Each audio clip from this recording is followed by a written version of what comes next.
building. Hey, vibe with Uncle Bino, let's go. Now happy hour things, you know. Hang out with you, babe. It's a vibe tonight. Hey, laugh and learn, we shining bright. Oh yeah, you be stories, life lessons tight. Hey, on the Uncle Beno show, everything feels right. From the streets to the world, we talk real talk. Vibes on the beat make the whole place rock. Happy hour flow with smiles non-stop. Sip and chill with you, be the energy on top. You be stories dropping them every day. Wisdom for life, the African way. From the grind to the glory, hear what we say. Tune in now, don't hang out with you, be. It's a vibe tonight. Hey, laugh and learn, we shining bright. Oh yeah, you be stories, life lessons tight. Hey, on the Uncle Beno show, everything feels right. Join the sister circle. Oh, what a scene. CC Inca, honey baby, and I be so clean. Talk love, talk life, talk dream supreme. Empowerment vibes, like a royal queen team. All our Sunday school when the beat gets low. Yeah, a moment of reflection, let the spirit flow. Men of God speaking wisdom, you should know.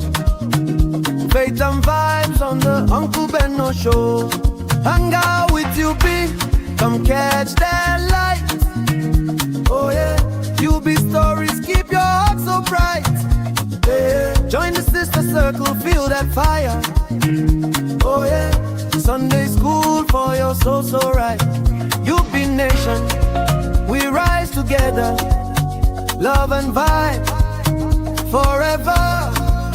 Uncle Beno show. Yeah, we outside.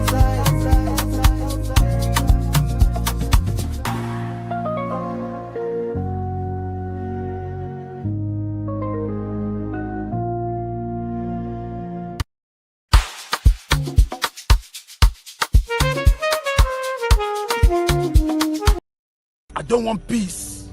I want problems always. Live video talking about Tuface. Jesse Jaggs stormed the live video. You know Jesse Jaggs now, and my brother, when career don't buy. The guy stormed the live video. Tell that the freeze, your papa nyash, you dey craze, you dey mad. Thunder fire left nyash. Now mumuma you be that the freeze. Why are you talking about our legend on your live video? You don't know who Tuface be? That the freeze tell him say, now me you dey insult like this. We only want the best for Tuface, so now why would they talk about them? We are worried. Jesse Jaggs say, I won't go Abuja, make I go tie Tuface prick. I won't give him Igbo and beer making drink. That the freeze ask him, is that the solution to the problem? Jesse Jaggs drag Igbo, come drink better ogogoro. Tell that the freeze, Tuface is the reason I have a career. Without Tuface, there would be no Jesse Jaggs. As Jesse Jaggs was talking, the only thing I was saying talking was Miri, Igbo, Ogogoro, beer, illicit substance. Una papayas, that it is your papayas first. Una the mental for it. What did we do you? Jaggs. Una one disrespect my senior prefect. Okay. I am physically going to remove Baba. Omo, Jesse Jaggs don't carry Miri, Igbo, beer, Ogogoro, Ebo 5, finish your life. Jesse Jaggs' face don't shrink, guy. OG for that matter. Jesse Jaggs who go to push 55 years old now, still they behave like small pikin. The life Jesse Jaggs is living right now, na life when I leave, when I did secondary school. At this point of his life, Jesse Jaggs should be living a healthy life, going to the gym, eating good food, but Jesse Jaggs dey for bunk, for just bunk. Now what do they call him that year? They smoke Igbo, they drink Ogogoro, they smoke Mkpuru Mmiri. Jesse Jaggs, you were supposed to advise youngins They tell them don't do drugs, so no smoke igbo, no drink ogogoro. Now you now can they do am. They talk say the solution to the problem where two baba gets that to give am igbo to smoke with some urumiri and beer. Jesse Jags, you know, say when person don't drink and smoke, you go they hallucinate. You think say Natasha and another person, as you they touch down for Abuja, she go arrest Tuface. Now for prison you go day, save Tuface. As you no one get sense, Jesse Jags. I pour you 9 months pregnant woman's spit for face, where they draw like okra mixed with a burner. Poor! Now, Mumuma, you be Jesse Jags. I'm an OG.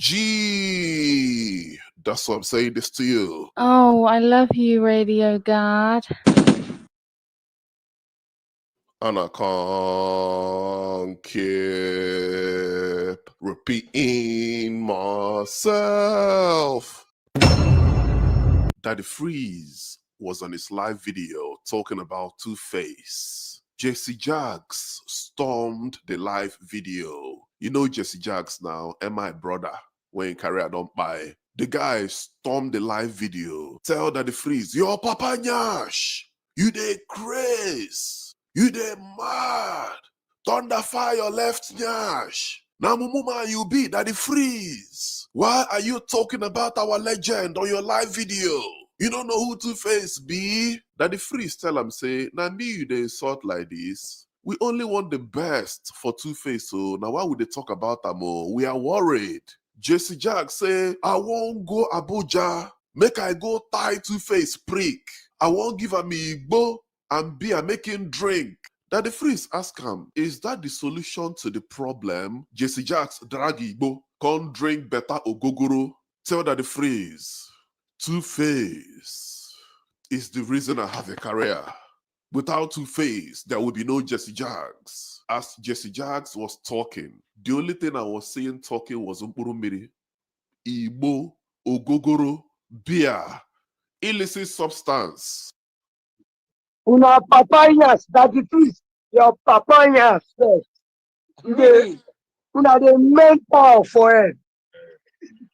What did we do you, Jags? Una one disrespect my senior prefect. Okay. I am physically going to remove Baba.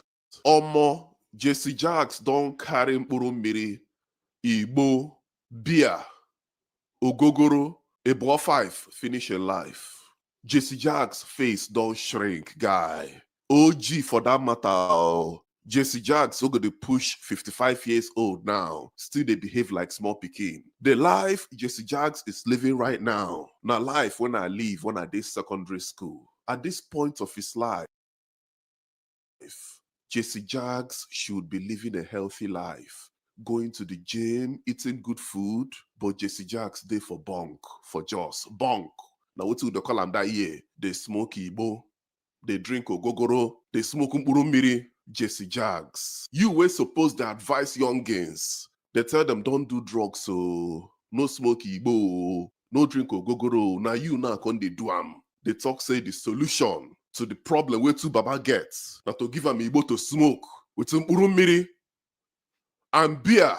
Jesse Jacks, you know say when person don't drink and smoke, you go they hallucinate. You think say Natasha and another person, as you they touch down for Abuja, she go arrest Tuface. Now for prison you go day, save Tuface. As you no one get sense, Jesse Jags. I pour you 9 months pregnant woman's spit for face, where they draw like okra mixed with a burner. Poor! Now Mumuma, you be Jesse Jags. I'm an OG. That's why I'm saying this to you. Oh, I love you, Radio God. Tuface married Jezebel and sealed the deal with a baby. Instead of guiding and supporting the ex-wife who fell into drugs, he abruptly left and jumped from frying pan to fire. I'll just focus on the angle of people wanting to drag Daddy Freeze. This guy has stuck at the back. He has seen everything. He has come outside to lend a voice. And you people are saying he should have cut it for Tuface's image. We are talking about how the man will be alive. They are talking about image. Image of what? What thing with the history when is her image do? If somebody saw her using drugs at that point and immediately broadcasted it and shamed her, at least she would have been alive. But now also cover. No, people should not blame. I see, many things that the freeze will do, I don't agree with it. But you see this thing that he did, that he allowed it play out, so that it will not be like that Kaka manager is a liar. No, he allowed it play out. In less than 1 minute, they showed themselves. Photographer T-Pain, shade. According to her, this was what she wrote. She said, grown-ass men setting up their camera to discuss another. Tuface married Jezebel and sealed the deal with a baby. Shebina, today we saw the video of two Baba being arrested in London, right? Today we saw that video. Then today again, that the Freeze invited Tuface to join his live stream. I don't know the kind of relationship that the Freeze have with Tuface, but I'll be honest with you, that the Freeze no try. Now that the Freeze, now you throw your guy under the bus. You basically throw your guy under the bus. Let's assume that the Freeze is as close as he claimed with you, Baba. Are you going to tell us that you don't know that your guy is going through 1 or 2? Let's assume that you don't know that your guy is not telling you. Maybe you guys are not that close. Okay. Now, you see the video flying around today that Tuface was arrested in London. All you could do was to invite him to a live stream. When you invited him to that live stream, every sensible and reasonable adult could know that that thing was going haywire. You could have just cut him out immediately. End it immediately. Safeguard his dignity. Preserve what is left of his shame. That's what real friends does. That's what bro does to bro. You just set him up, left him there, hang him outside to dry, that the whole world could see, could see how he's suffering. The whole world could see what's going on in his marriage. The whole world could see his weaknesses. You basically threw him out for the whole world to see his weaknesses. That's exactly what Daddy Freeze did. That's what you did. I don't know what you're trying to achieve with that, to be honest. Everybody could tell that that live session or live stream was not going to end well. I can tell from here. Once you sense there's a basketball between them already, you just end it from his side, cut him out. Then you can call him later, because you always claim that he's your guy. I'm pretty sure you have his phone number. You can call him or you text him, bro, how far? I hope all is well. I have to call you out because I don't know how many people that are watching. You could see how many people watching on that stream from your end that the Freeze. This is not friendship, man. This one no be friendship. Waiting that the Freeze do to Baba, trust me, you know good. It's not good. You know jail, man. I don't know how you people see friendship, though. I don't know how you people do it. I don't know. You've always talked that you have a certain relationship with Tu Baba. You've made the whole world believe that. If that the Freeze truly loved Tu Baba like he claimed, this thing that happened tonight wouldn't have happened. You would have preserved your friend's shame. You would have preserved his dignity. You would have preserved what is left of his tarnished and tattered and messed up respect. But you didn't. You basically threw Tuface under the bus. That's what you did at the Freeze. And I'm giving it to you. I'm telling it to you right now that that is what you did. You know, try. In case of next time, Baba, please. The best thing you can do for your friend is to safeguard and preserve their dignity. Whatsoever is left of their shame and reproach, preserve it for them. He's had enough publicity already. Tu Baba don't need any more at this stage. He don't need any more. Even that live stream you invited him, you shouldn't have done that today. Shebina, today we saw the video of Tu Baba being arrested in London, right? Today we saw that video. Then today again, that the Freeze invited Tuface to join his live stream. I don't know the kind of relationship that the Freeze have with Tuface, but I'll be honest with you, that the Freeze no try. Now that the Freeze, now you throw your guy under the bus. You basically throw your guy under the bus. Let's assume that the Freeze is as close as he claimed with you, Baba. Are you going to tell us that you don't know that your guy is going through 1 or 2? Let's assume that you don't know that your guy is not telling you. Maybe you guys are not that close. Okay. Now, you see the video flying around today that Tuface was arrested in London. All you could do was to invite him to a live stream. When you invited him to that live stream, every sensible and reasonable adult could know that that thing was going haywire. You could have just cut him out immediately. End it immediately. Safeguard his dignity. Preserve what is left of his shame. That's what real friends does. That's what bro does to bro. You just set him up, left him there, hang him outside to dry, that the whole world could see, could see how he's suffering. The whole world could see what's going on in his marriage. The whole world could see his weaknesses. You basically threw him out for the whole world to see his weaknesses. That's exactly what Daddy Freeze did. That's what you did. I don't know what you're trying to achieve with that, to be honest. Everybody could tell that that live section or live stream was not going to end well. I can tell from here. Once you sense there's a basketball between them already, you just end it from his side. Cut him out. Then you can call him later because you always claim that he's your guy. I'm pretty sure you have his phone number. You can call him or you text him, bro, how far? I hope all is well. I have to cut you out because I don't know how many people that are watching. You could see how many people watching on that stream from your end that the freeze. This is not friendship, man.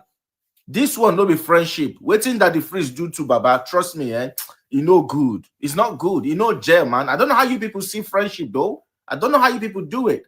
I don't know. You've always talked that you have a certain relationship with Baba. You made the whole world believe that. If that the freeze truly loved Baba like he claimed, this thing that happened tonight wouldn't have happened. You would have preserved your friend's shame. You would have preserved his dignity. You would have preserved what is left of his tarnished and tattered and messed up respect. But you didn't. You basically threw Tuface under the bus. That's what you did at the freeze. And I'm giving it to you. I'm telling it to you right now that is what you did. You know, try. In case of next time, Baba, please. The best thing you can do for your friend is to safeguard and preserve their dignity. Whatsoever is left of their shame and reproach, preserve it for them. He's had enough publicity already. Baba don't need any more at this stage. He don't need any more. Even that live stream you invited him, you shouldn't have done that today. Shebina, today we saw the video of Baba being arrested in London, right? Today we saw that video. Then today again, that the freeze invited Tuface to join his live stream. I don't know the kind of relationship that the freeze have with Tuface, but I'll be honest with you, that the freeze no try. Now that the freeze, now you throw your guy under the bus. You basically throw your guy under the bus. Let's assume that the freeze is as close as he claimed with Baba. Are you going to tell us that you don't know that your guy is going through one or two? Let's assume that you don't know that your guy is not telling you. Maybe you guys are not that close. Okay. Now, you see the video flying around today that Tuface was arrested in London. All you could do was to invite him to a live stream. When you invited him to that live stream, every sensible and reasonable adult could know that that thing was going haywire. You could have just cut him out immediately. End it immediately. Safeguard his dignity. Preserve what is left of his shame. That's what real friends does. That's what bro does to bro. You just set him up, left him there, hang him outside to dry, that the whole world could see, could see how he's suffering. The whole world could see what's going on in his. All right. What's up, everybody? How you doing today? I want to believe you're all doing fantastically well. First, mic check. Please drop a 1 in the chat if you can hear me. Quickly do me that favor, guys. Drop a 1 in the chat if you can hear me, please. I'm checking. I haven't seen no one. That means nobody is hearing me. Ha, wala tiwa. Oh, okay. Thank you, Faith. Thank you, Uncle Dio. Thank you, Sister Lola. All right, so we're set. Let's have this conversation. All right, you all welcome. First off, if you sense that maybe somehow my energy is off today, please pardon me. Some shit is going down, but you know, a man got to be a man. So in case if I'm not giving you that regular you be vibe, just pardon me on this one. I promise I'm going to be better tomorrow. Okay, we're going to talk about Daddy Freeze and Tuface. You are all welcome. You're welcome. My real fam in the building. And by the way, I'm streaming only here. I'm not doing verticals on this particular one. I wanted to see how far YouTube can push the content. I see we have 45 watching already. So that already tells me that YouTube is agreeing with what we are doing. So now it's left to you, the real fam, to do me a favor. Let's get the likes up. All right. Let's get the likes up, please. We have 45 watching, and right now we have just 16 likes. So please, if you are really interested in today's show, kindly help me get the likes up. Take just, even reach 1 minute. Just exit the chat, hit the like, and then come back. So who is moderating today? Real fam? Who they moderate? All right, I see you, Sister Rose. Sister Rose, they say, hit the button, people. Sister Rose is saying that in New Yorkers, New Yorkers language, you hit the like, people. I want to be like Sister Rose. And of course, my baby girl, Comfort Adagri in the building. Thank you, Comfort. All right, real fam, everybody, let's moderate the chat. Let's get the likes up. This is going to be a very quick conversation. I'm not going to do a lot of monologue. I'm sharing the link right now for those who want to say one or two things, but just give me like 5 minutes. Let me introduce to you how this show is going to run and what exactly we're doing. This is Hangout with Uncle Beno. And you know, this is like our favorite segment, Hangout with UB, where the bass goes, the bass goes. This is no political roundtable. This is Hangout with Uncle Beno. So let's get this show started, people.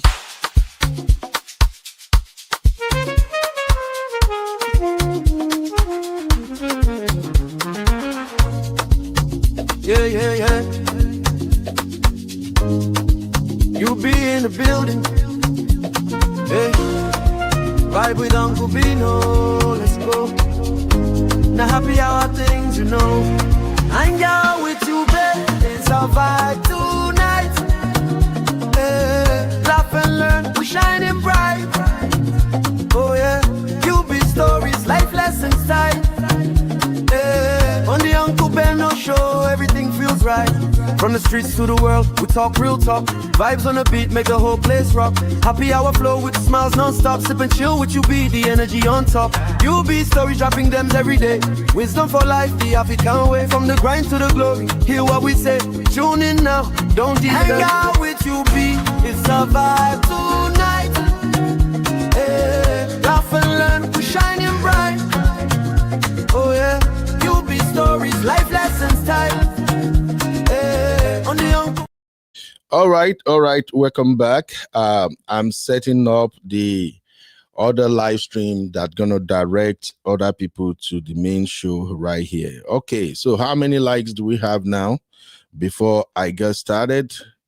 Can somebody tell us how many likes do we have already? All right, we have 21 likes and 41 watching at the moment. Please, let's get the likes up. So we're going to talk about Daddy Freeze and Tuface, and the reason we are having this conversation is because of what's going on with Daddy Freeze as well as Tuface himself, and the basketballs that is going on with what's her name, Natasha, the wife. So if you're ready, I'm so ready. So why am I doing this show? Like you have seen on the top lane, DF backlash, Tuface is my friend. That's what Daddy Free said. And the DF crossed the line with Tuface and Natasha live stream. That is what we want to discuss. And the reason we're going to discuss that is because this comes down to who is your friend? Who is your friend? When people said, oh, he's my friend, she's my friend, are they truly your friends? Can you really say, yes, this person is my friend? And before you call somebody your friend, have you checked if the person you call your friend is really your friend, or if that person take you as friends too? And what is the nature of the friendship? I'm Uncle Beno. I'm doing this show just for educational purposes. You know, for those who are interested in growth and development, this show is for you. What happened on the Free Show is simple. A few months ago, not quite long, maybe about, is it up to 2 months now? Rumor emanated online claiming that Tuface Idibia was arrested in London.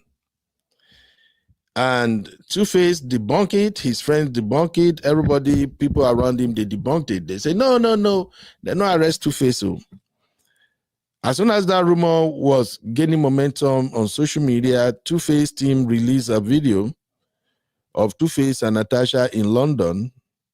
They were sitting, laughing, playing, just to clear the air that Tuface was not arrested.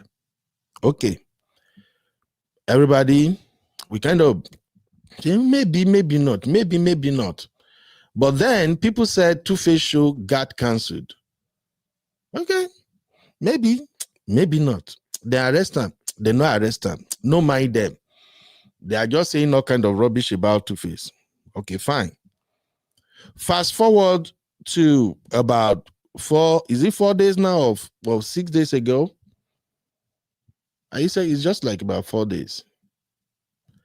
Tosin, I can't remember that guy named Silverdam, or what they call that guy. So Tosin Silverdam came out with this short video on Instagram and said, yeah, I told you folks, Tuface was arrested. You people said it's a lie. Well, evidence don't yakpa. Then we get to see videos of Tuface arrest. Then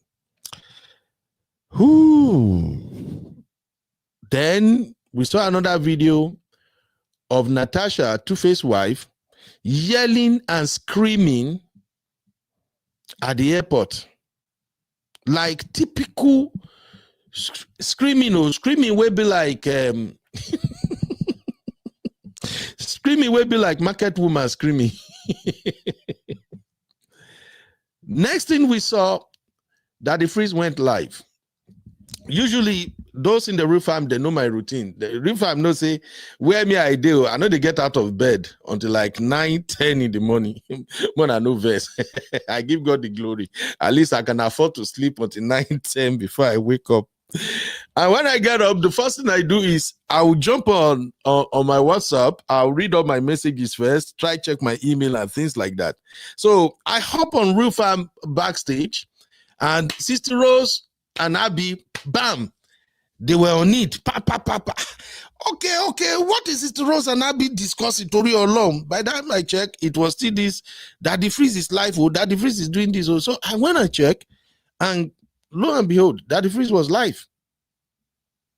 And I checked my time. That the freeze usually go live around 11-12 where I live. Why is that the freeze live around 9 a.m. in the morning? What could be going on? So I quickly go to check. Okay, DF is live. What's happening? Boom, I click, and lo and behold, it was live. What's the topic of discussion? Tubaba and Natasha. And at the time I joined the live, 2 guys were already on the live show giving the tea. Where is Abby? Abby, no be tea that they call him Abby. I want to speak Gen Z language now. So those 2 guys were dropping the tea on Tuface. What's been going on? How Natasha has been the Tubaba, and Tuface is now the Tumama, and all of that. And I'm like, hold on. This is crazy.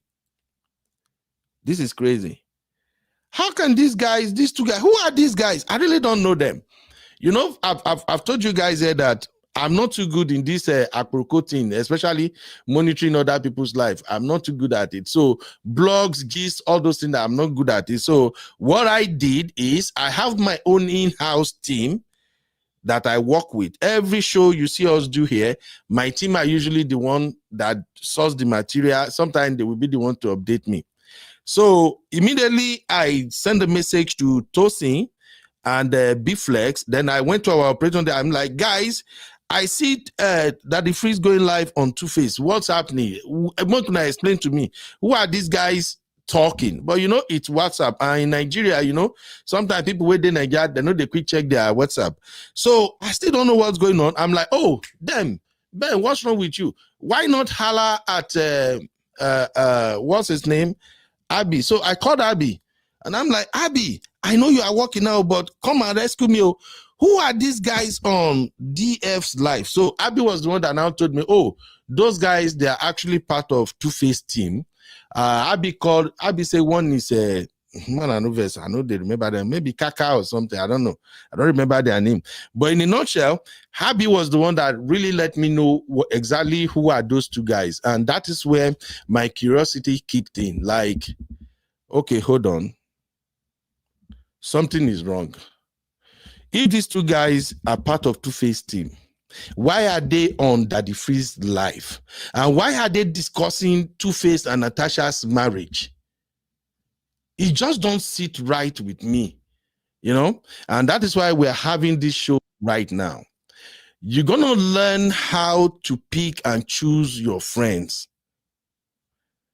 It's not everybody that say, you be my friend, that are truly your friends. Please. So on this show, maybe towards the end of the show, I will explain to you guys how I choose my own friends, and maybe my tip can help you. You're supposed to know the difference between an associate, a friend, and an ally. I've seen people several times mistook an associate for a friend. And when the associate proves to them that they are your associate, they are not your friend, you will feel betrayed, you will feel pain, you will feel anger.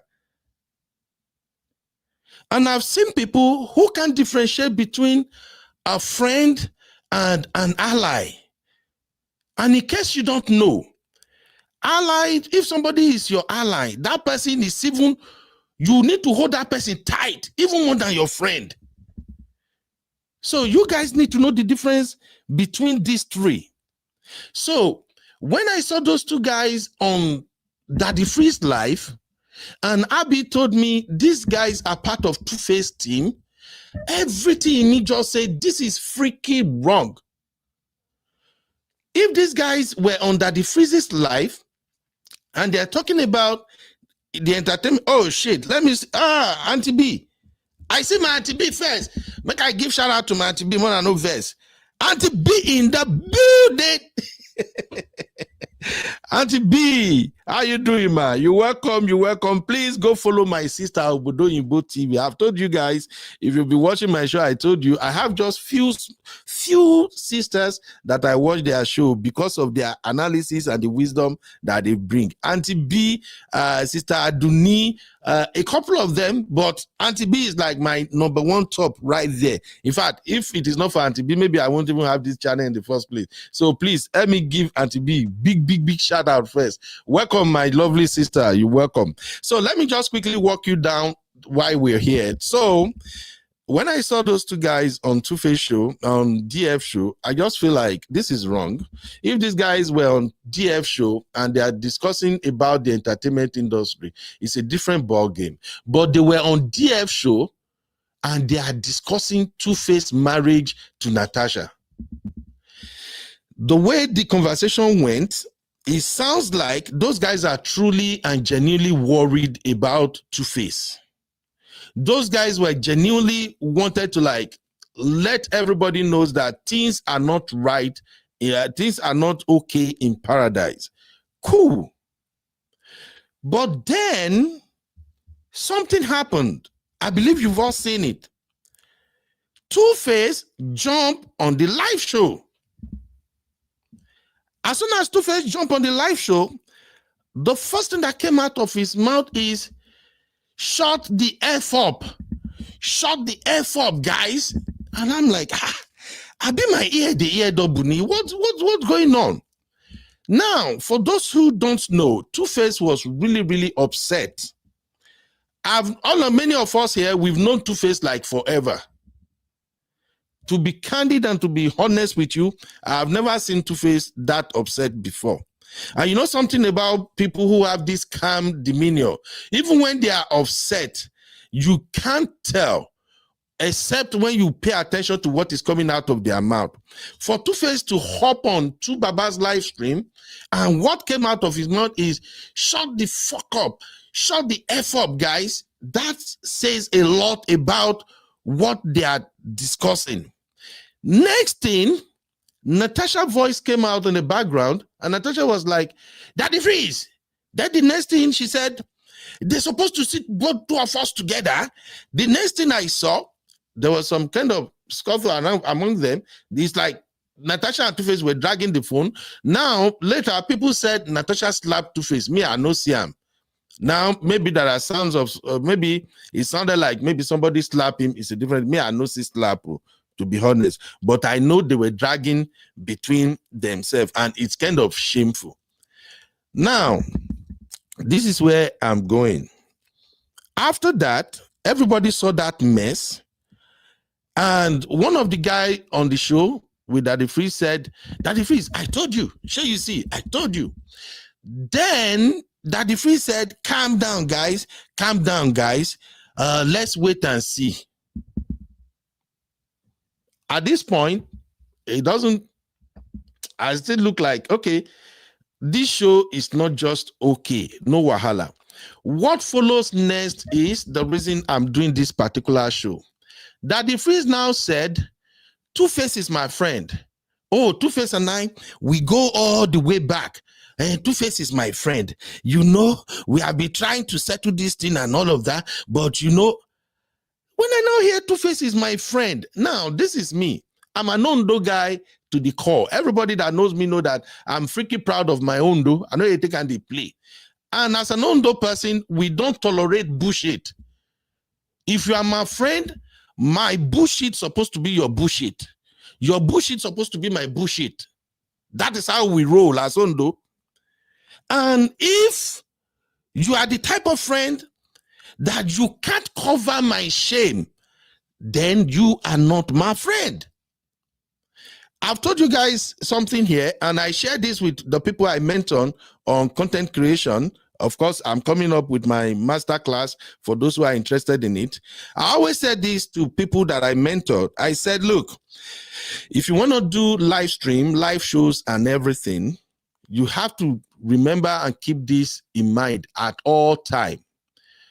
Whether you are moderating or you are presenting, in as much as you are bringing people into your show, your number one responsibility is to protect them. Yes, I know. When people hop into your show, when they say some things that can make your show go viral, you will be happy, Abby. Or maybe they call into your show, they start fighting, it will make your content trend, right? People will watch more. Fine. But yet, as a content creator, your number one responsibility is to protect everybody on your channel. More importantly, your guests, your co-host, your panelists. And I also tell people I'm teaching content creation that, hey, look, no video. There should be no video that is more important than the reputation of the people you bring to your show. This is me telling you right now. I know people have asked me so many times, Ben, how do you do it? How do you get all of these people? How do you people come to your show? I always say, look, you have to do the right thing. And that is why I'm saying it now for those of you who are interested in content creation. You shouldn't have any video that is more important than the reputation of the people that show up on your show. If they made a mistake, if they said something they shouldn't have said, if something went bad, nothing should be greater or nothing should be more important for you in that video that you cannot put that video in private. Download it, go and edit it, cut out that part, then re-upload it. That is how you show people that you are loyal. That is how you show people that they can count on you, that they can trust you, they can come to your platform. My team, the people I teach content creation, I tell them all the time, when you are moderating, you have to pay attention to what your guests are saying. Sometimes your guests will be going on a tangent. They could be saying things that could be detrimental to them. As a host, you have to step in. Just ramble. If you have nothing to say, just ramble.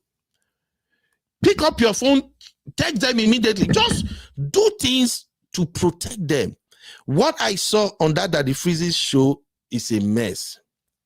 Daddy Freeze do not show any intention of protecting Tuface. First off, if Tuface is your friend and like you claim that you people have been on this matter, you have been trying to resolve this matter for the longest. And now it turns out that two of Tuface members, those very close to him, they are on your platform. And you know from experience, DF cannot tell me that with his professional experience, he will say he didn't know that what those two guys are discussing on his platform is going to be detrimental to Tuface.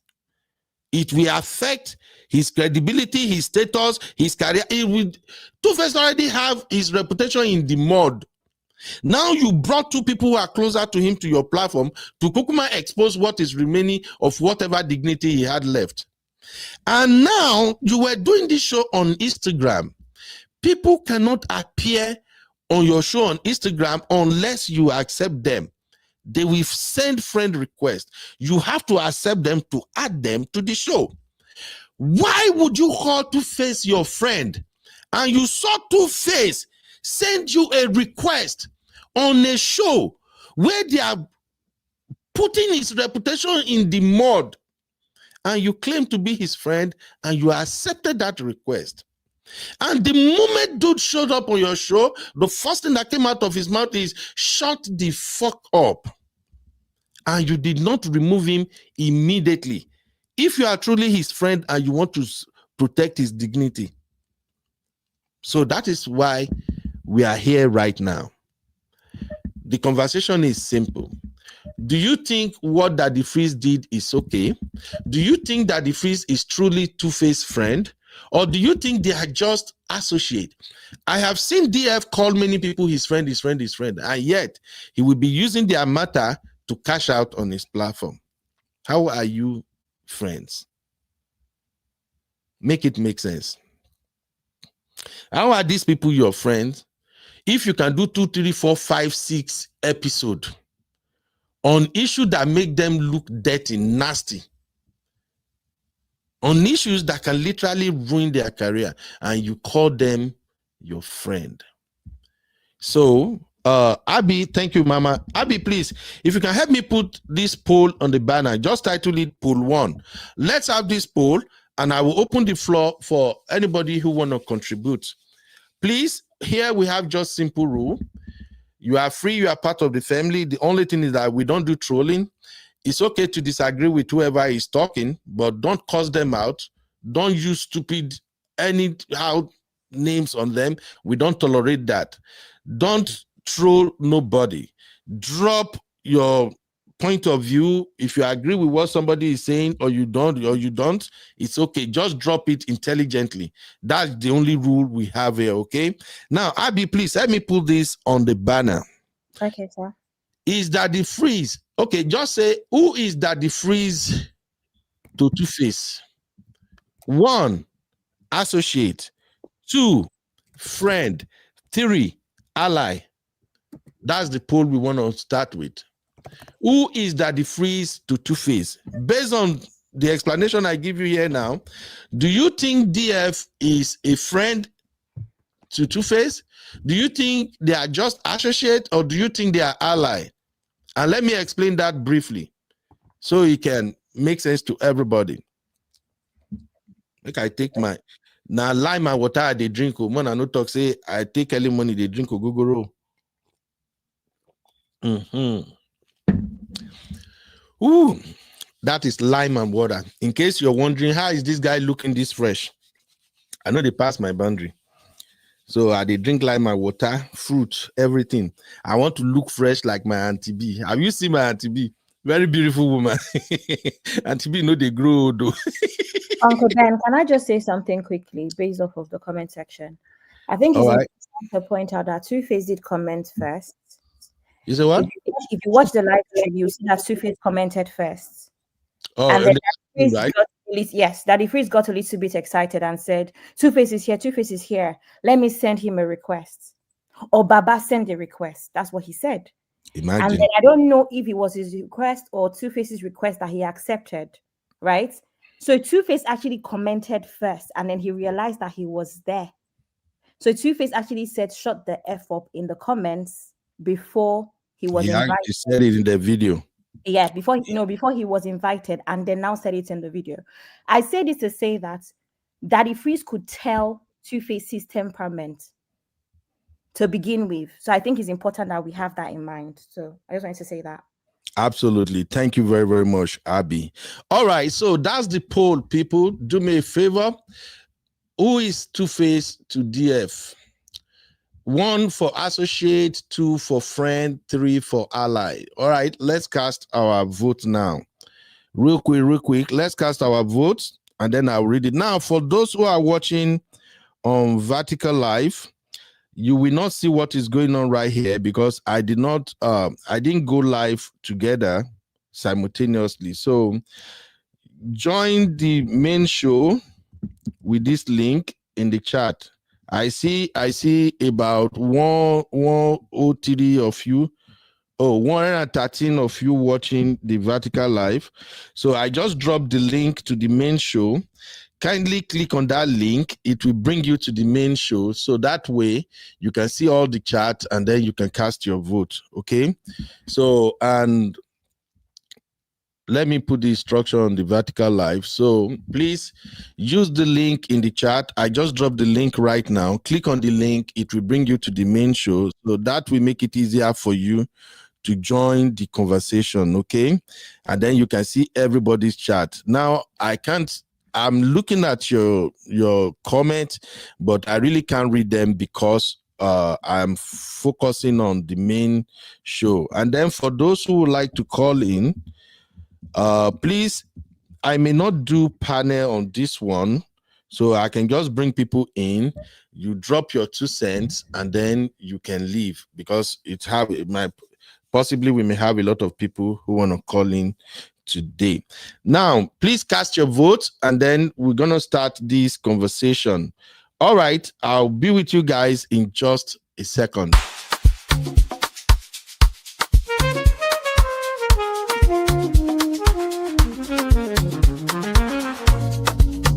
Yeah. You be in the building. Hey. Vibe with Uncle Bino, let's go. Now happy hour things, you know. Hang out with you, babe. It's our vibe tonight. Hey. Laugh and learn, we shining bright. Oh yeah, you be stories, life lessons tight.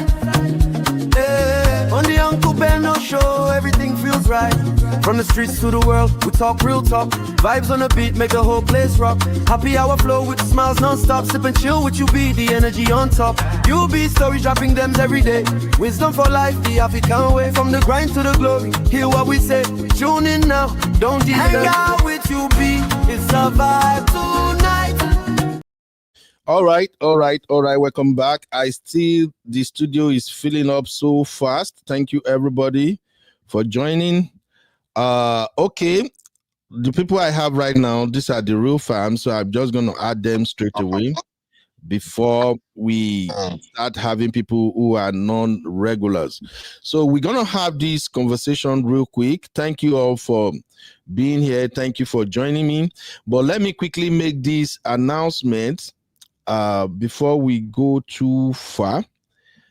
For those who are interested in growing their own platform, and maybe YouTube has been showing you shaggy. I have this masterclass that it's about to start. All those who are in our membership, you're going to have this masterclass for free. I'm giving this to you guys because you are a member of the channel. You know, it's a masterclass, how to become a successful YouTuber. Now, I'm going to basically teach you a couple of things that people don't really teach you out there on this YouTube situation.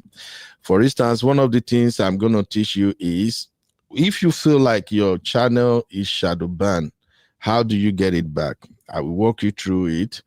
If you want to grow your maybe 1,000 subscribers within 1 week, I will teach you how to do that. And one thing about all my classes is that they are all coming from experiences.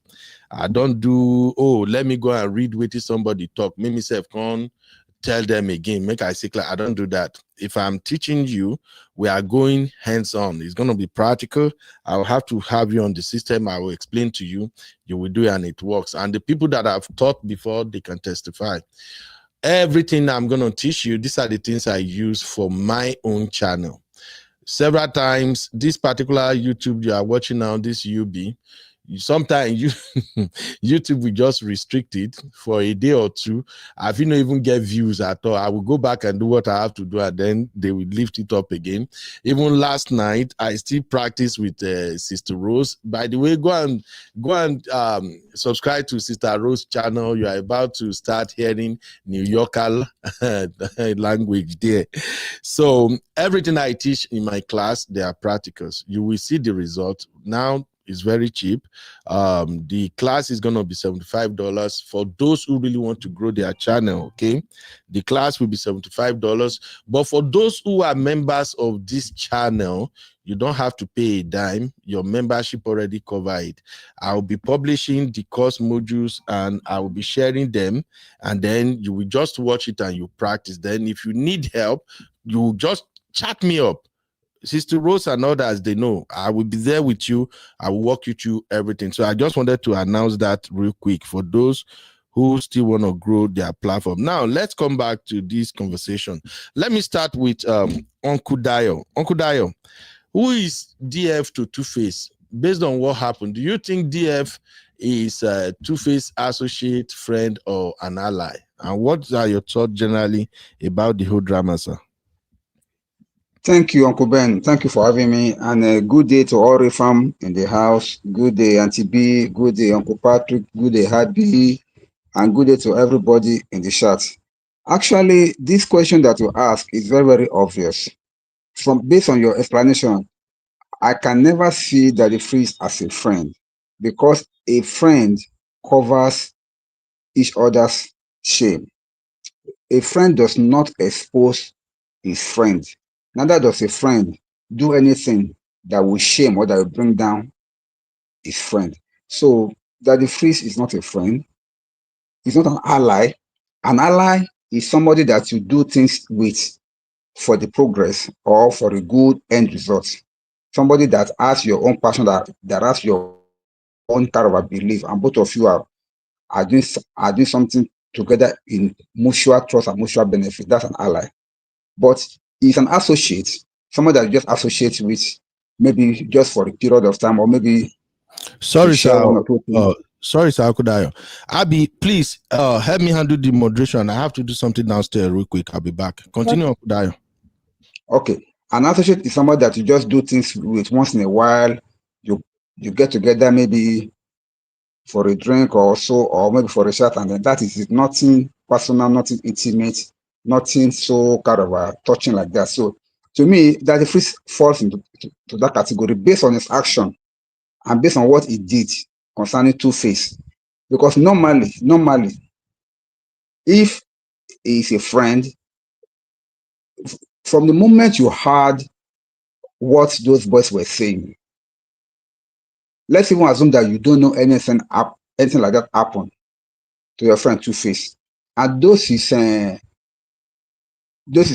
office colleagues came on your show, or maybe you invited them based on the trending video that he was arrested, and those boys were there, and you found out from them, and you were dropping all these things. If I were Daddy Freeze, this is what I would have done. I would have privately called Tuface privately. Baba, what's up? This is what I'm hearing. You. How come? Waiting up now. As your friend, he will tell you everything. As your friend, if truly you are his friend and you have called him privately, as see waiting this up, are the yes, this and this and this and this, and these are what the guys are confirming that this thing happen. So what thing they happen now?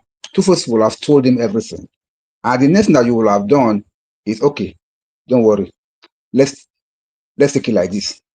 If you are going to now put Tuface on the show, you will have talked with him in the background.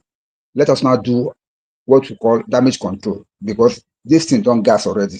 I will go take manager and we'll be say we can kill the fire. That is what friends does.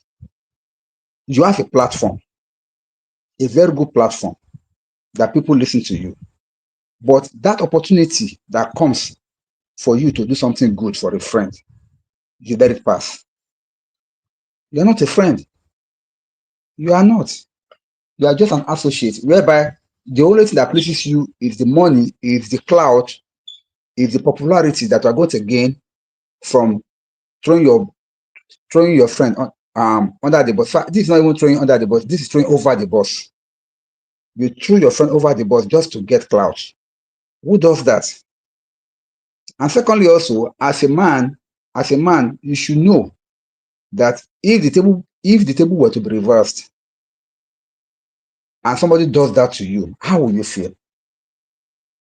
If you don't having problems with your marriage, if you don't having problems with your wife, and you know things are getting messy, but nobody wants their problems out there. Nobody wants to have their private matters being in the public's eye, that everybody's not talking about it like that. I would have been lenient if Tuface himself brought this matter to the social media. But this was a leaked video. It happened sometimes in October, according to the video, but it just leaked. And when it leaked like that, and you are a social media personality, and they leaked a video about your friend that was supposed to shade your friend, you're supposed to use your platform in any way you can to at least manage the damage on your friend. He didn't do that. So in every aspect of the way you want to look at it, him throwing Tuface over the bus like that simply shows that he cares for the money, he cares for the clout, he cares for the followership and for the popularity more than good friendship. And if he has ever considered Tuface as a friend at all, he would have even done that.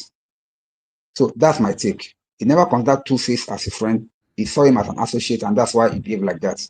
Thank you. Thank you so much, Uncle Dayo. Sister Rose, what's your take, please? Can you go to the next person? Okay. Uncle Patrick, good evening, sir. Hey, Abby. Good evening, Orifam, Auntie B. Uncle Dayo, Sister Rose. I'm not going to say much, but what DF did wasn't proper at all. Proverbs 17:17. He said, a friend loves at all times,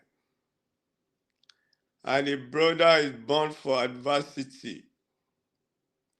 If DF can hear this, he's a pastor. There's some lot of issues that people discuss with us as a community leader and as an ordained minister that you dare not share with anybody, because that's the rule of engagement and that is proper.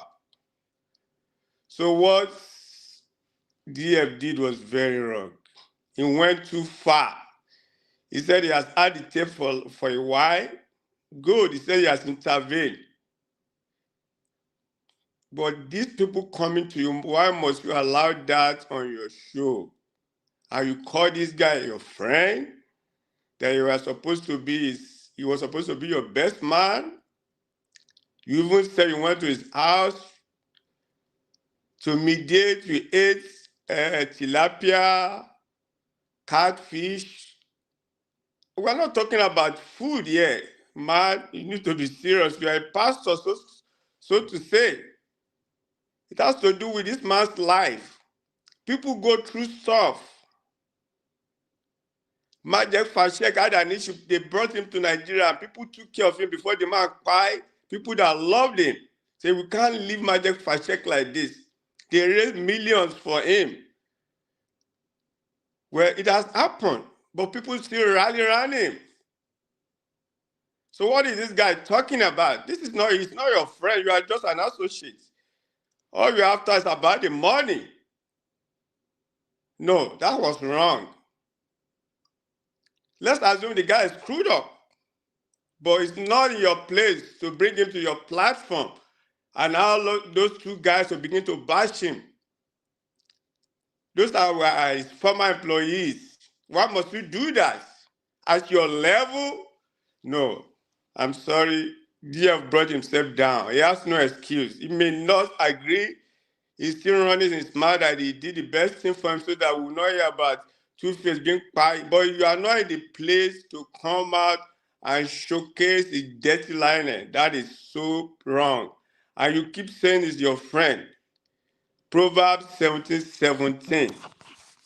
Yes. Let me read it where a friend love at all times, and a brother is born for a time of adversity. The proverb means that true friends show up and offer support during difficult times, and not just when things are easy. Adversity is test of a friendship. A friend is someone who will stand by your side and help you through challenges. What is DF doing? No, you have people coming to you as a president of the nation or whatever, telling you what they are going through. Will you bring them to your platform? If Tuface is your blood brother, will you bring him to your sister that you showcase that? Will you bring them to your platform and say, I've talked to my sister, but they won't hear? No, that's wrong. I'm so sorry. I don't want to go beyond that so that I won't be hungry. That is totally wrong. I don't expect DF to do such thing. Not Tuface, the legend, person that people respect. Yeah. Why should you bring him? Why should you allow those guys? Those are his former employees. That could be problem.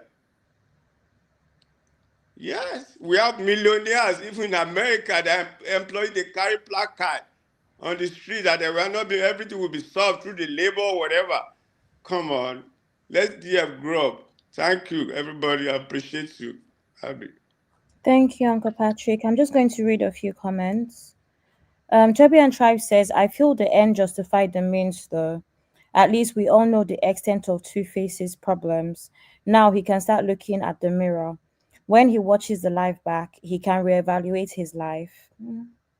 That's a way to look at it, I guess.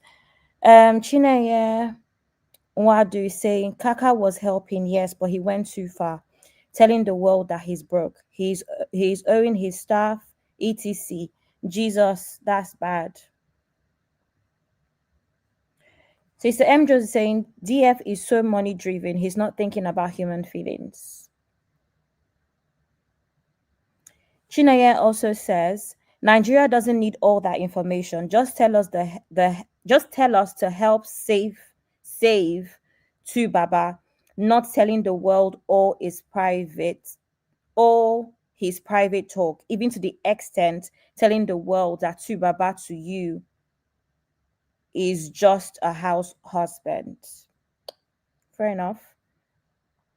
Toby and Tribe also says, but what if my friend's wife beats him and I tried to rescue him, but he refused? Should I keep quiet or expose the situation? Okay. One man went to Mo, says Team CC represents. One man went to Mo. Sir, CC is not single, sir. Thank you very much, sir. Thank you for the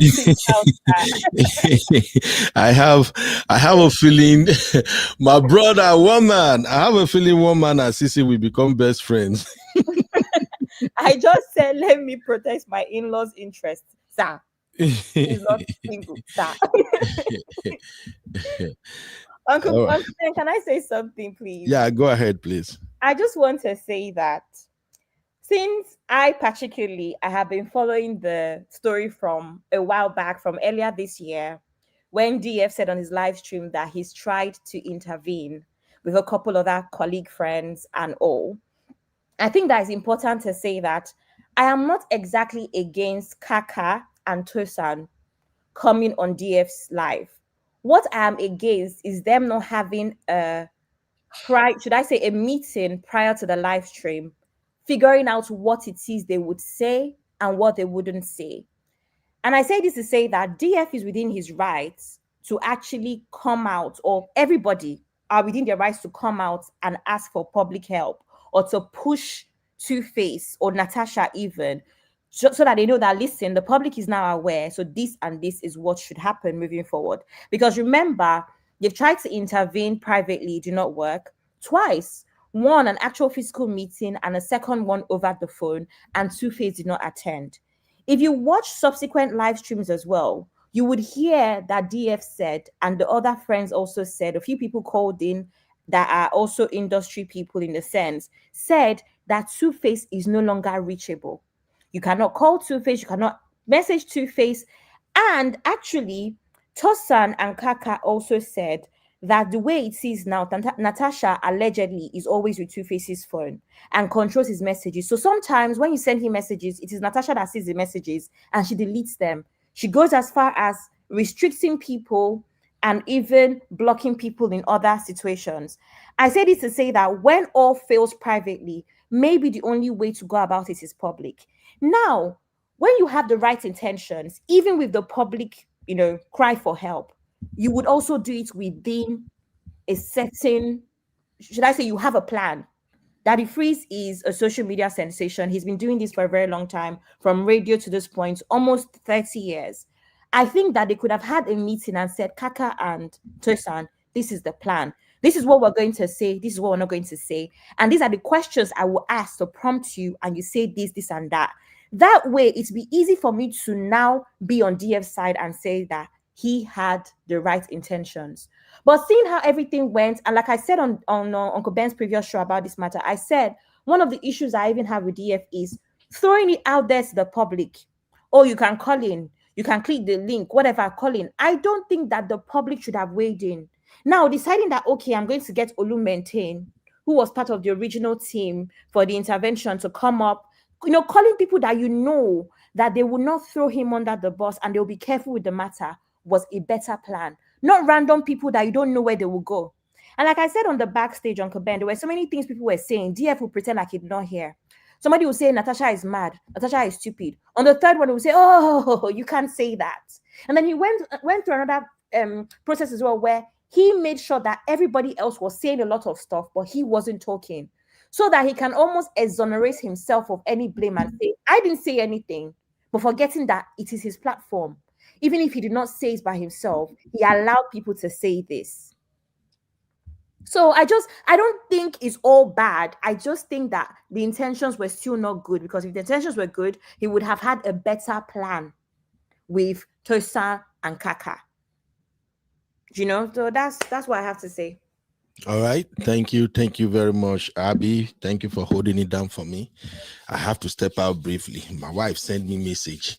Make I go do something for her. If I not do it now, I no won't end up go marry Natasha. So make una pardon me. Shout out to my Auntie B. Auntie B says someone that was calling out pastors in Nigeria, but when his friend Apostle Suleiman was seriously effing up DFC private jet ride and his mouth closed.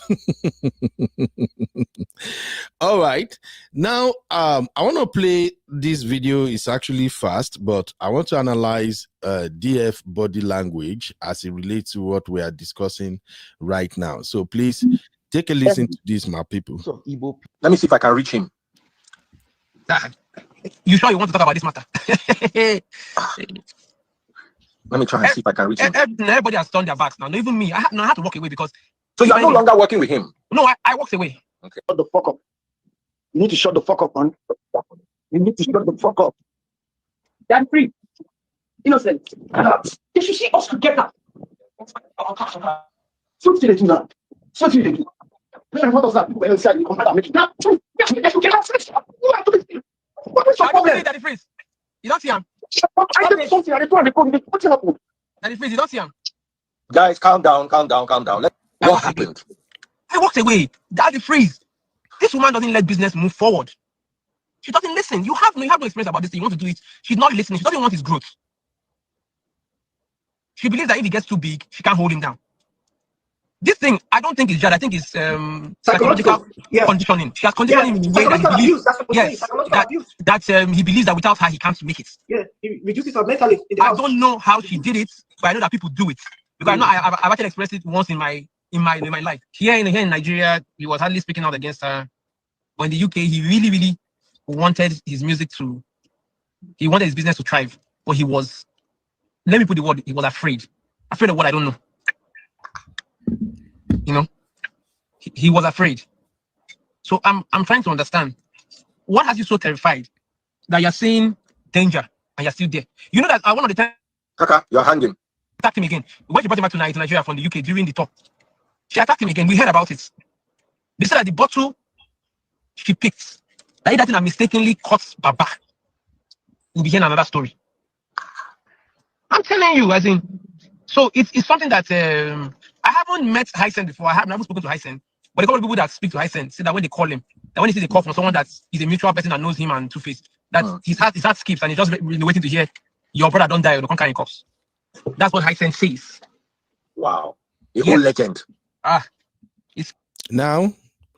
I don't know if you guys are paying attention to Daddy Free's body language. First of all, they are discussing his eating. What that means is he's not interested in whatever they are saying. He's just catching fun. He's just catching cruise with the conversation. And one thing I've seen Daddy Freeze do very well professionally, he knows how to instigate people on his panel. He knows how to say some stuff to urge them to spill what they're not supposed to spill. So sometimes we use some remark like, really? We are Niger. We know how all those works. So continue to pay attention to his body language. Gary. Yeah, that song, Save Me For Myself. You know, that's just Tuface just crying out. Nobody writes songs so passionately. You know, we need to listen to our artists. What they're saying in the subconscious is what is speaking in reality.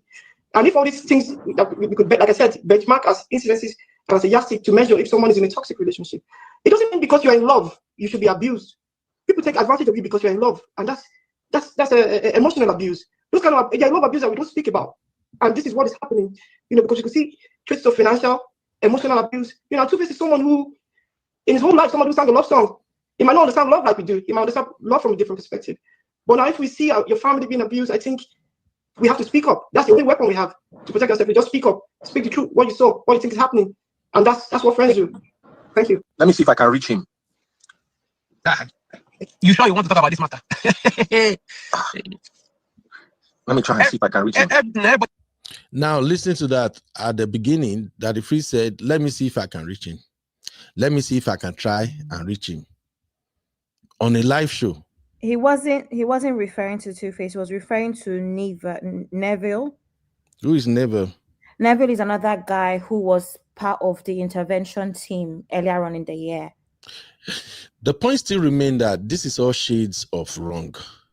On a live show. People watch Daddy Free show all over the world.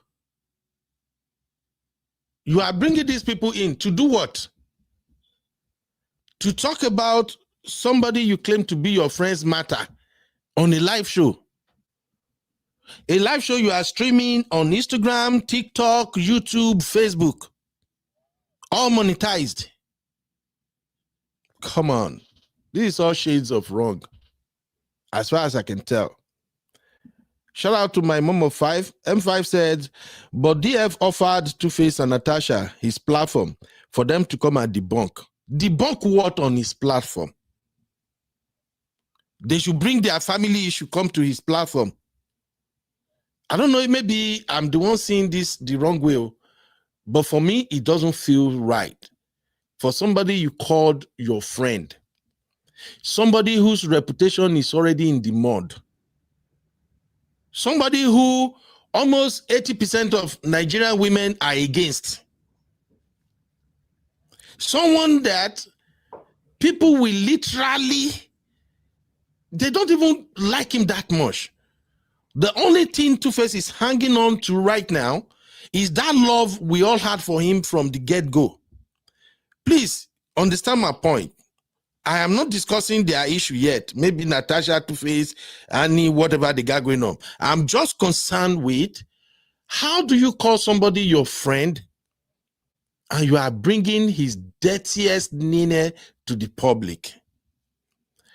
So M5, he offered them his platform to come and debunk. Debunk what publicly? Is that how friends move now?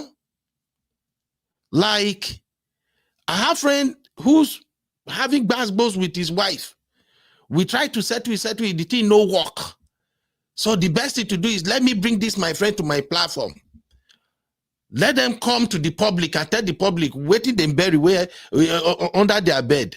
I don't get it. If DF have not said Tuface is his friend, I won't care. We'll just say, oh, it's normal gossip. He's just doing his thing like everybody does. Uncle But the Ben, fact that he called him his friend. Uncle Ben, he was supposed to be his best man. How many years? 20-something years ago. 20 years ago. That's how close they're meant to be. But that still make it even worse. Exactly. Makes it worse. You don't throw your friend, your supposed friend, under the bus. For what? For a couple of dollars? For some views? I can't wrap my head around it, Abby. I'm sorry. I can't.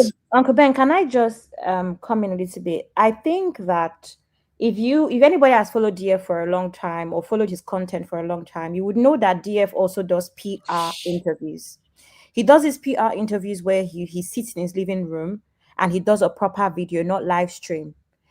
And I think that when you know somebody and how they move, it becomes harder when you have, should I say, recollection of his patterns. It becomes hard to defend them, and you can see them for who they are.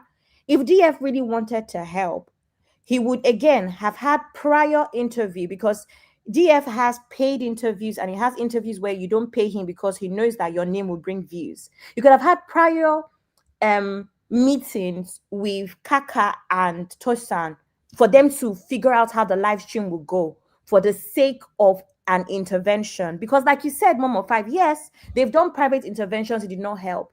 But this was not going to help either. This was only going to put somebody that you claim you're worried about and is going through a lot already under scrutiny. And he, of all people, knows what public scrutiny can even do. It can further damage because it causes depression and all sorts. So if they really, really cared about it, they would have actually had a meeting to figure out how it would go. One. Secondly, the second part of the interviews would be that's his PR interview that he does on his couch to talk through the issues with Tuface. That is how friends in the industry help each other. That's my opinion. Yeah, absolutely. So please, my people, what is wrong is wrong. Yes, I think I saw a comment where somebody said this is double standard. Like, if I interpret that very well, you simply mean that, okay, if DF can talk about other people, why can't he talk about Tuface? Again, like I said, it's about who do you call your friend. There should be limits. That's just my point here. There should be limit to some things. Now, let me turn this up a little bit. If you ask me, privileges that come with friendship. Exactly. If you ask me, who is Daddy Freeze's friend? I swear to God, I will tell you the only friend Daddy Freeze has, like real friend, is Pastor Toby in UK. And I'm saying that because so far, so good. The one person I've seen that the Freeze use his platform to protect very well when it comes to gossip blogs and that is Pastor Toby. Are you sure he wasn't paid handsomely to do that? You say what, Sister Rose? Are you sure that he was not paid by this Pastor Toby to do that? Are you saying maybe he was paid to do that? You said that the only person you see him being a friend to and to protect is Pastor Toby. Yeah. And I'm saying, do you think, because I didn't get a chance to speak, so I'm just jumping in. Go ahead. Do you think that the reason that he is doing this protection and defending is because behind closed doors, he was given a pretty penny, a hefty sum of money? Okay. Now, there is no evidence of it's a rhetorical statement. I don't expect you to. So, but this is how I see the relationship between DF and Pastor Toby. You see, you maybe towards the end of this show, when I give my final take, I'll walk the viewers towards a couple of things. You need to know why somebody is your friend. Some people become your friend because of what they can get from you, because of the benefits. Due respect to DF, but I've seen DF make friends with a lot of people because of what he can get from them. And Pastor Toby, to me, is one of those guys. I've seen DF took his own wedding all the way to London. Or is that not where he had his wedding? Anybody following him here? I thought DF and his wife wedding was in London, right? He had the second wedding in London, yes. Okay. And Pastor Toby was the one that officiated. Okay, Pastor Toby was all over it. That says something. He has been to London on several occasions and he rose with Pastor Toby. Excuse me, sorry for interrupting. Is this Toby the one who is the leader of so-called SPAC Nation that reported? Well, that should tell you quite a lot. Continue. Yeah, so they are good friends. So, and I think, to me, he's friend to Pastor Toby, and Pastor Toby has been very nice to him. There is nothing wrong with that. So I think it's just okay for him to protect Pastor Toby anytime the guy is trending for the wrong reason. That is the friendship I'm talking about. I have no issue with that, to be frank. I've also not seen DF call out Davido in any shape or manner before. If anybody have had DF call out Davido, please let me know. Never. Because Davido is also friends with Pastor Toby, and DF is in the mix. So DF never crossed those lines. Even if Davido impregnate all the young girls in Nigeria, he won't make it to DF show. So I've seen this Baba DF, I've seen him, his body language showing that, okay, if you are good, we got something that can benefit from you, we are cool. I've also seen DF stay the heck away from people who can actually take him on.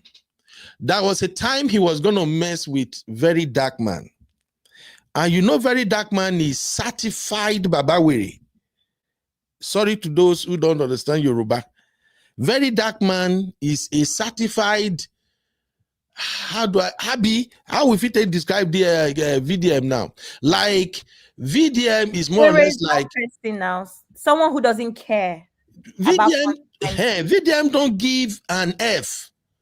So when one time DF wanted to dabble into VDM issue, VDM follow him. Bam! Baba Jakpao. DF drop it real quick. Go there. So I've seen him done that. People who can take him on, people who, he knows that VDM has nothing to lose. So he'd be like, but boy, if I should do this bad boss with this guy. I was even expecting him to cause, DF costs a lot. He will swear Shonkono, swear all the Yoruba deities where we get, DFs are be them. If you piss him off on his life, he will send those deities after you. He tried that shit with VDM like this. I was expecting that, DF go show VDM shaggy. But when VDM enter like twice like this, Baba come live again, VDM, we are not fighting, no. I was just explaining something, no. So that tells a lot about his character. Now, I'm not taking anything away from him. I respect him a lot. I've said this severally here. DF is one of the people we listened to on the radio growing up. You can tell he's a professional. He's super, super good at what he does. But I just can't stand people who throw their friend. Somebody you call your friend, you throw them under the bus. It doesn't go well with me. That's just like my thing. And that is why I'm saying on these two faces matter, DF blew it. Now, let me show you another thing he did. Let's see if I can find this video. Okay. Who else have seen this one? This guy in this video, he goes by the name, I think Jesse Jag, or what they call it, Jesse Jazz, right? Jesse Jags. Jesse Jazz, okay. I know this guy through MI. And for those who don't know, MI is one of the top rappers in Nigeria. That guy is so good. This Jesse Jazz, I think he's brother to MI, right? Or something Jesse like that. Jazz is MI's brother, yeah. This guy used to be one of those guys with fine rapping, everything back in the days. On this same Tuface matter, this guy enter DF live, and what came out of the guy mouth is "una papa." The guy was just cursing them out. Now, the guy seems like maybe he's under the influence or something. In fact, it was like a sharp contrast to what he used to look like. I can't even believe this was him. He used to look fresh, very fine boy, but he changed. But what I wanted to point out here is that this guy jumped on DF live and he was cursing DF, cursing everybody out, even at that state of mind. And the guy said the reason he's doing that is because Baba was the one who made him who he is. So if somebody who is in this state of altered mind can still come on your life to protect Tuface out of loyalty, how much more you that we deem as the sane person? Guess what DF did next? He began to troll this guy. Now, I saw one short video somebody sharing the backstage where he's saying, don't do drug, don't do this. What the heck is that? What does that tell you about somebody who call himself your friend? So, Sister Rose, let's hear your take, man. In answer to your three questions, the three options you gave, is he an associate, a friend, or an ally? He is neither. He's none of the above. Okay? And let me explain to you why. He's definitely not a friend. I don't see how he is an ally. And I wouldn't even call him an associate, because an associate would suggest a modicum or some degree of humanity. But I don't see that in DF. I don't see it. DF is a buzzard. And in case anyone doesn't know what that is, he's a vulture, meaning when you see bodies that are live, anatomies that are live. I'm being very selective in my language because I don't know what YouTube is acceptable or unacceptable. When you see a lifeless anatomy, right, particularly in the wilderness, and you look in the sign, you see a bunch of vultures, it's because they've seen something that is lifeless and they want to capitalize on it. That's him. He saw the situation and decided to jump on it. And that's always how he has been. For him, it's about he even said it. He openly admitted it. I believe it was yesterday, because he's caught a lot of smoke, a lot of people, a lot of backlash. And so I guess to defend himself, he said, listen, at the end of the day, it's all about numbers. He said, all of you who are criticizing me, you want the numbers. So he wants the numbers. So he's capitalizing on that. So he's not a friend. Because like I said, if someone is your friend, or like everyone has said, if someone is a friend, you want to cover them up. You don't want to show that. Now, the defense that that when that there's some good that came out of that, he's doing a good thing because it's exposing it, that's after the fact. That was not the intention. That might be the residual effect, not intended by him. His concern was more about, let me get numbers. Because the thing about media people, I study this about media people, many times they are friends to no one. Their first goal is get the story. In America, you saying they call it the numbers. In Nigeria, in America, they call it the ratings. Get the ratings, get the eyes. That's more important to them than any friendship. They're ready to throw you under the bus. So he is capitalizing on the situation. I don't see him as a friend.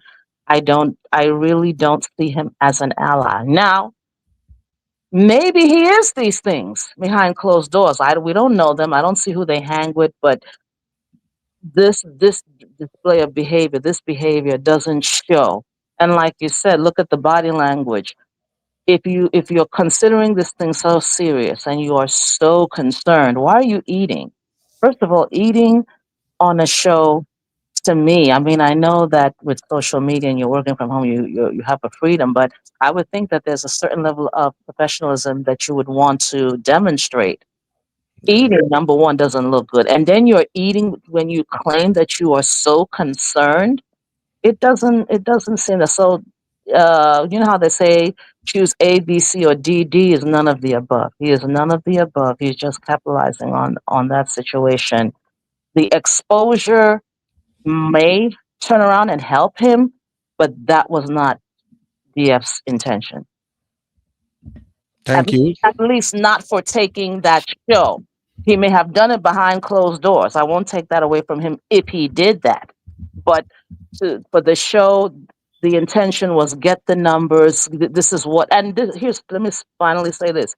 He said that, listen, when I do religious shows, you people don't come. But if it's gossip, you people will come. So that's what he's going to bring. So that's my take. Thank you. Thank you very much, Sister Rose.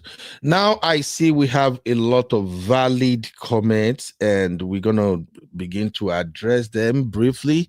Shout out to my lovely sister, Toby and Tribe. Toby and Tribe said, the problem now is that Tuface doesn't even think he has a problem. How does one help such a person?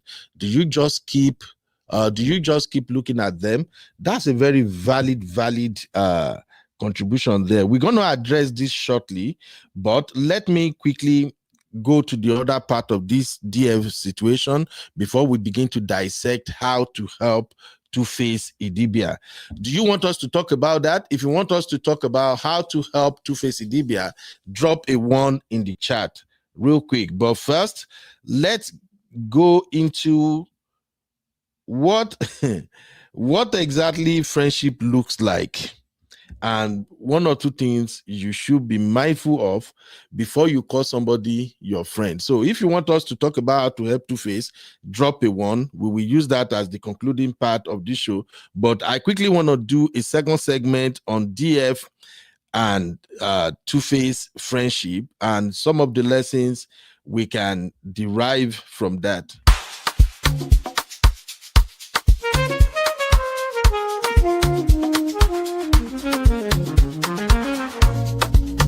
Yeah, yeah, yeah. You be in the building. Hey, vibe with Uncle Bino. Let's go. Now happy hour things, you know. Hang out with you, babe. It's our vibe tonight. Hey, laugh and learn. We're shining bright. All right. Welcome back. Thank you everybody for watching. Okay, 1. All right, that's gonna be fine. We have to talk about that so people can also learn. Now, I want to quickly talk about PPL. PPL is what I call privacy protection and loyalty. I've been a guy that God has shown mercy. I've been a guy that have my own share of how life can be lifing at times. And I'm a guy who has benefited so much from great friendship, solid friendship. I have friends that sometimes we may not speak to each other 6 months, 8 months. As soon as we pick up the phone and we call each other, we will just be gisting as if there was no vacuum. I've benefited from maintaining really good friendship with other people. But one thing is this. Along my journey, I learned how to choose who do I call my friend? Who do I allow to be in my inner circle? And I think everybody, one way or the other, you should be doing that too. For me, just like everything I do in life, I have guiding principles for everything. So when I started hanging out with somebody, I started talking with somebody, whether we meet online, offline, anywhere, at work, in the club, everywhere. Before I consider you my close circle friend, I will put you through what I called stress test. I will test your friendship. You won't even know I'm testing it. But trust me, I will definitely test your friendship. And when I test your friendship, using my PPL approach, if you pass the test, oh, now you are going to see UB. Oh, I'm going to be one of the best things that ever happened in your life. So looking at Tuface Idibia and DF friendship, do we think DF passed the stress test? And how do we check for stress test in friendship? So I do privacy protection and loyalty test. That's some of the things I look at when I'm about to make somebody my friends. PPL. Privacy, protection, and loyalty. I check these things all the time. Why? If somebody say they are your friend, you want to know if they can keep your secret. Abi, would you make friends with somebody who can keep secret? Please, so if you can make friends with somebody who can't keep secret, drop a 1. If you think no, if you can't keep secret, I won't be your friend. Drop a 2. So for me, if you're going to be my friend, you should be able to keep my secret secret. If you cannot keep my secret, why are we friends? We are not friends. We are just ogogoro drinking people.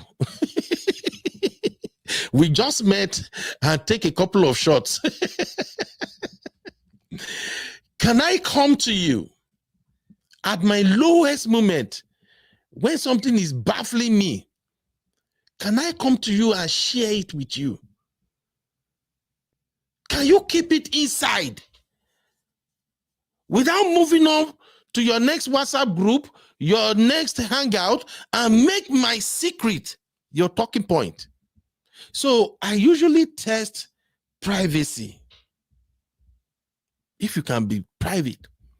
And some of the way I do that, I will share something that is not so private, but still private. I will share it with you and then wait. See how long it's going to take you to spill it out. Number 2, protection.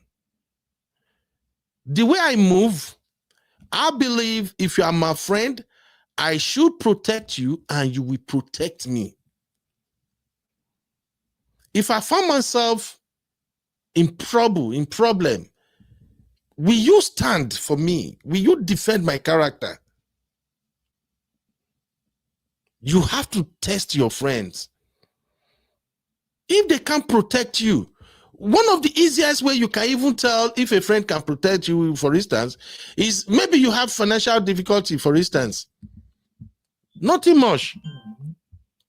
And then you share it with your friend. Guy, I'm dealing with this thing now. You get us a bill. Man, if somebody can just help me out. Now you may have a problem of $10,000, for instance. You are not a lazy person. You are not one of those people who is lying to get money. Of course, if somebody is your friend, they will know what you are dealing with. So you may have this financial difficulty and you talk to your friend. $10,000 is a lot of money. Maybe your friend don't even have $2,000 in his account. But how do they react? Did your friend say, guy, wow, I don't expect you to have this problem at this time. Oh, things are tough for me too, man. But right now, I don't even have much, but I can spare you $500.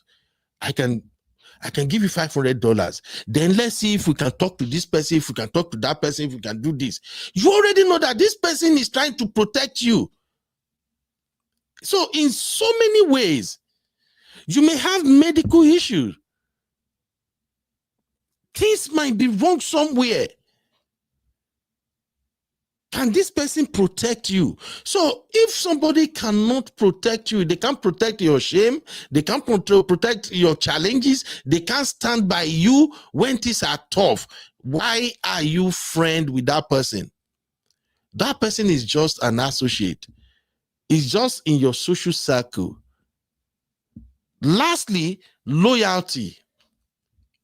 Loyalty is the best. For me, loyalty is key. Are you a loyal friend? Or you are just one crazy betrayer who's pretending to be a friend? If your friend is in trouble, maybe he commit a crime, he's arrested, definitely he's going to go to jail. Are you going to deny him? Or are you still going to say, okay, I'm so sorry. I'm not supposed to be associated with this. My friend really effed up, but he's still my friend. Are you going to be loyal, or you will equally throw that friend under the bus? Those are some of the things you test before you say, this person is my friend. So if people are not loyal to you, they are not your friend. And you in return, those who are loyal to you, how do you repay them for their loyalty? Are you equally loyal to them? So if you bring this into Daddy Freeze and Tuface situation now, do you think Daddy Freeze so far so good maintain privacy of Tuface situation? Remember, like somebody dropped in the chat, Tuface situation is not really private too. Almost everybody is aware of what's going on. But yet, a lot of people thought they knew what is really going on. Some of them are speculating. You don't sleep in their house with them. You don't know how they woke up this morning or how they went to bed last night. You are just private to know what is out there through the gossips and other blogs. There are still some things you get to know about people when you call them your friend. So do you think DF maintain privacy? Number two, in all of these goes, do you think DF protects Tuface? And lastly, where do you think DF loyalty stands? Is his loyalty with Tuface, or his loyalty is to his social media platform? Let me get my panelists to help me make it make sense. Uncle Dio, please. PPL, privacy protection and loyalty. Do you think DF meets all these three criteria when it comes to his claim that Tuface is my friend? No, sir, I don't think it does. I don't think it does. In my first analysis, I explained something similar to what you just said. This PPL that you just mentioned, because if he's a friend, you will keep your friend's matter private, particularly something that will put him in a bad light. You will protect his interest, and you should be loyal to him. But he does not do that. I said it earlier on. I said that if I were in his shoes, I would personally call Tuface. Immediately that news broke on social media, I will call him personally. Guy, see, what in the trend do? What we go do to manage this thing from Garawa going too viral? You are a social media somebody. You have your own crowd and you have your own people. You can use your platform to help your friend. If the two of you decide, okay, let's quickly come together, make we do live to like counter all these things. You will bring Tuface into your studio. Or now for don't talk all the narrative way on a one push to counter what is going on the social media, and then that will have saved him. But because he's neither of those things, he's not his friend, he's not his associate, he's not even his whatever. So he just in need for the money and for the cloud. So to him, he's making money. Like my sister Rose said, he said that it's all about numbers.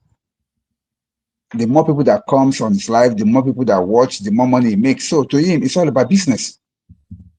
So he's never a friend, and he can never be a friend. And it's not loyal to anybody from what I see, apart from the two people that we just mentioned, this person to be and maybe Apostle Solomon, but any other person, and then maybe Davido. But apart from that, any other person, it's just for the clout. However, the issue of privacy is a little tricky because this was already out there. So did Daddy Freeze really say anything? It was already out there. Now, remember, Daddy Freeze is I think so, maybe a semi-journalist, if you want to call it, or blog. I don't know what you would call. Remember the first guy, Tosin, when they had heard rumors about he was being arrested, he had been arrested, and no one talked about it. It was kind of the press, no one believed it. It's possible that Daddy Freeze heard about it that time. He didn't jump on it or bring on it. He didn't come and say, "Oh, Cece, what happened?" What Daddy Freeze did was more of a reaction. So did he really? I didn't watch the whole show from start to finish. Did he really violate his privacy, or was he merely reacting? That's why I don't want to come out and say that he jumped. It's not like he opened the show today and said, "Oh, listen, come and see what I heard." Oh, that's when you would say, "Okay, this thing." But he was reacting to what now came was that not everyone knew. So I don't know if I would necessarily say that he violated his privacy. What I will say is that he capitalized on something that should have remained private. As far as loyalty, I think he said something about loyalty. His loyalty is to his pocket. His loyalty is not to anyone. Now, again, no one knows what happens behind closed doors. It Absolutely. was nice to him. Maybe he really did do good things for him. That might truly have happened. But considering the situation and something studied, watched a lot of media people. A character trait I've seen in all of them. They are not loyal to you as a friend, even if they are a friend. When it comes to a juicy story, they will jump on that. So he is no. He is loyal to his pocket. And I think you had a third thing. There was three things you said: privacy, loyalty. There was something, a third component you had. What was that? Protection. PPL. Oh, Privacy, protection, and loyalty. So again, protection. okay, like I said, again, in the area of protection, nobody knows what they did behind closed doors. But from looking at the video, it didn't seem like he was trying to protect him. But he was really subtle about it. He was really tricky. He stays quiet and he just lets you keep talking and talking. He can let you. So to give the impression that, oh, I'm not doing this, they're the ones doing it. And he has a way he asks questions, like he say, "Well, do you think that?" Those are open-ended questions to elicit Hello, Sister Rose. Oh, something. Daddy Free says that he's Sister Rose, you are breaking. We can't hear you. said that, oh, Daddy Freeze is his friend. And another thing people would with people is that people will say you're their friend for clout. Him saying that Two-Face is his friend is just to say, oh, listen, I know the big people. He's a clout chaser. He runs after anyone who has name and money. So when you tell people he's my friend, you look good to the eyes of society, like, oh, I know all the happening people, all the top people. So because he said friend doesn't mean there's any authenticity to it. And then who's to say that Two-Face even ever considered him a friend? We haven't heard from him. That's what I have to say. Thank you very much, Sister Rose. All right, Abby, do you want to add anything? Shout out to my Sese. Do you want to add anything before we go on to the last segment, Abby? I don't think so, but Uncle Ben, I want to ask you a question instead. Yes, ma'am. I just realized that while I was researching content, everything I've seen on the internet, I never really saw anyone post directly from Tunde Ednot's page. So I got a bit curious and I went to Tunde Ednot to see, if he's spoken about this Two Faces issue. Of course, he hasn't broken out any news, but he's reposted things from other blogs, he's reposted and tagged Daddy Freeze. And it now made me think about, generally, I know that the issue at play is that DF has mentioned on multiple occasions that Subaba is his friend. Yeah. But I'm wondering what the line is with friendship versus a job. Is it how you execute it or just leaving it alone? Because again, I'm of the school of thought that I don't think that DF should have left it alone. Because if anything, he would probably be in a better position to handle things carefully since he knows Two-Face, personally. So what would you have recommended? Would you have recommended that he should have left it alone altogether? Or it's just that his methods were wrong since that is his job? Why wouldn't he do his job? So let me get your question straight. Are you saying DF should have left the matter alone without I'm bringing it asking, to I'm not saying anything. Everybody knows how I feel. I'm asking, do you recommend that he should have left it alone altogether? Or are you saying that it's just his methods that is wrong? Because consider that that is his job. So if we keep going by friend, how many stories will he avoid? And how does that affect his job? And like somebody said that we are actually, what did the person say? We're picking sides, or what? I don't know the word the person used. Yeah. Where, okay, so he can talk about someone that is not his friend. That's his job. So where does professionalism lie? He's supposed to talk about everything. That's his job. He can't pick his friends, and then it becomes a case of bias. And then actually we know that the true fashion of journalism, which DF is not exactly a journalist, but the true fashion of journalism, he needs to be unbiased in situations. So he can't just keep picking people because they are his friends. Do you understand what I'm trying to say? So so this person is saying, what would DF have done differently? Are you saying he should have left it alone, or should he have just used a different method? Because think about, I'm playing the devil's advocate here, where he can't keep saying these 20 people in the industry are my friends, so I'll never touch their topic. Then that is not professionalism, right? Okay. Now let me break this down the way I understand it, okay? First of all, when DF, what's the new show he's on now? Honest Bunch. Yeah. When DF is on Honest Bunch, is he working in the capacity of a journalist or in the capacity of a blogger? A podcaster. A podcaster as a journalist, right? That is what I'm just trying to say, is that when DF is on Honest Bunch, That's as a blogger.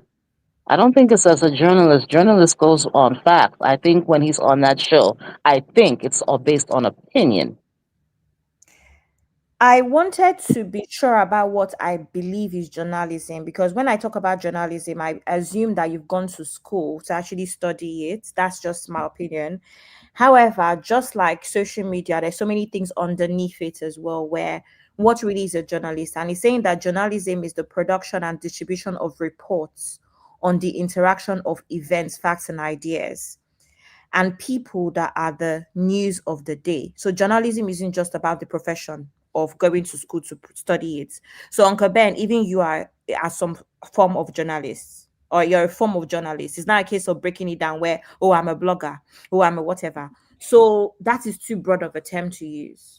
I'm trying to answer your question. That's why I'm going that route. I know. I just realized that I don't even. The DF owns Honest Bunch. He doesn't own Honest So Bunch. he works at Honest Bunch. Yeah, but Uncle Ben, your question is as a journalist or as a blogger. But blogging is a form of journalism. You ask a question, Abby, and I'm trying to answer it on the context of what we are discussing right now. You ask me, should DF shouldn't have touched it at all, or should it have done it differently? So I'm just trying to answer it. But if I can't paint a picture of what I see him doing, then you may not get my answer. So in a nutshell, when DF goes to Honest Bunch to conduct interview and all of that, he is working in the capacity of a journalist who is hired to be on that show. That is more or less like a corporate setting, a formal setting. He watched what he says on Honest Bunch. He's working with other team members. Whatever he said, anything they are going to do, they have to pre-plan it ahead of time. Now, when DF is on DF show, DF himself is a journalist, but when he's on his show, he's a blogger. Do anybody agree with me on that one? No, Uncle Ben. So DF, you want to take DF show like a formal setting show? Uncle Ben, I just said that don't mix up the names, blogger versus journalist, because actually, if we're going by the original term of journalism, then on Honest Bunch, he's a podcaster. He's not a journalist either. But journalism is a broad term. My question actually is, if he keeps picking and choosing, where does professionalism lie? Abby, So if is a problem with the method or with the topic? you still don't get the point I'm making, Abby. That's why you are pushing back now. I don't, because you're not following my question. My question I'm is, following your question because what I'm going to where tell you does is this. professionalism lie? Because now we're saying, oh, don't talk about your friend, but I can come and say, don't talk about me because it's because of something. It's very sensitive. So Abby, let me explain it to you. Maybe you go get them. You know, when you ask people questions, don't expect them to tell you the answer you want to receive. It's not the answer I want to receive. So let me just answer it my own understanding. I think I understand where you're going with this, where he can control his own platform because he owns the platform. So he can pick and choose what he wants to talk about versus where he's being employed. You have your answer. I understand, but what I'm saying now, Uncle Ben, is that Tuface can feel that way. But it's the same way he was doing interview with Waje. And Waje felt a certain way about him, where it's like, Daddy Freeze, I felt like I was your girl, but this is what you did to me. Anybody can feel a kind of way because they're in the same industry as him. So my question to you is, where does professionalism lie? Where he's like, listen, as much as this is my friend, this is my job. That's my question. But you are not letting me answer your question, Abby. You want me to give you the answer you are expecting. I'm not giving the answer. So let me explain it and give you. Let me explain it and give you my own answer. Then you can disagree with my answer, okay? So here is my answer. When DF is on Honest Bunch, that is not his settings. That is a former setting. That is a job. Whether he's on there through contracting or whatever, that is not his show. He can't control, he has limited control on what happens on Honest Bunch. But when DF is in his house, sitting in his bedroom, have you not seen him every time? Does DF give you the impression he's in a formal setting? When he sat in his bedroom, sometimes when DF is live, if you listen, you can hear somebody sleeping on the side with soft snoring. DF can wake up middle of the night, go live. The point is, when DF is on DF show, that is not a formal setting. That is DF word. DF choose to be a blogger. And when I say a blogger, I'm not using a blogger in a professional terms now. I'm using a blogger with respect to how we blog in Nigeria. Anybody can just go on Facebook, TikTok, everywhere, start blogging.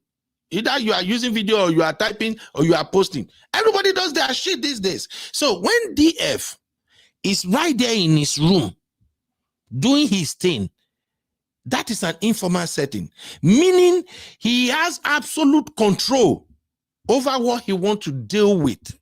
Now, this case about Tuface Idibia and all of that, like I stated at the beginning of this show, I wouldn't have issue with DF if he has not used, if he has not dropped that line, Tuface is my friend.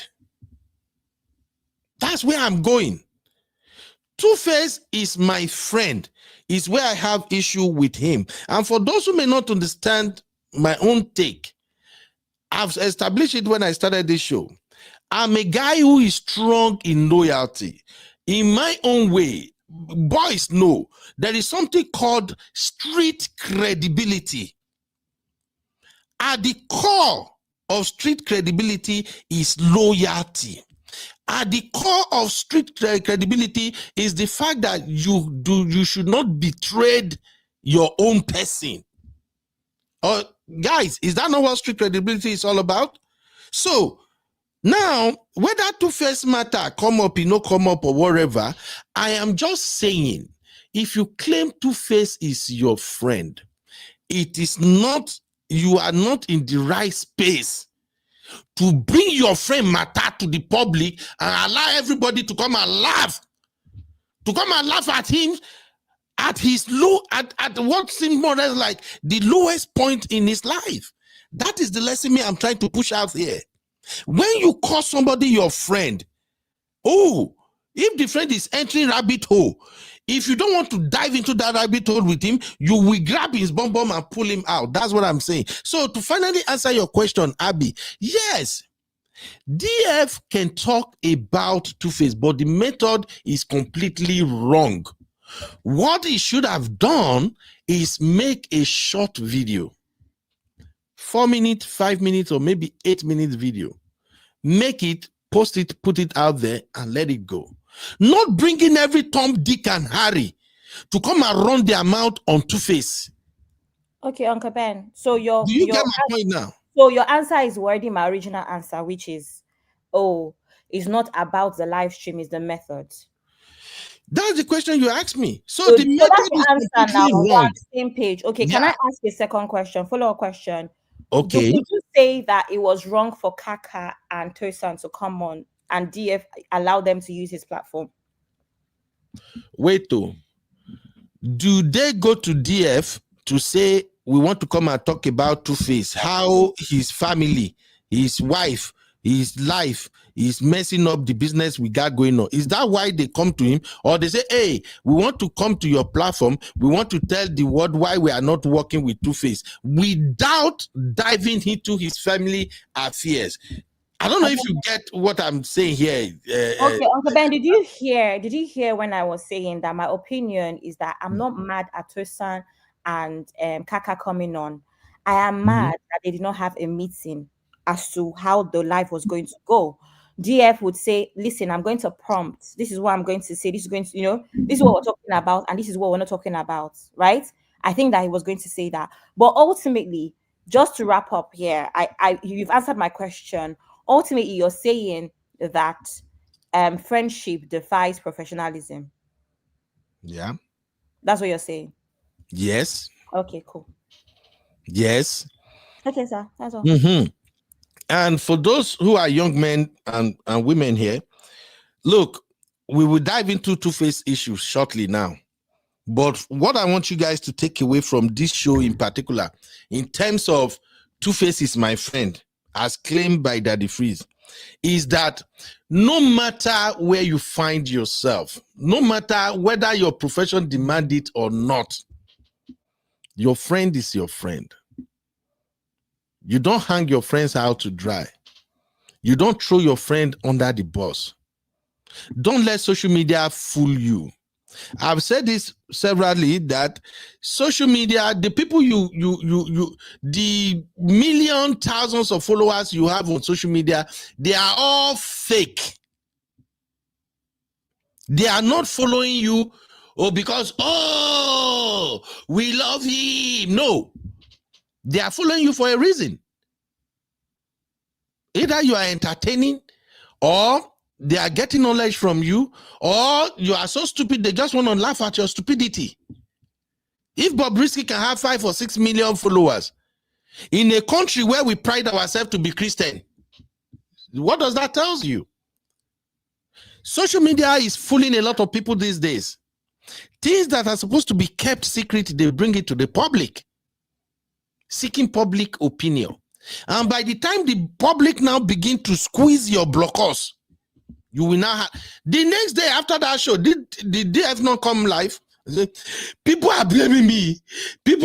I'm just trying to help. They are blaming me. And then the next day, Baba went into swearing Shopono,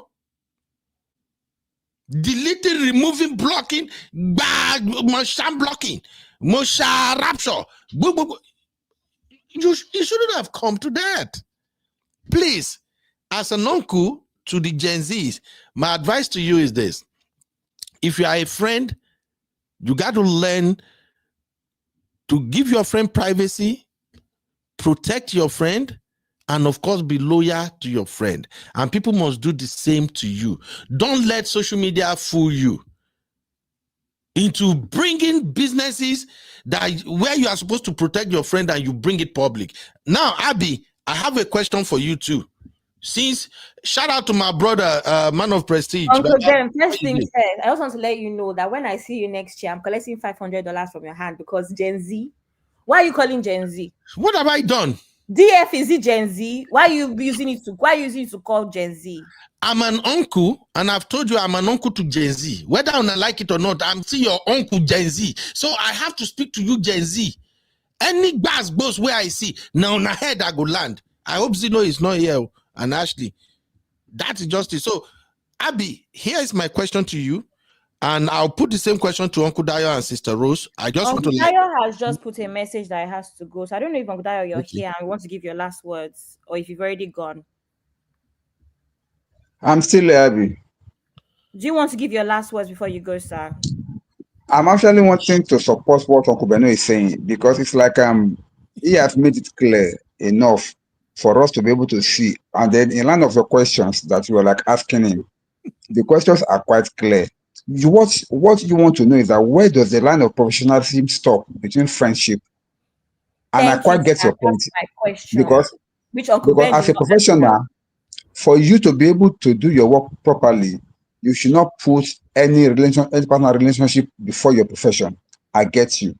But where this matter is not really rhyming with your question is that when you define what is journalism, even that context, even that narration that you gave, you said that journalism is the compiling of I cannot pick it word for words, but what you actually say is that somebody that compile a report and present it in the proper context. But in this particular case, Daddy Freeze did not compile any of these things. He just jumped on the news. See, it is not that he was the one that went to like invent the news. He jumped on the news that was trending, and instead of him to like manage it properly, he just used it to get clout.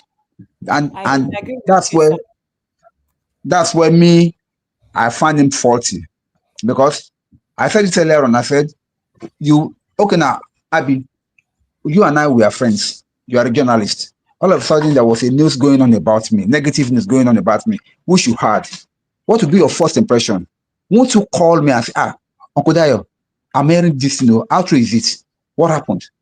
You will have called me privately, asked me, and I'll have told you one or two things, and then you'll have advised me, let's do it this way, this way. That still does not stop you from doing your job as a journalist. Are you getting me now? But Uncle you Ben, now, we know my stance. I said it on my show. We know my stance. I don't like what Daddy Free said. In fact, Uncle Ben went against me when I first said this that day. So we know. I'm just, again, this is a show, so we're trying to keep a balance and get something to entertainment. That was what my question was. Because a lot of times, I think as Nigerians here, we're okay with other stuff until it touches us. Because this thing that DF is doing now, I can feel a kind of way just because I've been on DF's live twice and he doesn't consider my friend. That's what I'm saying. Sometimes with this professionalism thing, where do we draw the line? Because anybody can feel a kind of way. Anybody, because they met DF at an event, and I think that their acquaintance is enough for DF to have contacted them. Wait to Abby. What is life? Your hand never touched you now. You think it's okay, sir? Please wait to Tuface is not the one that come out and say DF is my friend. DF is the one that is saying Tuface is my friend. I know, Uncle Ben. Again, this is not. You are making it seem like it's Abby's thoughts. We know Abby's thoughts already. Abby has given her thoughts. I'm just okay. Asking Cool. Let Uncle Dayo just finish. Maybe and you can continue this glass goes where you won't start. Thank you, sir. So as I was saying, you will have called me privately and said, this is how we are going to do it. This is how you are going to do it. In fact, you can even broker the news. Be my friend and say, okay, this is what happened on this trending news, and this is what you have been able to find out from the source, which is me. Then you now narrate it in such a way that at least it will not really put me in such a bad light, but you are saying the truth, no doubt about it. What my brother Tuface was trying to do was even though he's passing through some lot of the guy's passing through a lot of BS presently. He does not want his matter out there. He doesn't want it out there on social media. That's why the very first thing he said when he came on that show was shut the F up. So he does not want them to keep talking about. And now, presently, now look at the ripple effect. the ripple effect is affecting the wife more negatively because the House of Representatives in our state has called her to appear before their ethics this committee to come and defend and say why she was being so mannerless in the public. It's going to rub off on the wife negative, even though the wife allegedly was wrong, but it will have a greater impact, apart from Two-Face and all, it will have a greater impact on the wife's reputation as a politician. So he was trying to protect his wife, despite whatever he's facing in his home. He was trying to protect his wife so that this matter would not blow out of proportion. But already the way that the freeze was like taking it will make it to completely scatter the table. So that's why that the freeze was wrong. I'm getting Nabi. So it's not about professionalism now, it's about if you are a friend, Uncle you will Ben, I'll not be go back that in route with your 5 friend. minutes. Sorry, sir. If you are a friend, you will not go that route with your friend. So that's what we're talking about here. He said he's a friend to Two-Face, but he's not behaving as a friend. He's actually behaving like a friend enemy. Like a friend enemy, because it's not, I don't see any context of a friend in everything that he has done so far. That's my take, sir. All right, thank you very much. So, Abby, here is my question to you. You are my friend right now, Abby, my baby girl.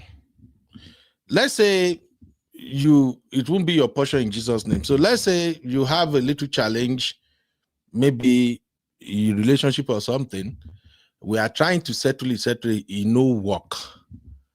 And on this platform, we have spoken about a lot of people who have issue in their relationship and all of that. Would you appreciate it if I say, make una come see my baby girl Abby, they are having this bad so this relationship is super toxic. We have tried to settle it, but we can't. Then I bring it live and I share the link. I say people should come and talk about your relationship. People who are not there, who don't even know anything. Or I bring your 2 other colleagues that work with you. I bring them to come and start running their mouth. My dear, would you appreciate that? Hello, can you guys hear me? Oh, Abby is not in the studio. I think I heard her say she was going to step away. I think I heard that. Okay, no problem. Anytime when she's free, she will come and answer. So she said, I will not.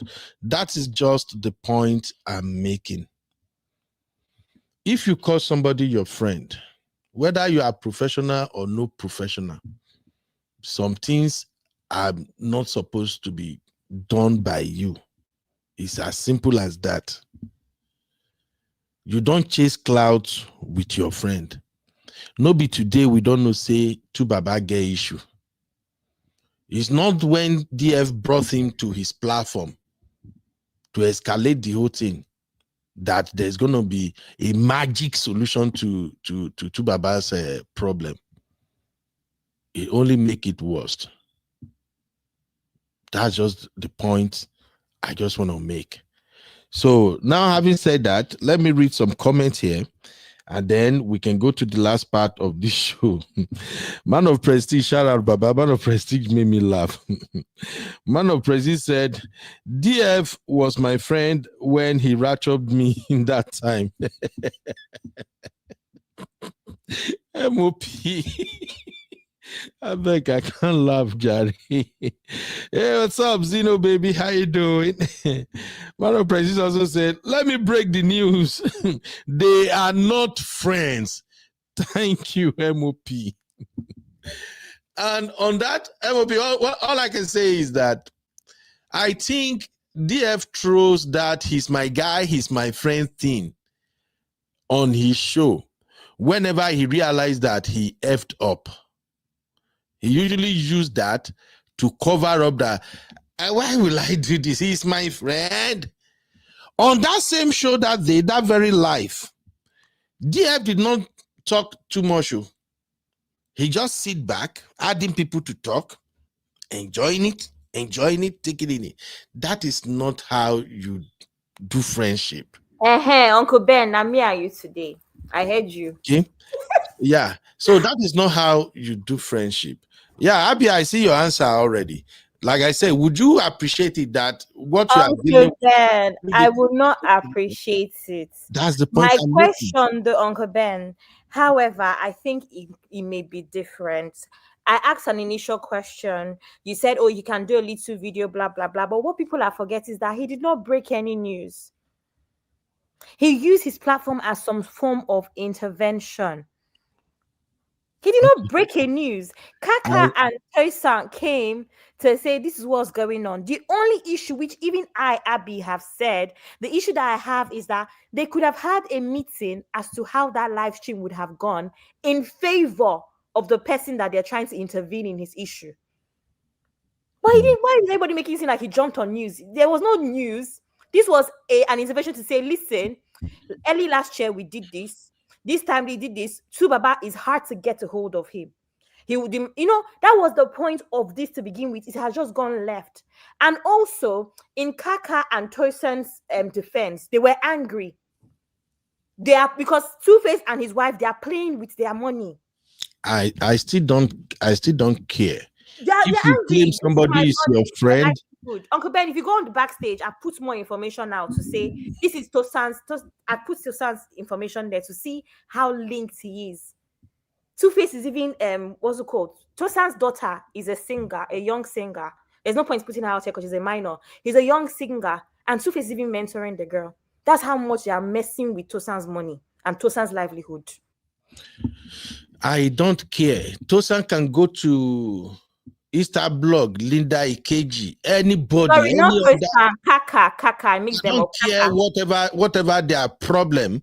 I felt I sympathize with them that okay, this thing is happening, but Daddy Freeze platform with Daddy Freeze claiming Tuface is his friend, that right there is the wrong place they can ever be to express whatever grievances they have, and I don't care.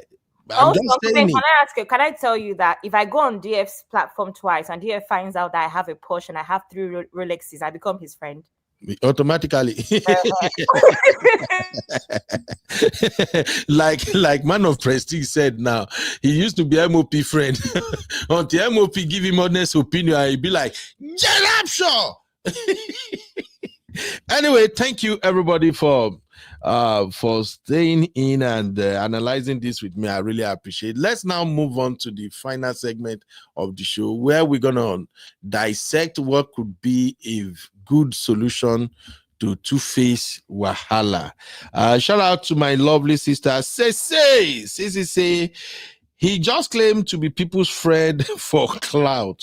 I'm telling you, DF claimed he's people's friend when he knew that maybe the show he planned wasn't what's going on and people are dragging whoever he's discussing. That's when he will call them, oh, he's my friend. But anyway, I still give a lot of credit to DF anyway. DF have done some amazing job. Let's not water down that one. DF have helped a lot of people.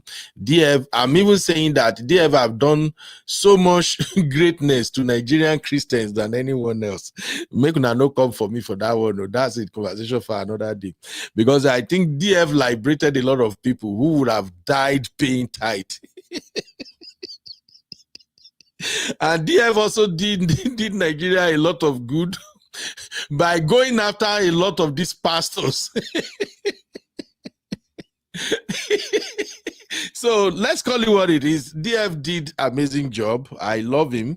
I listen to his show once in a while, and sometimes I don't just listen. Sometimes I listen to his show, but once you get to the point where DF is swearing Shonkmono, Iyemoja, or he started cursing people out, I'll just be like, be like saying, now my boss stop be this, make I drop from this show.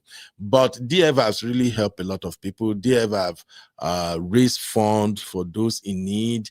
DF have used his platform to bring so many people to limelight, you know.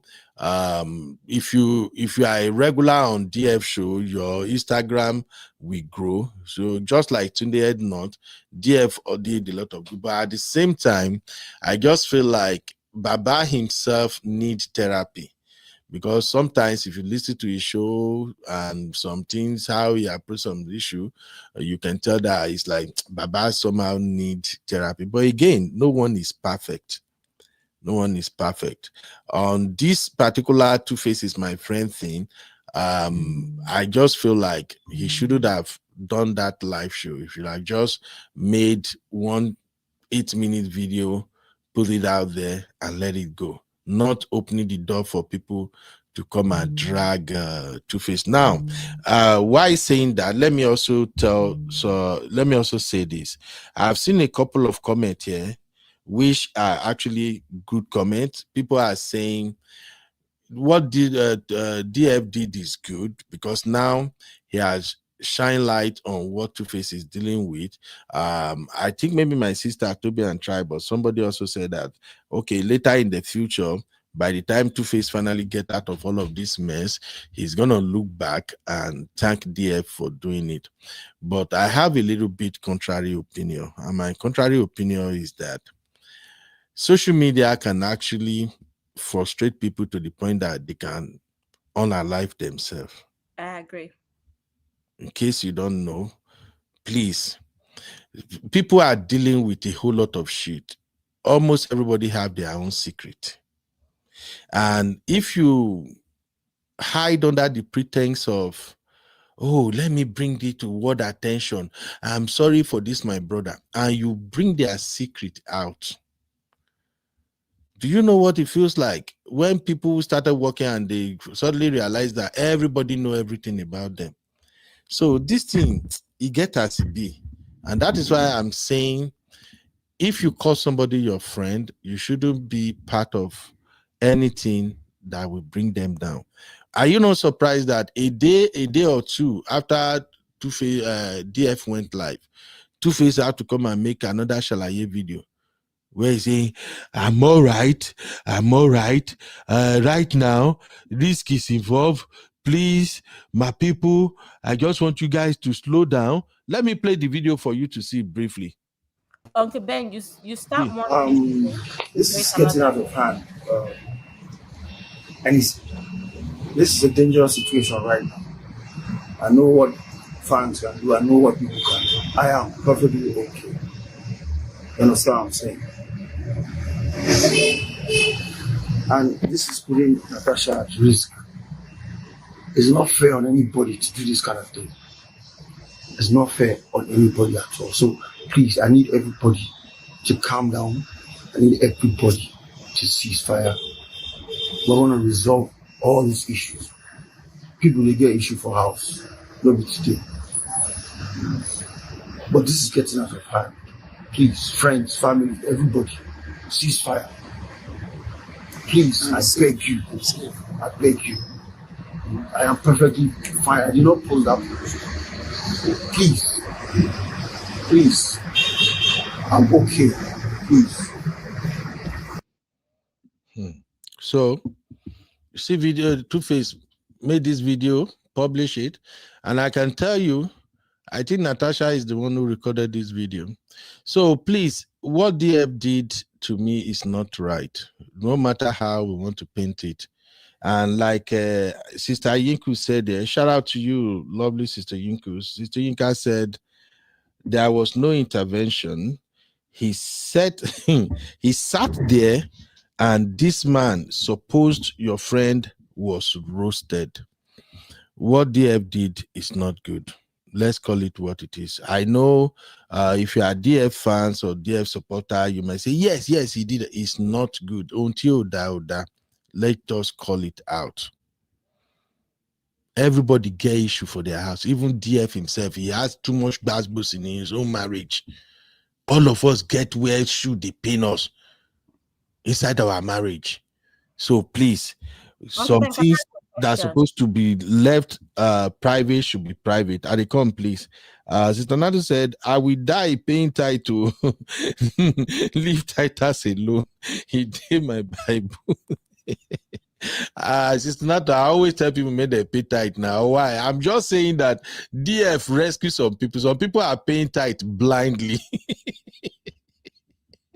And some people don't question what their tithe money is used for. Why their tithe money is used to buy private jet and properties and build schools that their children cannot attend. So DF actually helped Nigerian Christian. That's all I say, Sister Natu. Don't go fight me. M. Joes, what's up, mama? M. Joe said he has become such an elitist, always insulting people about poverty. That insult, I can't stand that one at all. It's okay to be angry, but you don't have to insult people. Did you know that I deleted somebody comment? No. I suppose block the person, but I no blocker. I just delete the comment. The person says something, and I knew that that person took what I said out of context. When I said people that are following you on social media, the majority of them are not there because they love you. They are just following you because it's either you are entertaining or they are learning from you. Now, somebody drop a comment and say, "Oh, this is." I deleted it and I move on. Now I have the option to curse the person out now, but as I not curse the person out, I no swear for her now. If I'm not telling you now, you won't even know I did that. I think only Abby will know that I did that. Nobody would have suspected. I can't stand that swearing, cussing way DF they do. MJ said, Adnatu, it's your choice. Once you know it's not for God, no, may we not even go there, Gary. MJ said, Natasha, Natasha, they record him with a broken glass in her hand. Abby, drop your last take. Make we close this chapter, I beg. I want to talk about solution to Two-Face problem. Okay, can I say that if we have this smoke for DF, what are we going to say about Hyacinth, Two-Face's brother?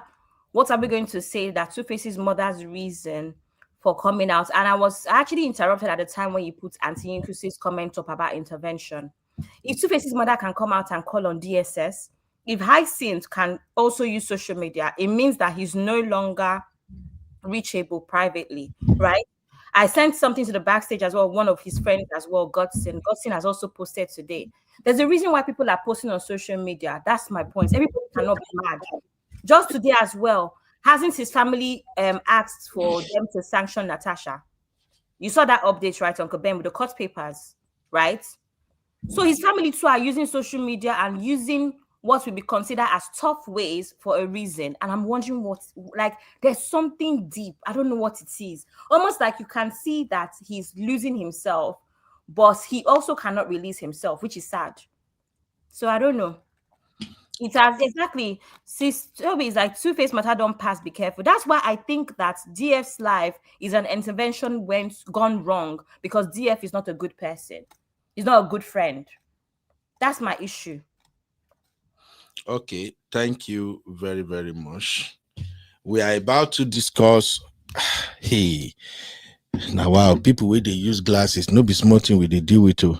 Anyway, ladies and gentlemen, we are about to discuss solution to Two-Face Wahala now. But before I finally move away from that, let me quickly make this quick announcement.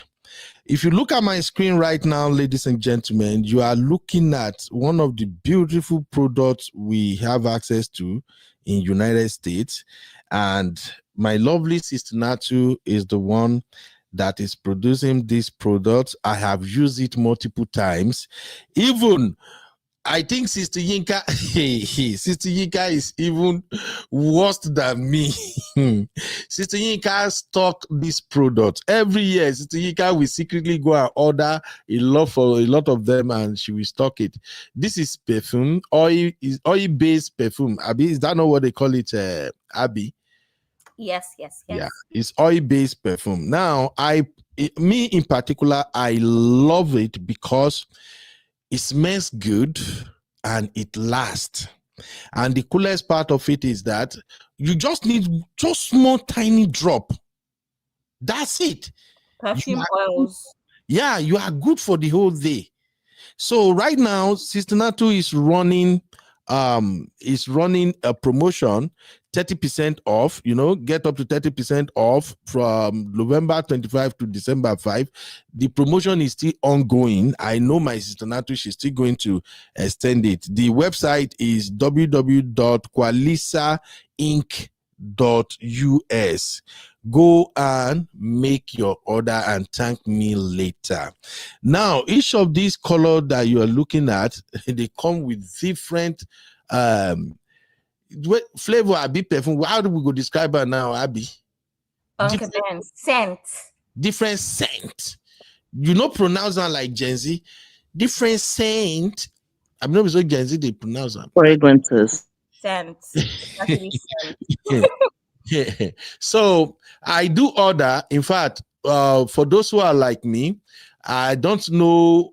I know they know the name for head. So all I always do is I'll tell Sister Natu, I beg Sister Natu, help me mix them, So ever since I ordered the first batch, and my children, my wife, everybody grab them, they say they kind of like, so I start telling Sister Natu, I beg, help me package them, make it include for my wife and also for my children and for myself. So Sister Natu go arrange them, you go there inside this fancy container, and then she go put small note, or sometimes she will chat me and say, okay, Uncle Ben, this one will get this color is for you. Personally, that pink one, I think women love that one very, very well. As soon as it come bam like this, now that one I the first disappear from my box. So please, it's very cheap. I personally called Sister Natu. I told Sister Natu, like, Sister Natu, you are supposed to be behaving like Igbo. You are selling this thing too cheap. Some of us, we bought perfume $400, $500, $350. Money no cost me. I no get money where I would buy 1,000, 10,000 on. I go according to my size. Some of these $300, $400. Uncle Ben, $400 is a lot of money. Which kind lot of money? Where them? Lots of money for perfume. Where these big boys they buy? That's like £370. That's a lot of money to spend on fragrance. So you're a big man. No, which kind of big man? For that information. Now I know what to do. Thank you, sir. Go ahead. So please, some of those don't really, they smell nice, they are cool, but 6 hours at times they hardly last. But this one, they are really, really good. So please go and grab yours now. The website, Abby, please, if you can help me drop it in the chat for those who would like to make an order now. All right. Having said that, let's now go to the concluding part of this show, which is where we're going to start discussing the bass to the boss. If you are ready, I am so ready, ladies and gentlemen. Let's do this.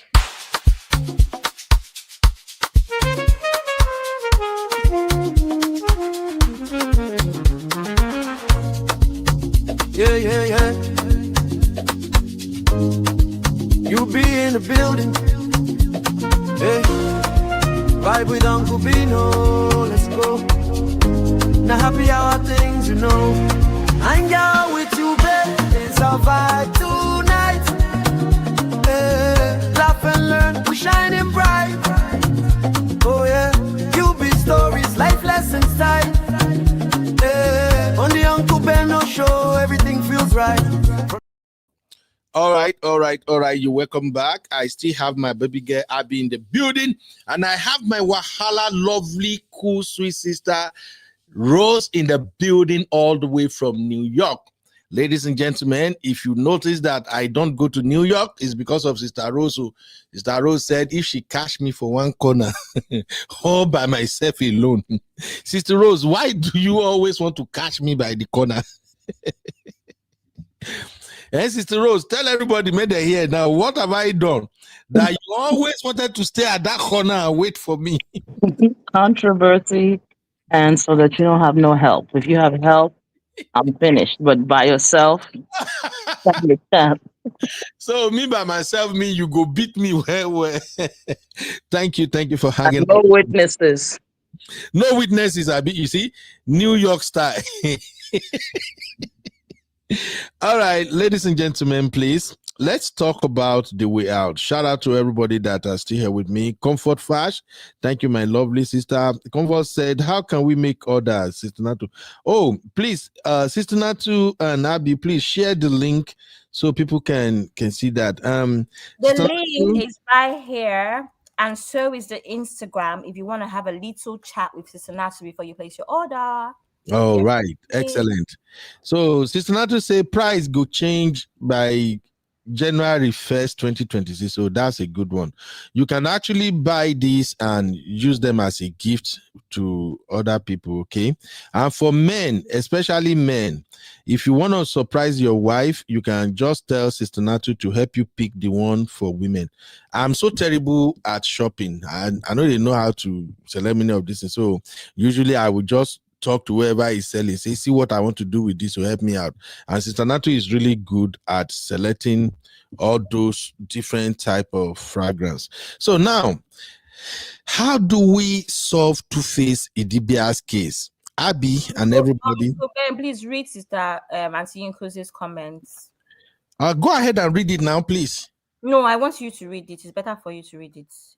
Oh, Sister Yinku said, the enchanter is my nightwear after shower. 2 drops on the skin. Criminal, Sister Yinka. 2 drops on the skin and irresistible is the word. Oh, wow, Sister Yinka, she said, my married sisters, I highly recommend. Oh, this is why I couldn't have read that comment. It will not land the way it just landed. Oh my God, Sister Yinka, where are you taking us to? Where are you taking us to? Thank you, Sister Yinka. God bless. In fact, Sister Yinka stocked this thing up. She shared the picture of it for back, and I'm like, blood of Zachariah, Sister Yinkus. He stocks up before it finishes. Oh, and then Sister Tobia tribe said, wow.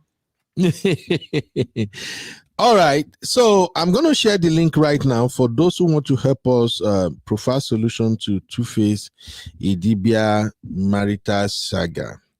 Now, here is what I can say about Tuface. Like I said on my show yesterday, or maybe 2 days ago during Political Roundtable, I think Tuface is the architect of his own problem. I think Tuface is one of those men who appear milk, gentle, calm, lovable. Those type of men that when you see them, how they carry themselves, how they conduct themselves, you just feel like, this man can't hurt a fly. He's so innocent. But let me shock you. Many of those men inside house, they usually frustrate their partner. And to make matter worse, the vast majority of them don't really know that they are making life a living hell for their partner. Now that one ain't worst. As a married person myself, I do tell other married colleagues if they have issue that, you see, when you are having gbas with your wife or your husband, if you can identify that you are the problem, your marriage will last. But if you can't see it, that you are part of the bigger problem in that marriage will break up at the end of the day. Or one person go by. So when you see men who look calm, gentle, they have this likable personality and all of that outside, but inside the house, they pepper their wife, or women we appear come outside, but they pepper your husband inside house. Now where wahala they did with that too? Most of the time, their partners are usually the one the world will blame. Have you ever been in a situation whereby you have issue with your partner, and to God who made me, now your partner, now ain't they wrong? But whenever anybody hear the matter, now you that they come blame. Who have experienced that before? Drop a 1 if you have experienced that before. Me. Matter go happen, no. When I will go judge them. Now your partner now go there in the wrong. But by the time people look at the whole matter, they could say now you did wrong. Now you are confused more than ever. Like, what have I done? Things like this is common when you are married to an introvert, when you are married to somebody who is good at hiding their true color. You're going to experience all of this. And I think that is what Tuface bring to the table. That's what he brings into his marriage. I know you're probably wondering now, Uncle Ben, how did you know all of this? Are you now his friend? Did you live in the house or whatever? This is how I know. Abby, are you interested in knowing this? Make I tell you. Don't worry, I know it too. Continue, Okay. sir. All right. This is how I know it. As a man or woman, once your first marriage crash, second marriage crash, the third one, if it gets bad, goes, you are the problem. That's it. Common denominator.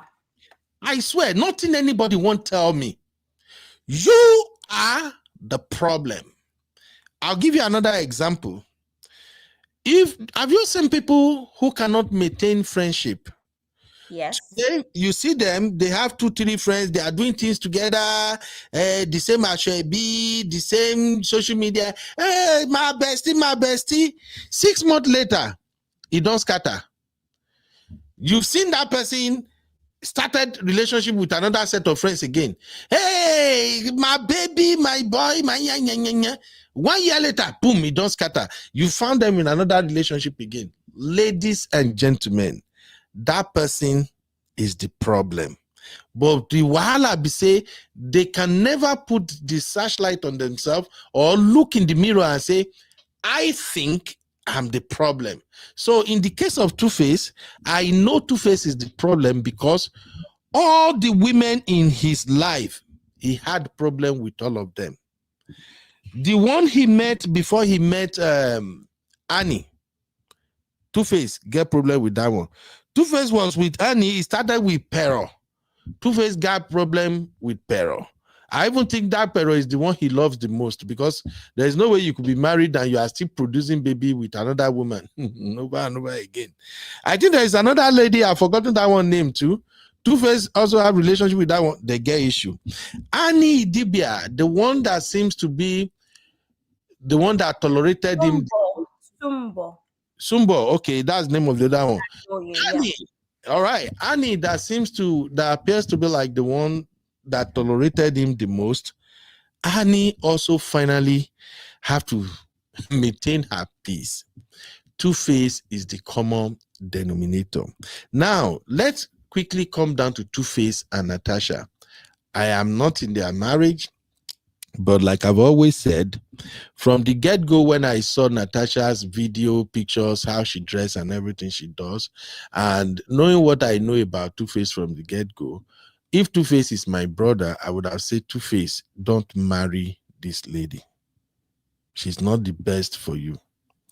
Then we later found out that Natasha don't born 2 pikin, allegedly waiting the post for social media, and that she was once married, and that the ex-husband actually packing butter, shaking shoe, ran. Then Tuface hop in. I don't know what Tuface saw in Natasha, and I don't know what Natasha saw in Tuface, because I think Natasha herself, she's a walking red flag who is also attracting red flags. Allegedly, sorry, Natasha, if you get to hear, this is just based on what you are throwing out there on social media. I think Natasha is a walking red flag that is also attracted to red flags. In case you don't know, there are women out on this street that the only guys they are attracted to are guys who means nothing. Guys who can offer them nothing. Guys who will bring nothing but trouble, heartbreak, cry, and pain. Those are the guys they are always attracted to. Guys that will beat them. So, Tuface and Natasha is a wrong combination from the get-go. Why am I saying all of this? Is because if you want to offer solution to Two-Face problem, you need to know that these two marriage is not supposed to, these two people are not supposed to be in marriage. Now, first off, looking at Two-Face, why I think Two-Face is so freaky wrong going into this marriage is that you already have 7 children. Why on this earth would you agree to have another baby with a woman who already have 2 children elsewhere? I don't know. That seems off for me. I don't think Two-Face should be in business of making more babies. It's just my own personal opinion. Why do I think he shouldn't be in business of making more babies? You see, for those who truly know what it takes to raise children, once you born 3, 4, you can't reach 5. You suppose don't tire by now. Even if your husband call you, say, babe, may we have one more, you suppose they run. And as a man, if your wife say, babe, I still want more, you suppose, whoa, you suppose run, make your leg they hit back of your head, because it takes a lot to raise children. Children always change the dynamics. You are going to sacrifice. But then something tells me the reason Two-Face probably want another baby is because Two-Face was never present in the lives of those other 7 children that are now grown that he has. What do I mean by it was never present? When Two-Face were pumping out those babies, that was when Two-Face was hot, always traveling. There are shows and many other things. And he's into a lot of girls at that time.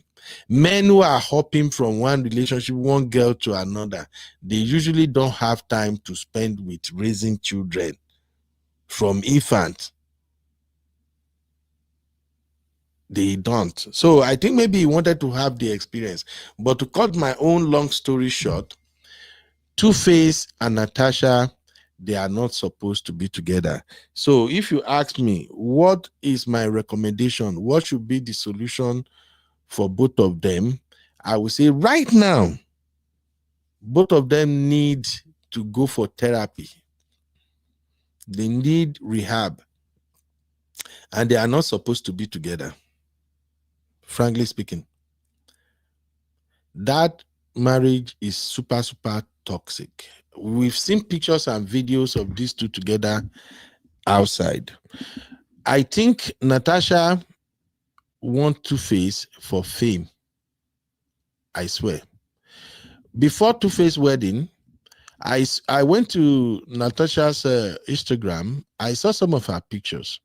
She has a very particular picture that is interesting. In that picture, she was sitting down and 2 well-built black studs were standing on the side. I think they put their shirts off and she was sitting in the middle. That means something. That is a woman who wants to be in charge. That is a woman who wants to dominate her man. That picture is giving the energy of a woman who like to call men, say, you come, make I F you today. Tomorrow, hey, you come, F you. In fact, 2 of you come, may we do it together. Allegedly, those are the energy coming from that picture. And all it boils down to is that she doesn't have the persona of a woman who want to be controlled or be under a man. But as a lady who went to school from a very great home, money day, and all of that, she is not getting the attention she so desired. I think she's not getting that attention. You know, when you are doing this Instagram thing, you definitely wanted everybody, hey, but I think she's not getting it. So when she saw Two-Face and Two-Face saw her, when they saw each other eyeball to eyeball, Natasha knew what she can get from being Two-Face girl. And Two-Face career is shaking. Money, maybe no too plenty like that again. When Two-Face saw her too, she's from the Ghanaian family. She's an honorable. Two-Face probably think, oh man, this girl can be my link to power, to connection. So it seems they are in a transactional relationship. But how do I know all of this? Ever since Natasha came into Two-Face life, I think Two-Face relationship with Annie started declining so fast. And Natasha gave me the impression of a woman who is also in competition. She's in competition with Annie. Abby, I don't know if you are following my Shalaye. I agree. It's just Okay, that so, it okay, was I will said allow you. I'm just trying to drop my own so that when people come, they go know where I stand.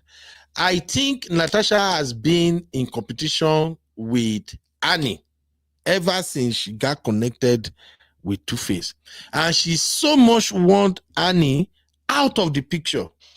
So many of the things she is doing, all those social media display that you are seeing, was to frustrate Annie. And I think Natasha has this power over Two-Face that she can get Two-Face to bend to her will. She can get Two-Face to do what she wants Two-Face to do. Now, when Annie finally have the courage to walk away, or maybe not Two-Face walk away, Two-Face is at the mercy of Natasha. And Two-Face doesn't look back. Two-Face is like, okay, now I'm enjoying my love, leave us alone. I think somebody said Two-Face said Two-Face say she's my peace or something. But anyway, the way Natasha is following Two-Face up and down, the way they will call Two-Face to stage and Natasha will be by his side, she's always hovering around Two-Face. It tells me that she needs Two-Face to give her that publicity she so desired. And Two-Face is still doing his layback thing, but the energy too slow. So in a nutshell, what do you think should be the solution to their situation? If you ask me, let them part ways now. It's never too late. Natasha is giving the energy of an unstable woman. And Two-Face is giving me the energy of an instigator. Men who appear calm, men who don't put hands on their women, they have other way of triggering their women. Even me, I'm guilty. Me, where they follow you talk now. In my life, ever since where I don't know, say, lazy, I don't enter paradise. I have never put my hands on any girl before, and I will not do it till I leave this world. But you don't want to cross me. If you are my wife or my girlfriend or anything, if you cross me, I have my own way of hitting you in a way that I swear one single finger I won't lift. But I know how to get to you that you will be like fire as a woman. Many men are like that, and I'm confessing now. Men are not just talking, say, hey, why you throw Two-Face on that, but it's not. I'm just letting you know that men who don't hit, men who don't touch, men who don't, they never get physical. There are some men that they will not even yell, but what is coming out of their mouth? All the experienced sisters here, please tell me if I'm lying. Oh, what is coming out of their mouth when they drop palm? You go see the woman, they vibrate. So, Two-Face to me, it seems like it's an instigator. Natasha seems like fire. And those two, they should not mix. Any woman where they carry bottle, I told you, I saw the video you played yesterday, Abby. I saw the way Natasha grab bottle of whether wine or whether spirit, whatever she had on to. I saw how Natasha grabbed that bottle. That is a no-no. I've been a barman. I've been to the clubs. I've been on the street. I've seen people fight. There are where people will hold bottle that if they grab bottle like that, if you trigger them, that bottle go land for your head. The Agbero way. So to me. So Tuface is doing things that he has been doing to every other girls he had been with, and those one has kept quiet. In fact, this is why I blame Annie Macaulay. This is why I blame Annie. Annie has pampered Tuface nonsensical behavior so much that he is used to it. And in case you don't know, when you see men who their wife divorced and they marry another woman and the marriage not last, the other woman self run, is because the stupid narcissistic behavior where they show the first wife, they carry that behavior, enter the next relationship. So that's what's going on now. Natasha and Tuface, we don't know how it's going to end, but for me, the only way out is let them go their different ways now. And then there is one other angle I see people discussing. What is his mother doing? I think Abby even mentioned it here, that the mom, the brother, they come out on social media, they are yelling, we don't need them coming to social media to yell or do whatever crap. These are two adults. The mama fi can cry for social media from now to Jericho. We don't care. We are here when the mama come talk, say the guy wear bead for Tuface and he put something for his neck. The next way we see the guy and the mama, they are doing mommy and say daughter and mother-in-law together. So coming to public to say, see what is going on, hey, it won't solve the problem because these are two adults in a relationship. What the family can do, and for anybody who is experiencing this now, what you can do to help your brother or your sister is, if you have evidence of domestic violence, whether you see picture or anything, take that picture to the police and report that one of these persons will buy each other. You can get involved in their matter like that. And even at that, if your person said they don't want to leave the marriage, you can't do jack. Many of these people in toxic relationship, they know the hear word. You can talk, you can fight, you can do everything. In fact, they go take you settle. After you shook mouth for their matter, now where they discuss, you say, see in big mouth, you can't put mouth for a matter. Now there the two of them go enter bedroom, go they do kerewa on top of them. There's nothing you can do. The best thing you can do is you just play active role. To say, see, we try, but bringing it on social media, you shout from now to tomorrow, it will not solve nothing. The only thing is, they will drag Natasha, cuss her out. Some people will drag Tuface, cuss him out, but that won't still solve the problem. That right there is my take on Tuface and Natasha matter. Now, let me yield the floor to anybody who want to give us what could be a better solution to this toxic relationship.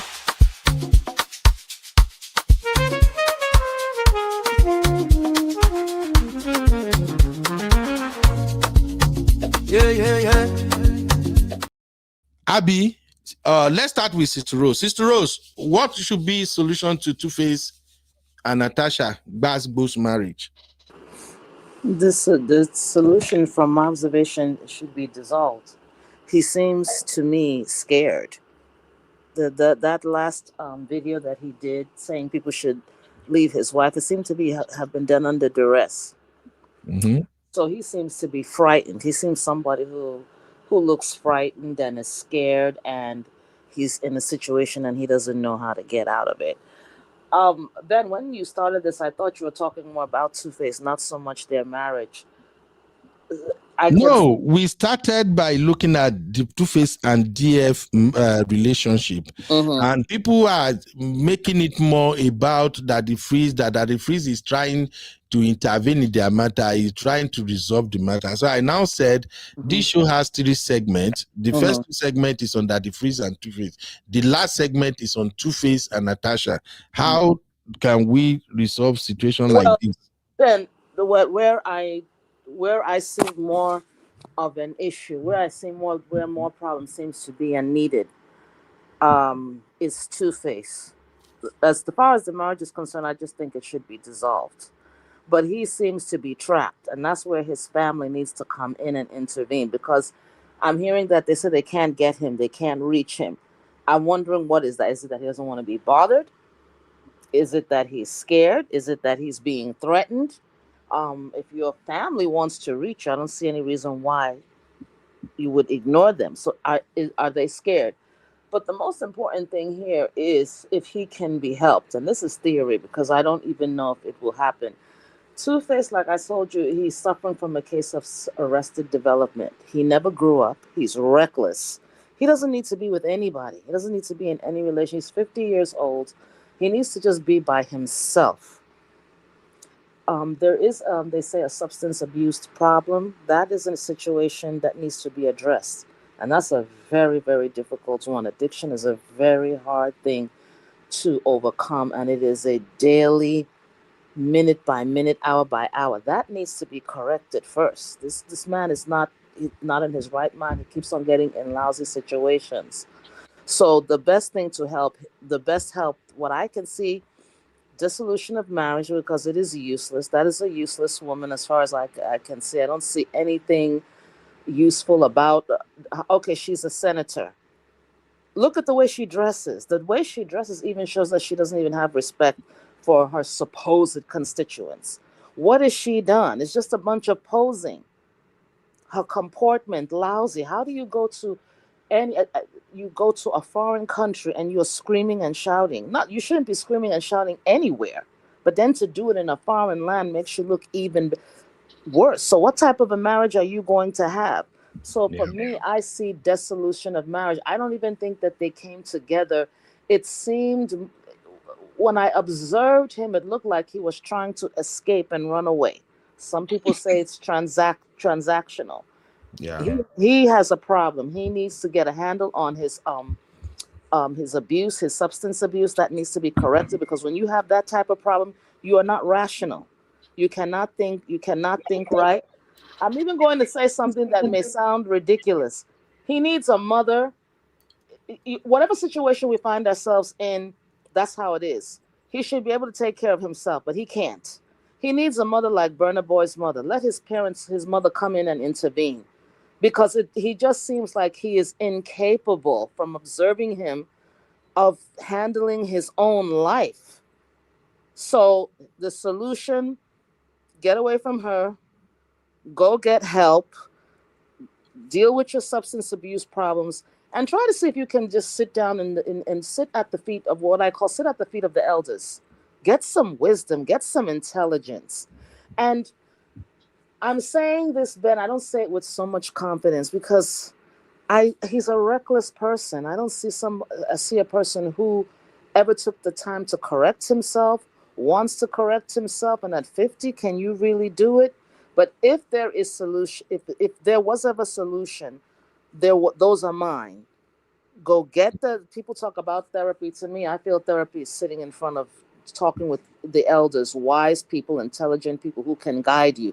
Stay by yourself for a while. Sit down, think, be quiet, and get away from her. There's nothing good that's going to come out of her, and get off those substances. That's my take. Thank you, Sister Rose. Sister Rose, Abby, you want to read comment first, or you want to give us your take on how Tuface can get out of where he did? Shana, are we going to say hashtag save Tuface, Abby, hashtag justice for Tuface, or Hashtag Tuface, release yourself. Because ain't nobody saving him. Abby, I've never heard that before. Which one is Tuface? It's new. It's not every day we go with it. It's new, because in this case, he doesn't need saving. He needs to release himself. And Kobe, my question again is that if his family can come online and all, that means nobody can save him. He needs to release himself. Or hashtag pray for Tuface, but not save Tuface. You can't save him. He needs to release himself. Really? Yes. Or hashtag Natasha, or hashtag Sumama release to Baba. That one enter. Now, Abby, Google puts Natasha's age at 31. That automatically brings me to a place where I want to put the entire blame on, the people where I go blame already, Abby. You know who I want blame, so? She's 31. She's 31. So who do you want to blame? Gen Z. Uncle Benji believe that Natasha is 31. She could be. She even she doesn't I act don't like believe it. somebody who is more than 31 to me. I don't believe it. No. I don't think she's not more than 31. But forget the way she behave. She behave like person way past 31 for your eye. I put her at 35. She does not be. We don't know anything about her immaturity. We only know that she's toxic and violent. Thank you for this, Faith. Thank you very much. If she's 31, she's not Gen Z. Gen Z stops at my age, Uncle Ben. I keep telling you that I'm the border of Gen Z and millennial. I don't care. Anybody way act like Gen Z, even if you are 40, you are still Gen Z. So does that mean that Jempa Ned is Gen Z?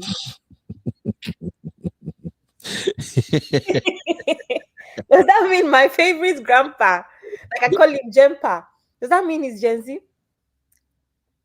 His nickname is fitting, Jempa. I'm just saying, Uncle Ben. I don't know. I don't know. For some reason, I don't believe she's 31. Really? But that's by the way. I feel like I don't have anything to say, Uncle Ben. Should I read comments for you? I don't have anything to say. Okay. Now, for those who are lawyers in the house, I have a question.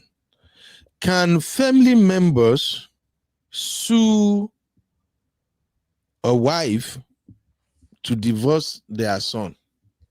I know it's crazy, right? You're asking lawyers. I'm not a lawyer. I don't know. Lawyers, please. Sister Rose, do you think that can be done? We're talking about you're talking about Nigeria, the land of no law and disorder. The Nigeria, then remove law. We're talking about Nigeria. Remove law. The law does not apply. What I can say is they can pressure her. They can do whatever they can do to dissolve the marriage, in whatever way they can to whether it's an intervention, whether it's by force, which is the way things work in Africa. Yes, I don't really have. I don't even know if you can even do that in America where there is law.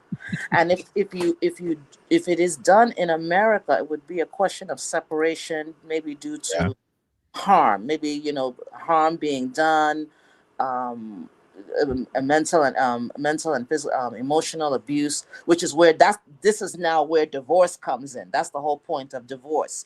Now you divorce, so they have the option of doing that. But then again, like I said, when you look at when I'm judging from what I saw in that last video, he seemed like he's scared. It seems like it's almost like they threatened him, if you try to leave, this is what's going to happen. So that's where the family can intervene. I'm going to say it, jungle justice. Do whatever you got to do. If it's my brother, please, I would do whatever I have to do, especially in a country like that where money talks and you do what you want. I would take whatever measures I need to get my brother away from you because I want to save his life. He's my brother. But then law, I don't know. I don't think that comes into play. In a nutshell, you don't see any solution here. Okay. No, the solution I told you, Ben, is walk away. What stops him from walking away? Okay. Shout out to my brother Chucky. Chucky, I hail Baba. How your side? Chucky said, in this Gen Z era, yes, it's very possible. Now, Chucky said, legal, yes, that can happen, but family have to come with a concrete case to make it suitable or to make it suable. Please, when his mother came out that year, when she tagged DSS, her reasons was that he's missing. He doesn't pick calls, he doesn't reply messages, and he's just gone missing. And it's very strange because they don't know this woman as a strange woman, pretty much. So I don't know. That's why and also to even answer the question of his family coming out and all, I think the reality here is that whether or not he's suable, or there's any legal standing here. I think ultimately the general idea is that at the very least, let it be on record that we came out and speak, since we were no longer able to address this privately. Because again, because somebody said it, and I want everyone to remember that the issue is not that they cannot reach their brother. The issue is that Natasha is notorious for always having his phone, always deleting stuff and stopping him from doing stuff, in quotes. I don't know if anybody has any experience with someone who gets married and starts acting weird, like they're under a spell or being controlled. Because I have that experience with a distant family member. You will understand this thing that the family are talking about. They just start to act very, very strange, talk strange, behave strange. And because you know them all your life, you kind of know something is up. And what is the new thing that's happened to them? Marriage, right? Yeah. We've seen stories online where all of a sudden the man is not allowed to give his family money. Or Uncle Ben, don't we hear these stories all the time? Control. All of a sudden now, this man is meant to be giving his family X amount of money. He's not doing it anymore because of the wife is saying no. All of that stuff. Family can tell when people are acting very different and just different from themselves. Now, combination of family, friends, something is definitely up. But I don't know what they can do from a legal standpoint. It's just, yeah. But I think the family, they've tried everything privately and they don't have a choice. Remember that even back in the day during Annie, we never heard from the mom. All we used to hear was rumors that the mom doesn't like her. That's about it. Did we see her to come and do video, say she's looking for her son? So. Okay, let me play this video for everybody real quick and we'll begin to round up. I see that nobody want to profile solution to Tuface Wahala. So that means my own solution is... I did give you a solution, Ben. What are you saying? You're trying to say that the solution I gave was... Your solution is they should go apart, right? Yes, that's the solution. Why did you render that null and void? The problem now is she's dominating Tuface. And that's what I said, Ben. Tuface to leave. So how can he leave?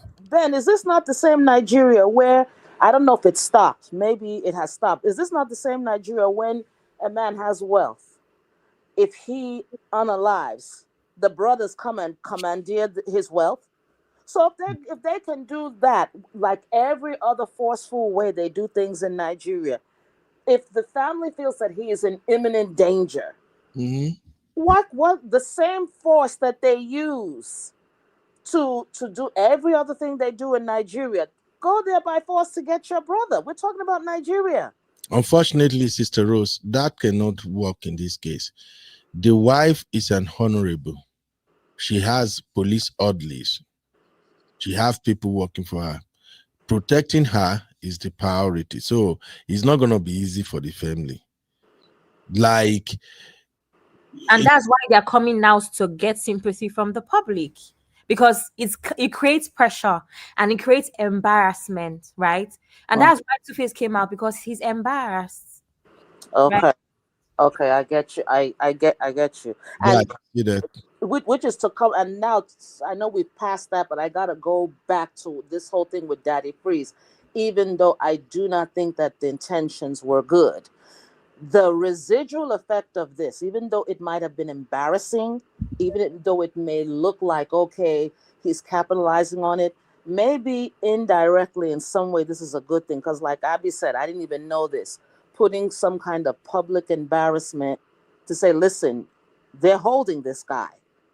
They're holding this guy. So then maybe what Daddy Freeze is doing, I'm not defending him at all. You won't get no defense from me with him. Maybe it's a good thing if embarrassment, if public embarrassment is what it's going to take to free him, because that guy looked like he is scared from what I watched.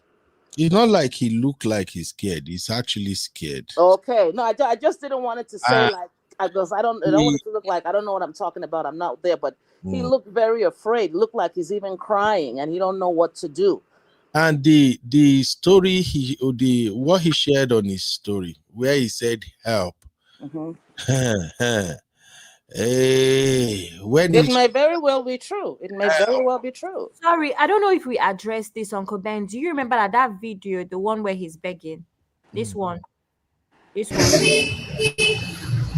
this is right. That one, Uncle Ben, do you remember? I don't know. I addressed it on the backstage, but I don't know if anybody replied. I can't remember. Did you hear that there's a quieter voice that said, "Say I'm safe"? Yeah, I heard. I didn't hear it, but I heard Is the someone say.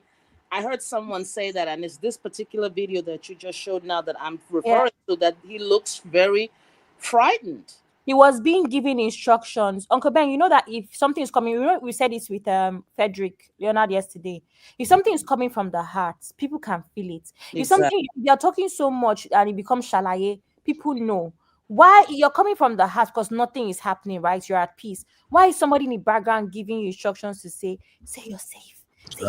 that is the controlling nature of Natasha. I told you guys yesterday, as a professional media person myself, anytime I see any shot, I can tell the angle and I can at least to some extent predict the size of the person. Excuse me, Ben, I'm sorry, I have to interrupt.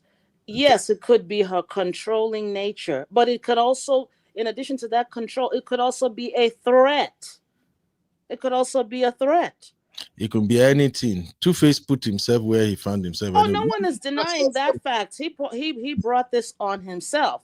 But now that he brought it on himself, he's seen the consequences and he wants to run. And even though he brought it on himself, Ben, I'm going to be honest with you. The humanity in me, I feel sorry for him. I truly, looking at him, I feel sorry for him. He's getting his karma, but does he deserve to be punished like this? I don't think so. We will come to that briefly. We have Honey Babe and Janet G in the building. Let's hear from them, and then we'll see if this is a deserving karma and the way out for those who find themselves in situations like this. Honey Babe, Oyeka Sola, what's up, mommy? Hello, everyone. Hope everyone is okay. We're fine. Hello. Hi. Hi, ladies. Hi, Abby. Hi, sis. How everybody? Hi, honey, babe. I've missed you. Sorry, this job is doing my nutting. I think the problem I have, and I'm saying this with all due respect, is that we don't have the education. When we talk about grooming, when we talk about coercion, you guys will make fun of us. We're speaking big grammar. There's reasons why we say this because of situations like this. In the job that I'm starting a part-time hustle. I'm basically going to be doing a lot of business support, and I'm coordinating a whole load of care workers. Part of my onboarding is that I have to do certain compliance training. One of them is safeguarding adults and a lot of other stuffs. And this is the problem. If this happened in the UK, because of the constant campaigns that we have through the media, through the TV, anyone similar to what Tuface is going through, he would know to ring whatever the number is. He would know he would know where to go. But there's none of that in Nigeria because we do not raise awareness about situations like this. Let's be candid. If this doesn't happen to Tuface, would any of us be interested in terms of like helping anybody in this particular situation? Probably not. And the problem I have is that people are talking about legal and stuff, but because he, tell me if I'm wrong, Hubie, he has capacity. Yeah. There's no safeguarding issue. Do you understand what I'm saying? Because of the fact that he is. Honey, babe, say that again. Say that again. Go back a little bit. What did I say? When you were talking about safeguarding issue, go back a little bit. When it comes to safeguarding issue, yeah, in terms of a vulnerable adult, it would be very, very clear if it was in the UK because of situations like this where we don't have the education in terms of coercion, in terms of controlling behavior. It's very dismissive. People make fun about it and don't take it seriously unless it's to someone that it actually is part of their family. There's no interest. And what I'm trying to say, in the West, as in the US and UK, we've have campaigns, PR campaigns about if you're going through this, if you have a concern, you can ring this number, you can ring that number. That doesn't happen in Nigeria. And then you have situations like this. If this happened in the UK, I very much would think that someone would have alerted the authorities. We know the justice system doesn't work in Nigeria. If you had a concern, you could obviously report it to maybe social services, you can report it to the police, and they will make a an effort to investigate. If you tried it in Nigeria, no. UB's response is that, oh, because she's an honorable. In the UK, we don't care what your title is. If there is a really relevant concern, we will investigate it regardless of who you are. And that's what the problem is when it comes to Nigeria. There is such a respect for the rich and the powerful that nothing works. So I think in terms legally, in terms of Tuface, I really don't know how he's going to get out of it. As far as I'm concerned, it's the onus is on him. When he gets to a stage where he's tired, he will leave. Now, the problem is Natasha is very, very controlling. She's not allowing him to see his family. What do you do? If you had a system that worked, this wouldn't be the problem because there'll be places and resources for him to go to.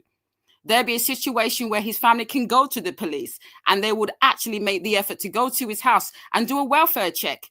Tuface, are you okay? Let's come into the house. Let's check if everything is okay. But that won't happen because we don't believe in things like that. And it doesn't work in Nigeria. So that's what I'm saying. There is such a broken system when it comes to Nigeria. This is where the problem is. So even from the point of view as the family going to the police, you really, really think that anything's going to happen? No.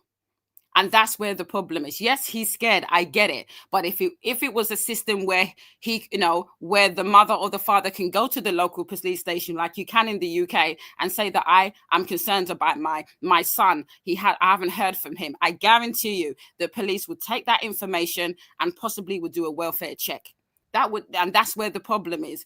The system is broken, and it's only emphasized in the fact that this is a welfare case, a safeguarding issue, but what do you do because the system is broken? So I really don't even know where we go from here.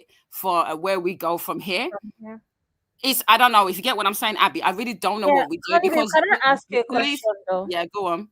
My question is, do you not think that Tuface with his access, when I say access, a little bit of money, not the regular Nigerian access, being a celebrity also buys you some sort of access and respect. Because I think most people would know Tuface in Nigeria. Is there a reason? Why is he not using it? Because I'm sorry to say, as much as he's rich and he's wealthy, he's not. The thing is, I'm saying it with due respect, he's not educated about things like this. He probably doesn't even know that he's being coerced, manipulated, controlled. He doesn't even believe that in some respects he probably doesn't even believe that he's actually a victim of DV. Because a lot of the average Nigerian... We can feel the pain, right? We can feel the pain. Like I can feel the pain, but he can feel the pain when he's punched and slapped. Yeah, but he doesn't understand. He doesn't understand control. Access. What I'm trying to hear is that... what I'm saying is that there's a difference between someone, laying hands on you. It's pretty much, violence. And he probably doesn't understand the whole kind of like mindset that you can be manipulated emotionally. You can be coerced, and everything that's happened to him emotionally and verbally and what she's saying to him, especially with the fact that he did that video and you said someone in the background was saying, say yourself. That's being manipulated. That's being coerced. He probably doesn't even understand what that means. Do you see what I'm saying? And as much as you're rich, doesn't necessarily mean that you're educated to understand the dynamics of what you're going through and even perceive that you're an actual victim. And that's where the problem is.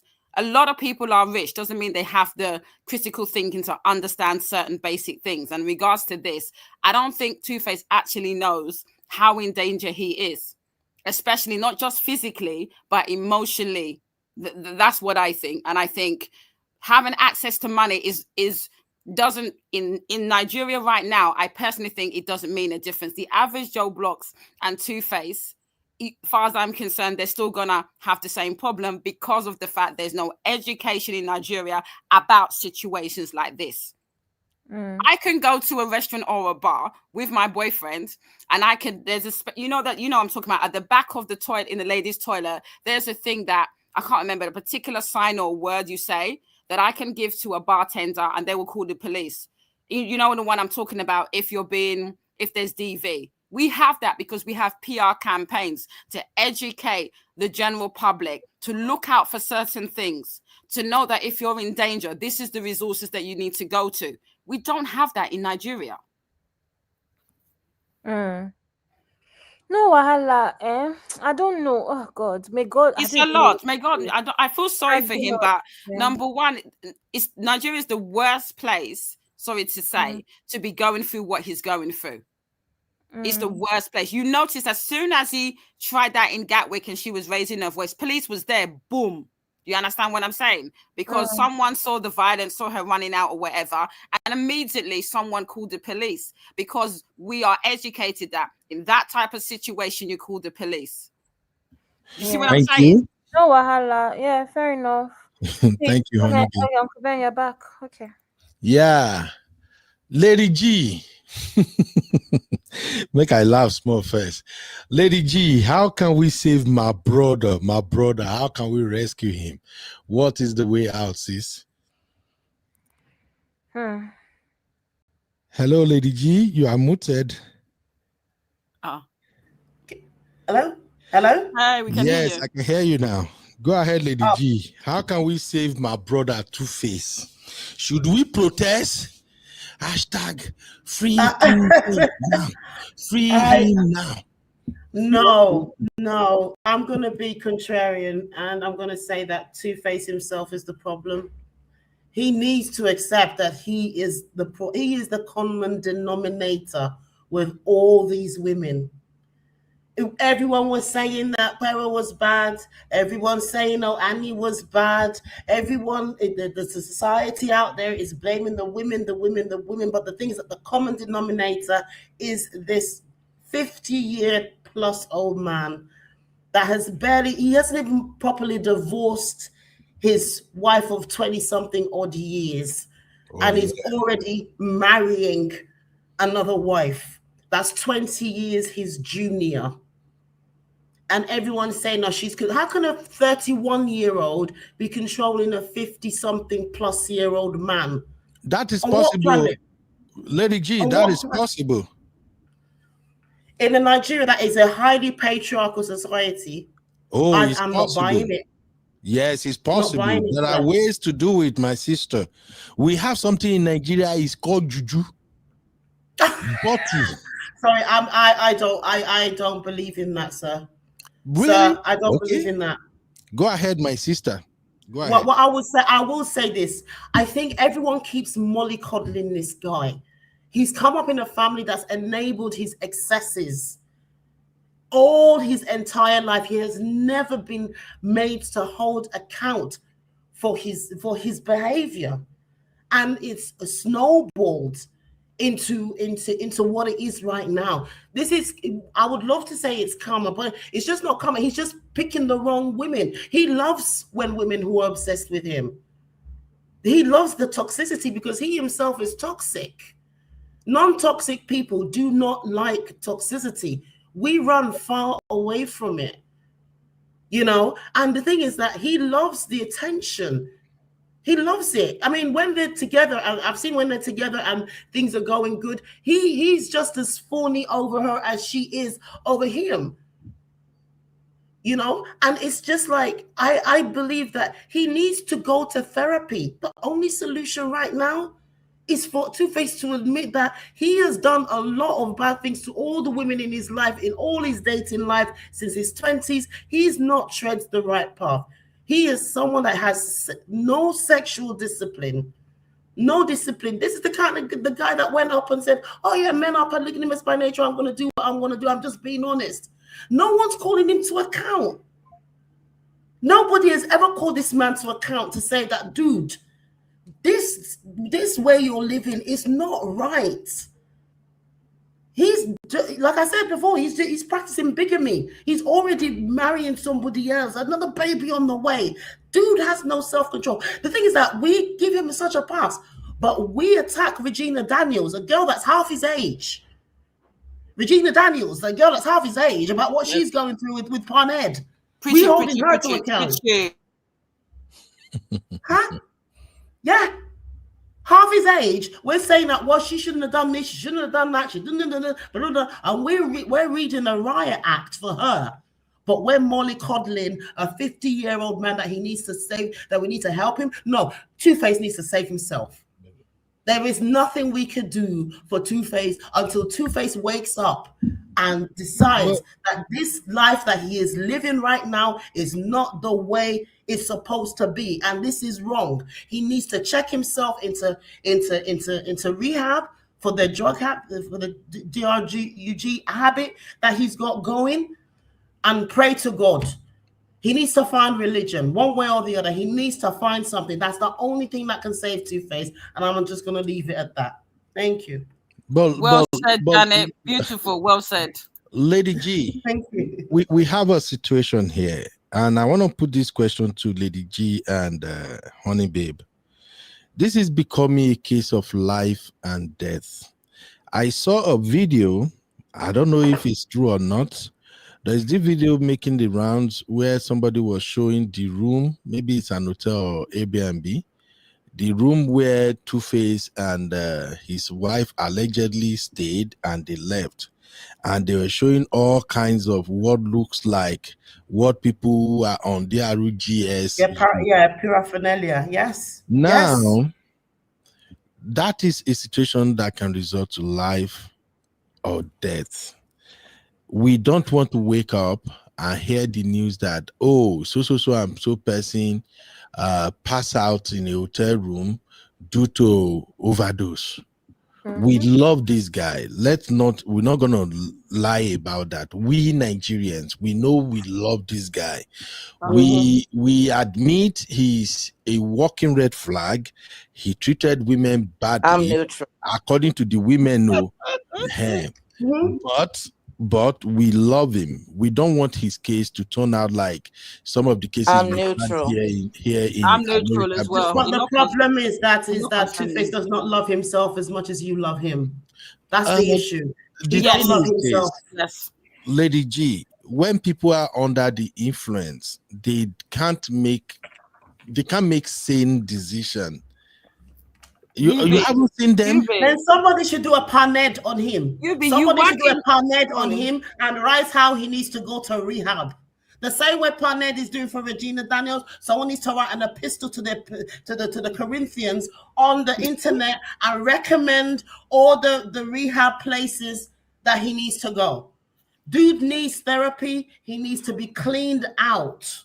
Someone needs to pay for him to go to the Mayo Clinic or wherever to go and get those drugs out of those things out of his system. I'm sorry to use the DR word, but someone needs to do that if you really want to save him. But the thing is that he don't want saving because he's exactly where he wants to be. What we don't understand about narcissistic personalities is that they feed off energy like this.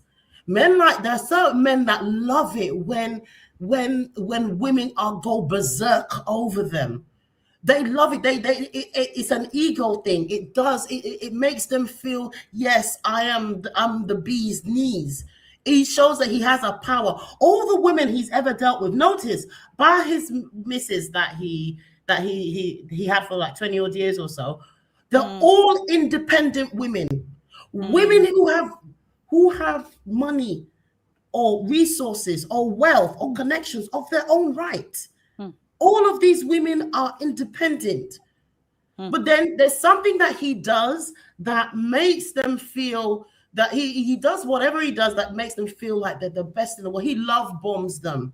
He loves bombs them. And as soon as he has them where he wants them to be, he shows a different person. I can tell you that the most narcissistic personalities are the most charming, the kindest people on the outside.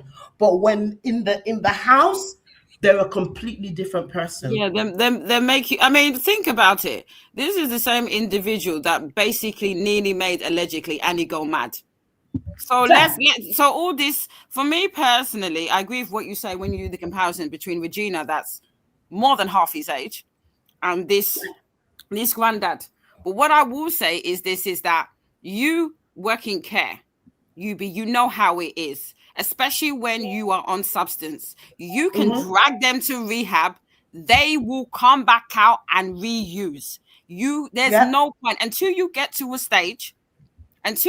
to a stage where he's ready to actually admit that he has an addiction. and he's ready to get the help that he needs. You want me to now from UK to do Navy SEALs or to ask Trump to do Navy SEALs? It's not going to work. You're wasting your time. It's the same thing in care. Some people don't want to take their medication, but if they have capacity, they're allowed to refuse their medication. So it's the same thing with Tuface. When he gets to a stage where look at allegedly Annie. Annie has, allegedly been to rehab, and she sorted herself out because she realized she was at rock bottom, and she decided she needed the help that she needed help.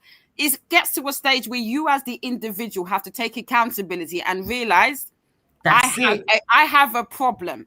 But all these that we should rescue him, we should bundle him into the car. There ain't nobody gonna, do what you be. He's gonna run straight. He's gonna run straight out and take the substances again because he hasn't reached the stage where he realizes he has a problem. So for me, you're wasting your time. All right. Exactly. Let me bring another angle to this conversation. Hopefully, maybe this can help. I still have Sister Rose in the building, my baby girl, Abby. I'm surprised the way ladies are not even trying to help my boy here. Didn't they pay me? But let me just bring this other angle to this conversation. Give me just a minute, okay? We have to get to the bottom of this one way or the other.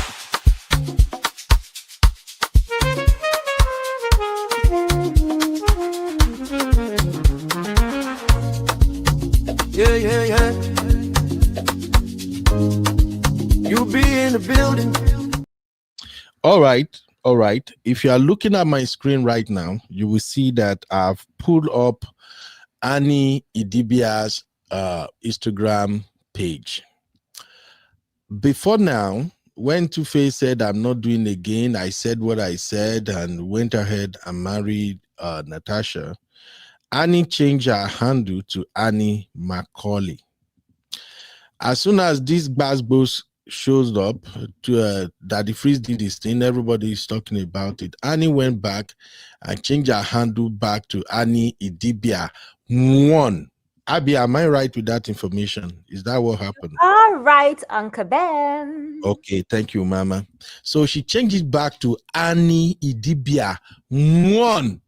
Those of us who are lovers of Igbo people, because I don't care whatever you people have going on in Nigeria, we are Igbo. We are 5 and 6 for life. We know what it means when somebody write their name and they add 1. For instance, my title is Chief Omengboji 1 of Austin, Texas. It means the original. Thank you, Mama.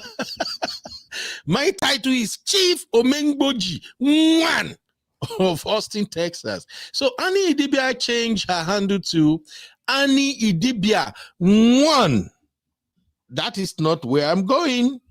Now, Annie started dropping post upon post upon post.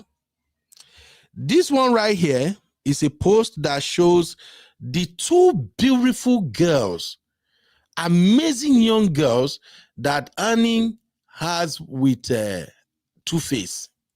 I think I've forgotten the name of these young girls now. I think one, Abby, what are their name again? One is Isabel, Olivia and something, right? Olivia and the other one is Olivia. Yeah. Okay. 2 beautiful girls. I can't even believe that these girls have grown like this. I don't know what they are feeding children nowadays. Bam! I remember when they were small. You know, you born them yesterday, you close your eye, you open it, they don't talk past you. So Annie started dropping posts. This is the latest one with her girls, with smiles and everything. Now, I want to give credit to Tuface as well as Annie for raising these girls, okay? But that is not where I'm going. Look at the second post from Annie. Well, not even this one. Let me show you. Here, Abby, I'm going to leave you to explain this poster to me. But here, Annie dropped this and she just had this dark love emoji. I've told you guys that Annie has been trolling Tuface and Natasha ever since their Gbasgbos started. Now, if you ask me, I'm in love with it. I like that she's doing it. Okay, fine. Annie is a very lucky woman. When you go down DRGS lane, it's very difficult to come back. But thank God to the support system that she got, people like Tuke Makiwa, as well as many other people that stood by her, Regina Daniel and the likes. Tuface left Annie at the lowest moment of her life.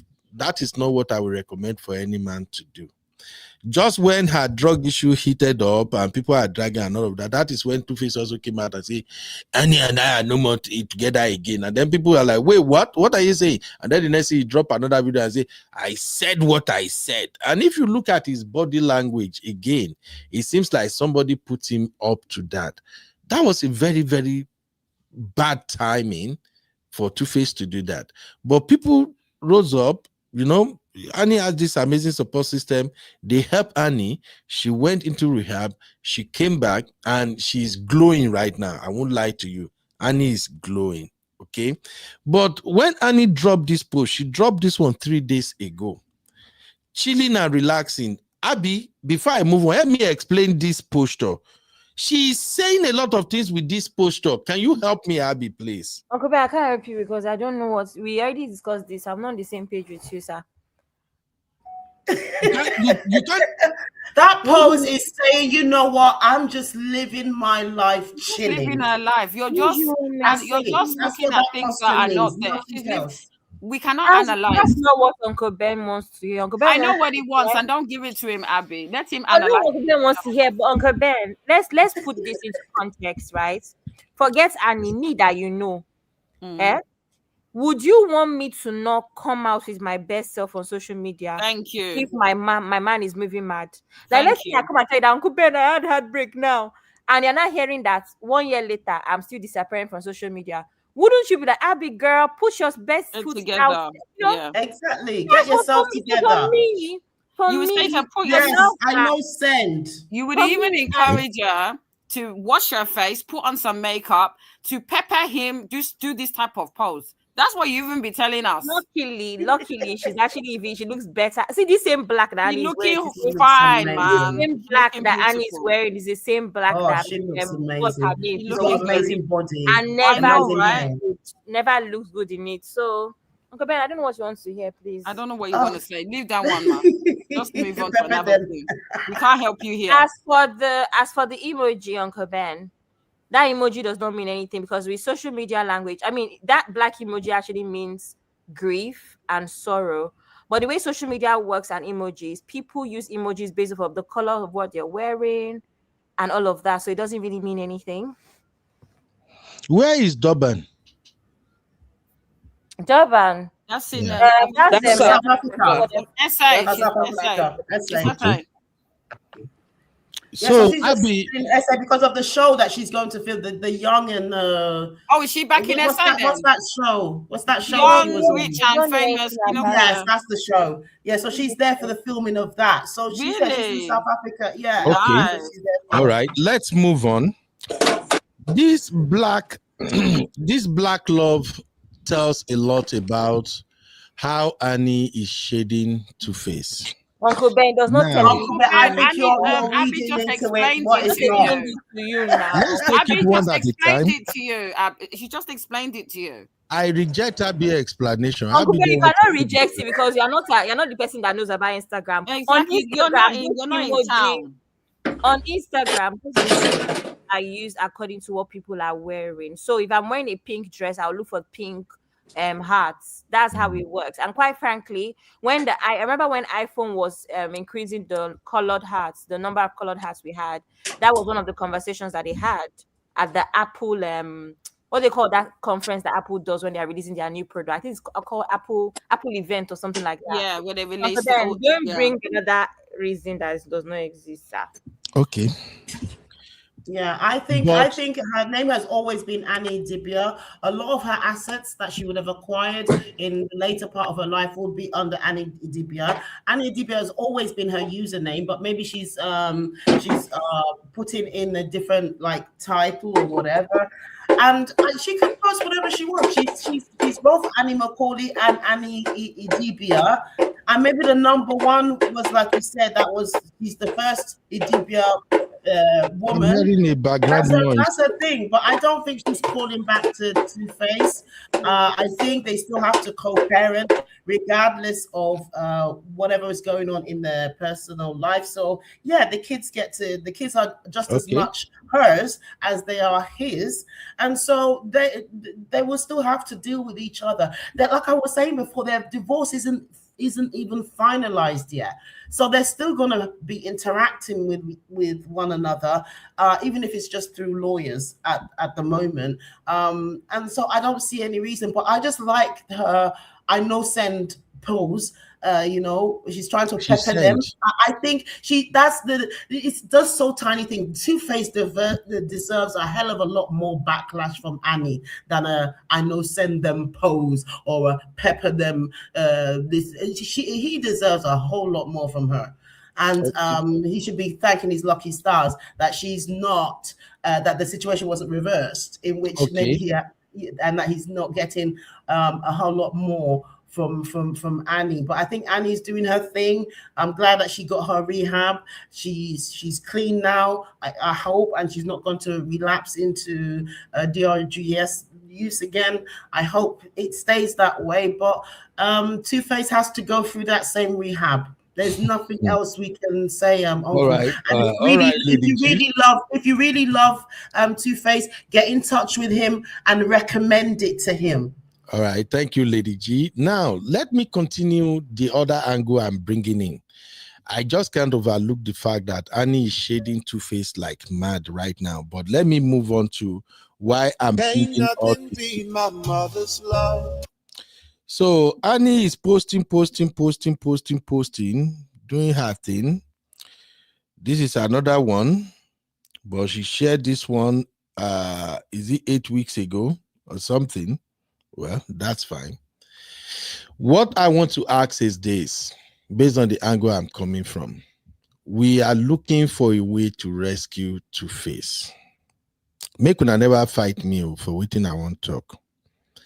I think Annie is the one that can rescue Two-Face right now. Well, I see, Ben. You don't want to live long. Oh my gosh, you're triggering me. You're triggering me. Oh no. Oh, Uncle Benno, do you want to re-traumatize this woman again?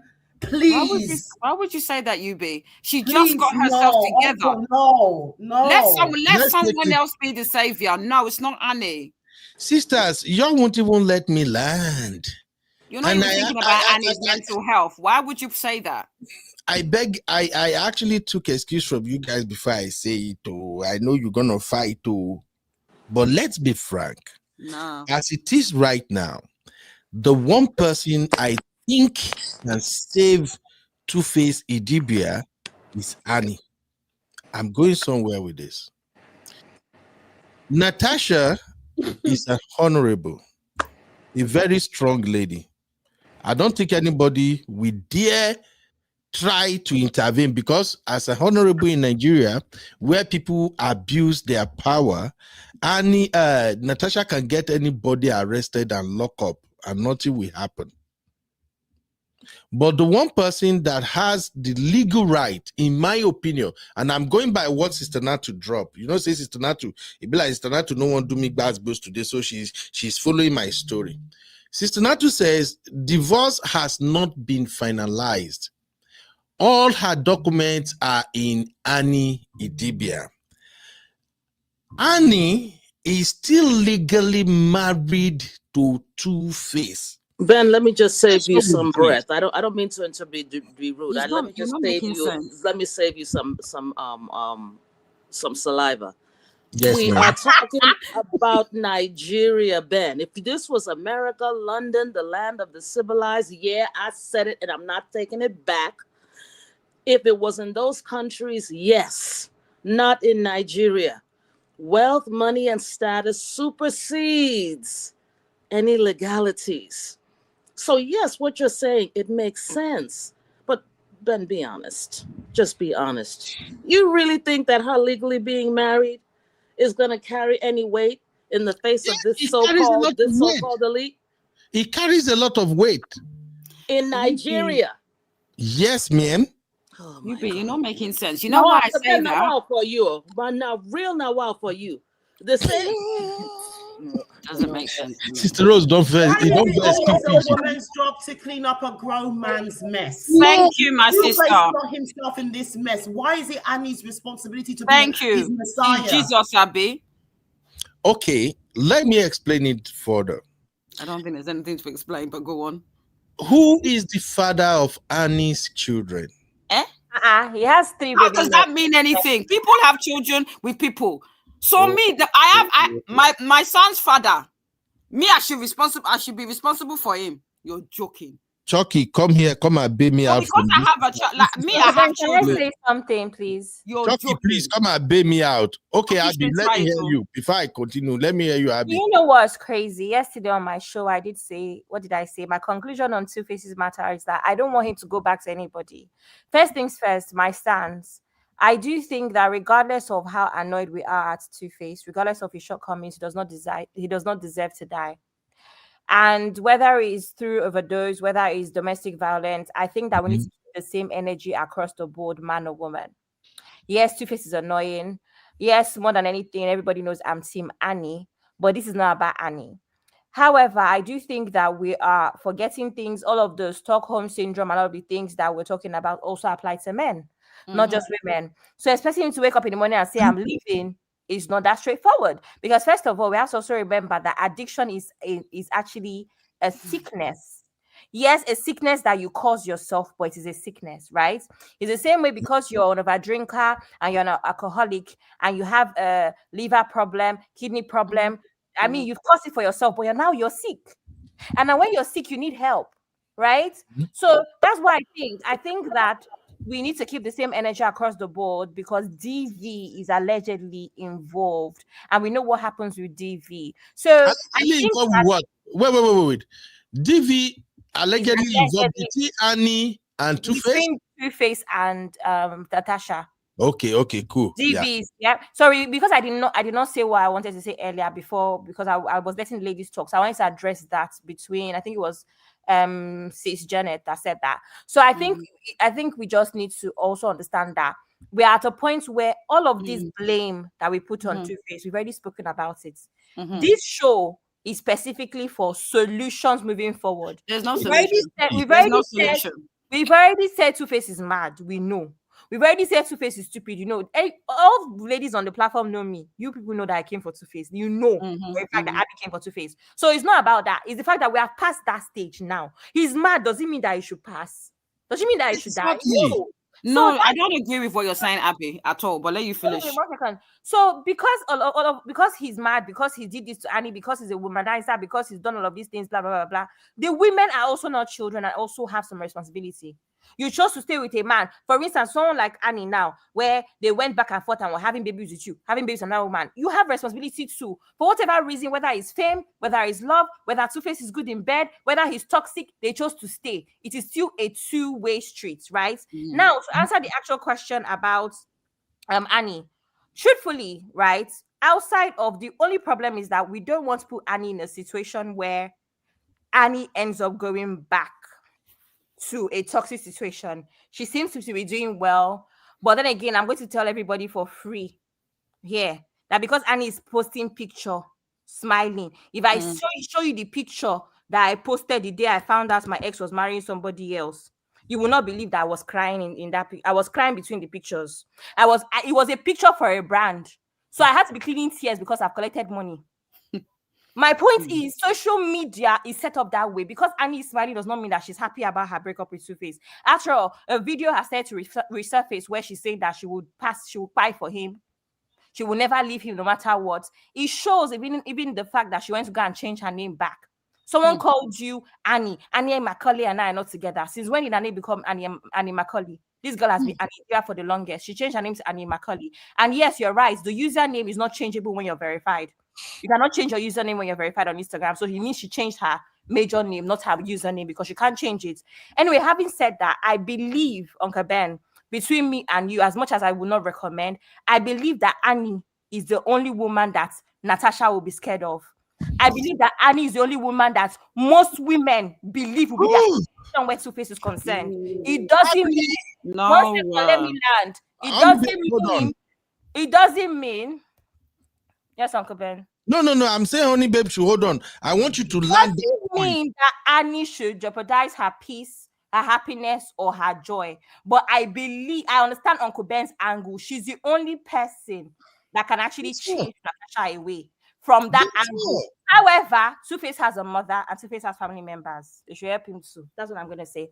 Thank you. Before I go to honey, babe, real quick, I also want to appreciate my sister Toby and Tribe, because I believe some people are actually getting what I'm pointing at here.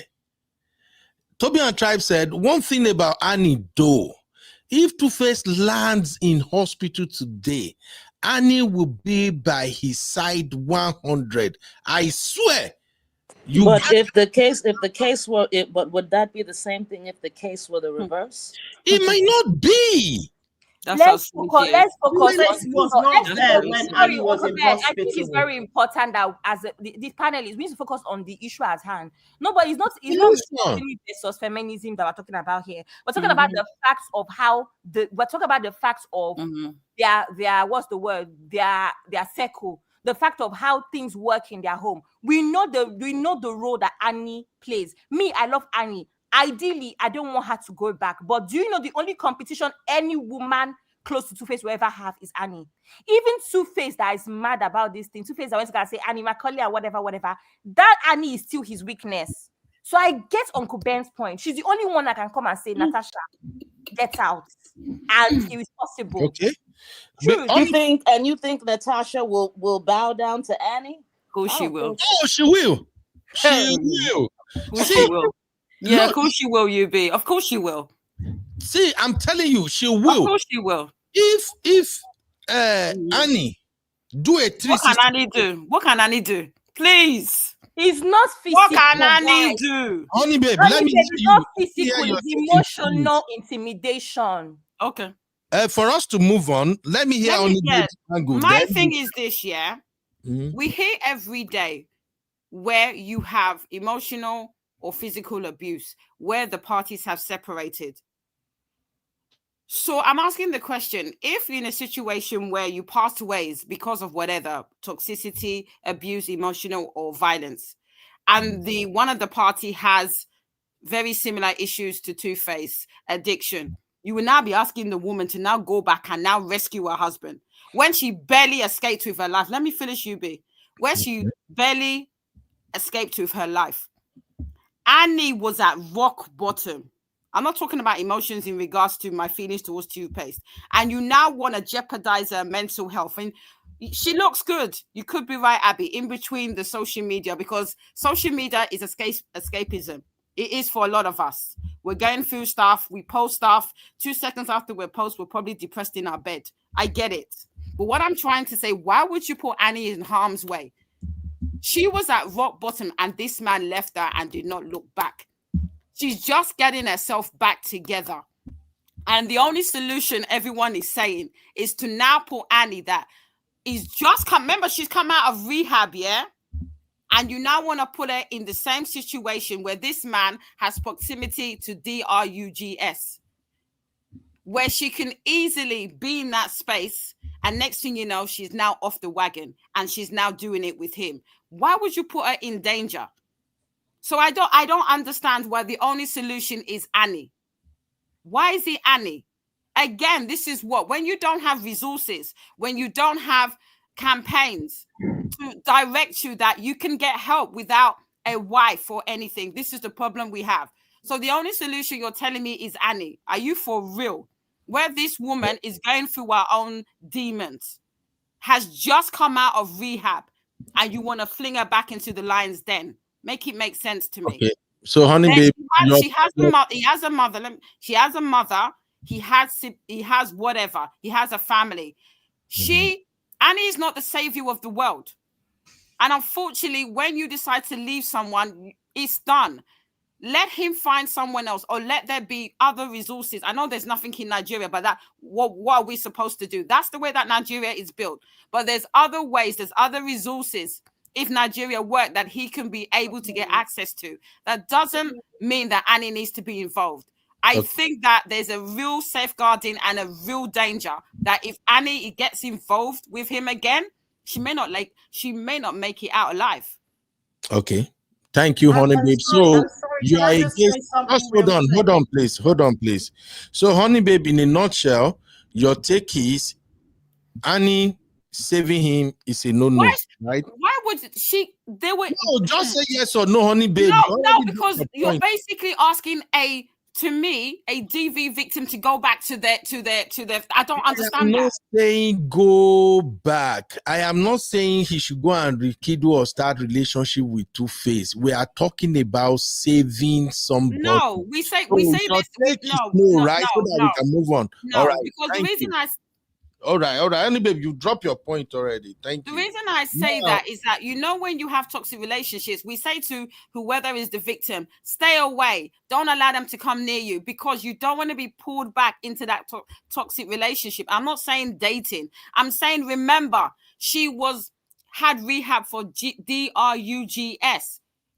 Allegedly, he's using and the new wife or whatever. So she needs to be very careful in terms of the circle that she gets involved in, because it's like when you are an alcoholic, you have to be very, very careful the circle because there's always going to be temptation. Thank you. That's what I'm thinking about, the addiction. In fact, she needs to be very careful. When you're an addict, you are always an addict. It's a daily battle every single day.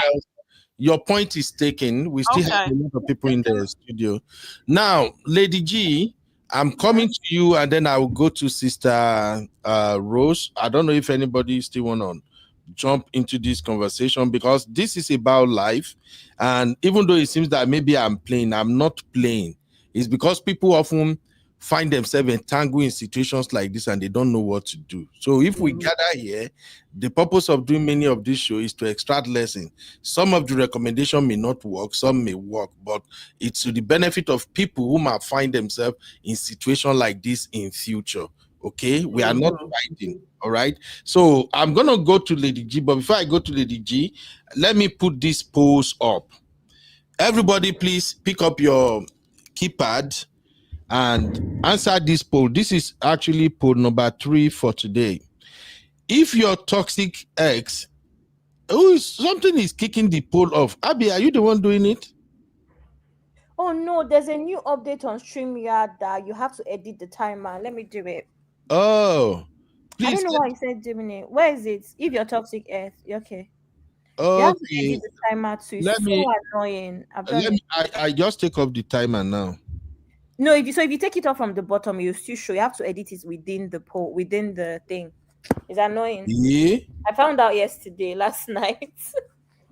It's crazy. I'm putting up the poll and it's just kicking it out. Okay. I've removed it, sir. Go ahead. I've removed it. You remove it, right?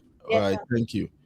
Okay. So now here's the poll. If your toxic ex is about to pie and you can save him, will you save him?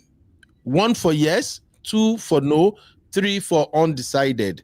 Let us take this poll as we continue this conversation. Your toxic ex, you born for this ex, you have baby with this ex. It doesn't matter whether man or woman. Now they are in a precarious situation that they might end up losing their life. Remember, you have kids with this person, and you happen to be the person who can save them. Will you? All of you that are my friends in the comment section saying no, mom of 5. Mom of 5, I'm cutting you off permanently. You people are witchcraft. We just don't tolerate rubbish. No. Nope. I just saw I'm gonna put more 2s. No You way. let me finish the poll. Why are you people like this?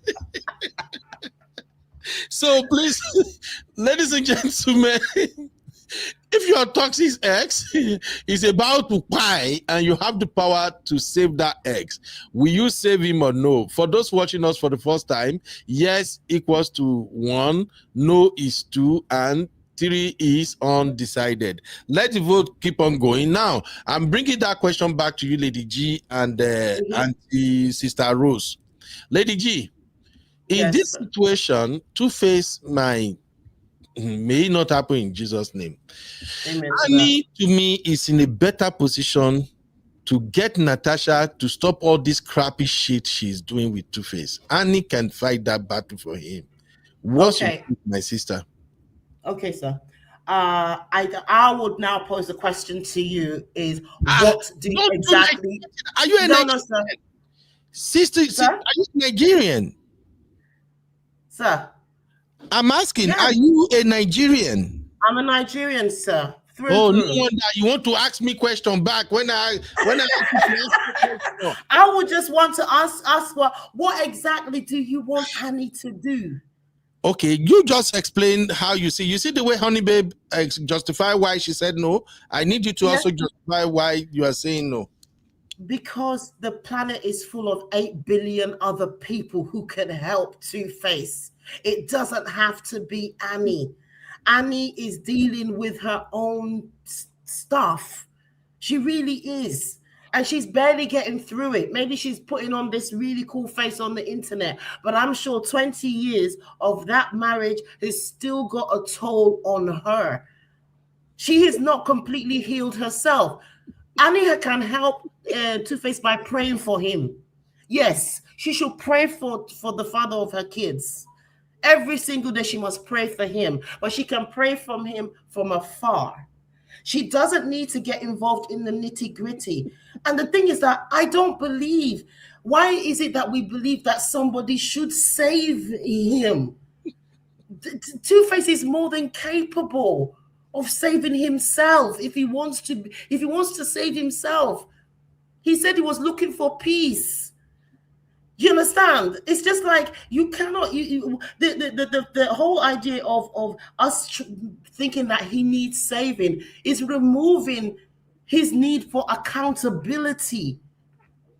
It's removing the requirement for him to stand up, put his bootstraps on, be the leader that men love to claim that they are, and actually lead his life into salvation. He should pray for himself. He should go and do what needs to be done for himself. Please leave Annie. Why should he go back to the scene of the crime, of a previous crime, and expect salvation there? He's 50 years old.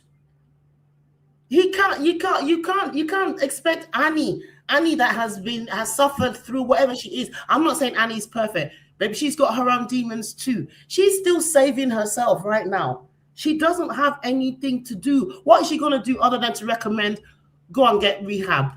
Or is she going to have a one-to-one with Natasha? Sit down in the same room with Natasha and wag her finger at Natasha? Natasha, that is the kind of person that would beat Annie up in a second. The height difference alone between both of them, I think Annie will be scared of Natasha. Because she'll be scared of Natasha, like, man, you decided to walk into what I've been suffering to for 20 years. You must be made of a completely different metal than me. I don't think Annie will even want to mess with Natasha. For what? Why should Annie mess herself? That would be dirtying herself. That would be a downgrade for her to do that. Seriously, there's nothing she can do other than to pray for him from afar. And if she is going to help him, it has to be behind the scenes. It should never be something that is made public, because that will even ruin her own image. If Annie wants to help Tuface, do it on the sidelines. You can help with money. You can recommend good doctors for him.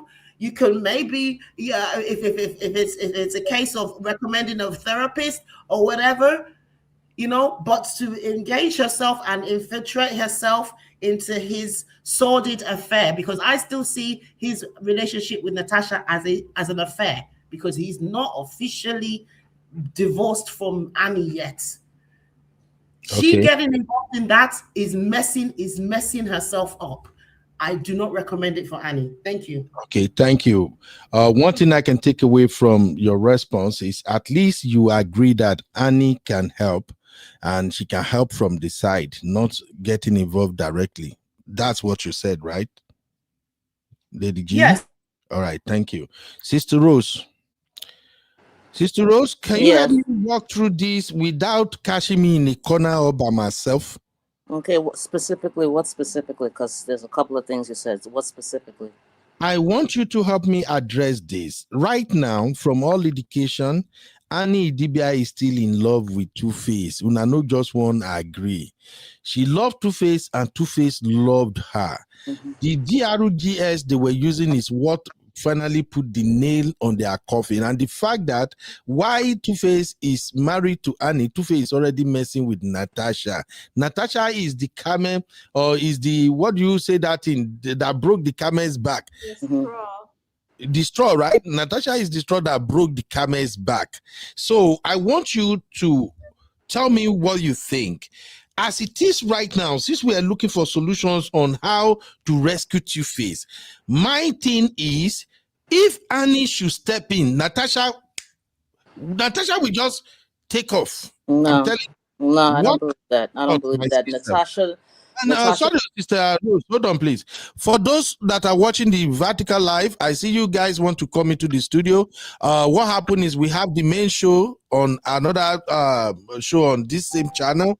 So I dropped the link to the main show. Click on the link and you will join us on the main show. When you get here, you can click on the StreamYard studio link to join us if you want to call in. Thank you. Go ahead, Sister Rose. No, I don't believe it. Natasha looked like she will throw hands. And what I mean by that is she will fight. Now, maybe if Annie was Wari Pikin, Tonta Duko, those real Jaguda women who are ready, maybe, but not Annie. Annie will run. Annie is a cat. Emotional, Natasha don't care about your emotions. She's not, Annie is not, Natasha's not running on account of Annie. Trust me, I'll bet $1,000 on that. That's number one. That's number one. Number two, I do not. If Annie can be in love with him all she wants, if she want to go and save him, that's on her to her detriment. There are a lot of other people that can save him. He has his family. He has brothers and sisters. If the community is so concerned, they can do an intervention. And there's something I do agree with you. There is a situation where a person will be, and this is more in the area of substance abuse, where an abuser, a big problem with there's this song. I love this girl. I tried to go to rehab. I say no. It was a song that was really real. They really wanted her, but she would not go because. Amy Winehouse. Yes, thank you. Amy Winehouse. That was a real true story. They were trying to get her. If you know anything about addiction, addiction takes over you to the point where it supersedes all self-control, all determination. You have to fight for that. So in that area, I do agree that an intervention is necessary in the beginning. Because Honey Babe did make a point. You can take them there. They still go back and do the wrong thing. But when this person is uncontrollable, in the case of substance abuse, an intervention can be brought in where he's forcefully taken by his family. As far as relationship, he's a grown damn man. You can get out of it yourself. That one you can do for yourself. I don't think it's wise for Annie to go back. It's a letdown to herself. And then so he saves her, right? He saves her for him to stomp on her. He showed no loyalty to her. No. Let other people he can save himself as far as the relationship. If he is incapable, let every other person do it. I don't think Annie should do it. If Annie wants to go ahead and do it, go right ahead, but to her own detriment. And she has not, if in fact she is clean, she still needs a longer time. She can easily relapse because this is an emotional thing. So if she gets involved with him, she can relapse. And many times when you pick that stuff back up, it doesn't mean that you'll be able to put it down. And when you are unable to put it down, you are finished. And Two-Face Idibia is not worth it. He needs saving, but let someone else do it. And besides, he was not grateful for all those years of loyalty and pain that Annie had to endure. That's my take. Right. All right. All Well, right. you, Thank you you. know, Annie. You know, you said that you want Annie to step in and save it. She can recommend her rehab, the rehab that she went to, right? Oh No. my God. Abby. See, I know people are probably not taking seriously, but I pray to the God Almighty that no bad thing shall come upon Two-Face. As we are speaking right now, if we wake up tomorrow and you hear say his enemy is gone, I swear to you, people will not be saying most of the things they are saying now about how he behaved. Of course. People will, But Ben, here is the thing. I doubt it. And here is the thing, Ben. It's everyone is acting like it's other people's fault. He put himself in this. We're talking about he's been reckless, Ben.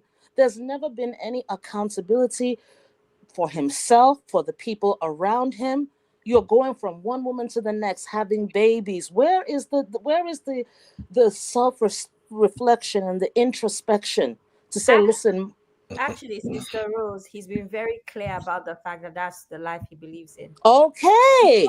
You know the best part about Two-Face is that Two-Face does not lie to women. Huh? Yeah. So He's made these Two-Face has choices. not lied, and that's why I'm saying that Two-Face has not lied to Annie. Exactly. You very clear that he likes. I'm not going to call it polygamy because for him, I don't think he ever wanted to marry two wives. Now we know the word to be polyamorous. Yeah. He's always body. All right. But the thing is, in the same way that we was blaming Annie that she made a choice to stay with Two-Face, in the same way, you're acting like Two-Face is a 2-year-old baby. This is the choices that he's made. Unfortunately, Natasha is very toxic, but he put himself in that situation. And by you saying that we should save him, you're basically saying that a full-grown adult cannot, is not allowed or is not mature enough to make decisions. We need to respect people that made bad choices, and they need to take accountability for those bad choices. This is the autonomy you have when you are, you're an adult. And as much as we find what he's done distasteful, we respect consent and the fact that you are allowed to make choices, even though they're not in the best interest of yourself. And in regards to Two-Face, he has put himself in this situation. So we need to stop acting like he is a minor or we're talking about a child. He's an adult. Okay, thank you. Yes, and I think that where was all the help? Why was nobody saying, how can we help Annie? Nobody said, how can we help Regina? Nobody said, how can we help Natasha? Nobody said, how can we help these women? It's a man now that we're all saying, how can we help the legend? That's not Please, come on. No, Lady G, that's not true. He knows that's not true. That has never happened in the history of the internet, that we're not looking for her to help and save women all the time. No. And that's the point of all the the time. conversation, is that we're always saving women, but we don't want to save men. I think that's the point of Uncle Ben's conversation. No, I don't. UB has say said men. it, but he's always been biased because he's many times mentioned in regards to Regina that she liked the life and there was some victim blaming. Exactly. You have not done this. Let me finish, Abby, let me finish, please. But when it comes to Two-Face, there's no accountability for the type of person it's that we should save and it should save. There's a bias in this. Because I know how you went after First of all, this is the third show on Two-Face.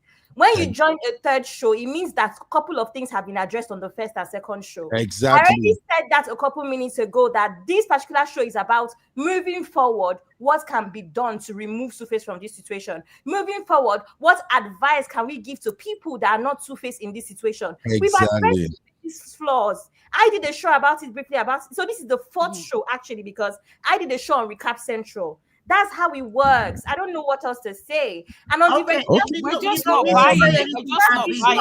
On the Regina's issue as well, the same thing. Multiple shows, multiple angles.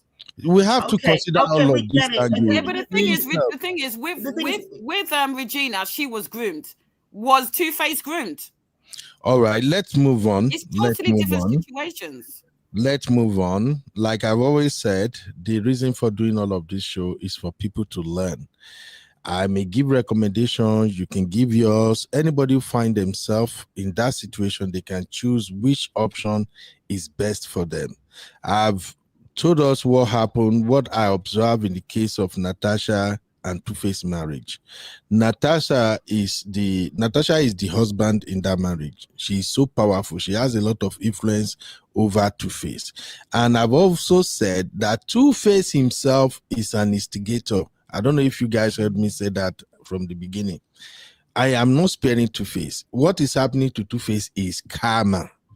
Honestly speaking, if Tuface had not gotten to the point where he's typing help and got deleted, and if I had not seen that video that he made, the video that I played after Daddy Freeze put him on blast, I wouldn't be that concerned, because on the previous show, I think yesterday, I mentioned it here that Tuface deserves everything he's getting right now. You were even shouting. Right? You can go back and watch yesterday's show. It's under the political roundtable that I did. I said it yesterday that Tuface effed up. Tuface has broken so many hearts. The way Tuface treats all these ladies, no lady should be treated like that. And I was even speaking to the brothers yesterday when I said, like, look, I've always warned brothers, like, before you sleep with a lady, ask yourself, can I marry this lady? If you can't marry her, don't sleep with her, because most of this craziness we see going on is because people just see Bobby, they see Yash, they be like, oh, they dived in, and after you dived in, you can't tell what that will result to. I've said it. Tuface is reaping the karma of what he has done to so many girls. I mentioned it yesterday. I don't even know there was a girl before Annie. It was Tosin. Tosin did a show on it. Tosin digged it up that there was a girl. Tuface saw Annie, was fame, everything. Told me Tuface dropped that girl and cling to Annie. You know? Uncle Ben, even Annie, he was with Annie first, was cheating on Annie with this girl, left Annie for this girl, and then went back to Annie again. Even worse. See? So it's crazy. Tuface have shown a lot of ladies shaggy. I'm a man. I've said it multiple times here on this platform. Right now where I am in my life, if you are my friend and you and I were in the same class, meaning you are married, you have kids, and you take care of your family the way I'm also doing. If I find out you are cheating on your wife, I will advise you to stop. If I find out you still continue, I'm distancing myself to you. I've always said that you shouldn't treat women anyhow. And yesterday I also said it. There are some women that once you enter their paradise, their soul is tied to yours. You don't know. If you lie to them, you tell them sweet things, and they open that paradise and you enter. And after you don't do front, do back, do everything, make her do Kama Sutra, or what did they call it? You now be like, oh, more, I don't say another, I don't want her again. Some girls will not even shout, they no go talk. But the time where the karma go come, that's why you see a lot of men running from Babalawo to pastor, going here and there, saying, I can't explain what is happening. My business is just falling apart. Oh, my kid is sick. Sometimes it's because of some women you have hurt in the past. So Tuface deserves what's happening to Tuface. But do we hate him to that point that this guy is codedly screaming for help? And we should just say, hey, let him deal with it. Let him deal with it. You're not getting what we're saying. You remember, I mean, like I said, I've been on anti-B shows. We've had situations. We've even gone to interventions. But if a woman, as much as you advise her, as much as you even get the resources, we've got solicitors, lawyers to help certain women, and they've still gone back to their abusers, what do you want us to do? No, what do you want us to do, UB? As much as you're saying all of this, if he's not ready to leave, there's not much you can do. If he wants to stay in that toxic relationship, like many of the women that want anti-B show that we talk about, we advocate, and many situations, they still go back, even though we've got the resources. What do you want us to do? Honey babe, what people can do, one of the options is what we are discussing now. Annie, to me, so far so good. Knowing Nigeria for what Nigeria is, coupled with the fact that Natasha is a honorable, and Tuface is not somebody who is enjoying public support right now. He's in bondage. With everything that is going on, Annie Idibia is like the best bet. If we are to rescue No, Tuface. she's not the best bet. So I'm going to have to push back, sir. Okay, She is not the best. The best bet is Tuface himself. That's the best bet. He's under the influence. Of what exactly? Of drugs. Yes, exactly. So he needs of cultist vagina. He needs. Okay, so if for those of you who believe in juju, but I don't believe in juju, please go and find your nearest herbalist on Yelp, your nearest oracle or Ifa person that you know that it knows how to break all these juju spells. Recommend them to Tuface. Yeah, do that. Recommend him a therapist. Yeah, do that. Recommend him a place to go. Drag him by his ball sack. He can't go because see my sister. Under bondage, yeah. Under bondage. Annie is not the way. Leave Annie alone. Leave Annie alone. So you want her to be in bondage as well. So if allegedly Natasha has put Tuface in bondage, you now want to bring someone else that she can now put in bondage as well. You want to put Annie in harm's way. When you've just mentioned that you believe that Tuface is in bondage, you now want to inflict that type of demonic stuff around her. Okay. Ben, a thought came to my mind that contradicts what you're saying. Okay. The whole juju thing, I don't know. I'm neither here nor there with that. But there's something I observed. If she put a spell on him, why is she so clingy? Because all that esoteric magic and juju, as it's called, it keeps the person. But she follows him everywhere they go. There was some award they called him. She goes up there. Nobody called her. It's for him. They say everywhere he goes, she goes. Then there's another party. She's sitting behind him, holding on to him. Then she's looking at the camera woman like maybe the camera woman wants to steal her man. This is an ongoing thing. So it's like if it's a spell, I'm not saying that that's not possible. Why is she so clingy? So it makes me start to most insecure. She's so insecure, so I don't see her as being juju. Someone that does. No, that's exactly what I'm trying to tell Ben. That She's I don't so think insecure. it's that. Yeah, I don't think it's juju. She's just so in love. She follows him around like a puppy dog, like literally clingy. She's enamored by that man. She wants him. She wants someone, and she's so insecure. She's scared that he looks at one woman, he's gone. That's how she. That doesn't give me the vibes of someone that has the potent juju working in her favor. I just wanted to ask: Does juju work in the UK? Does juju work in the US, or is it just in Nigeria? I started to bring that up. If this situation was in the West, would you imply there was juju? I'm just asking.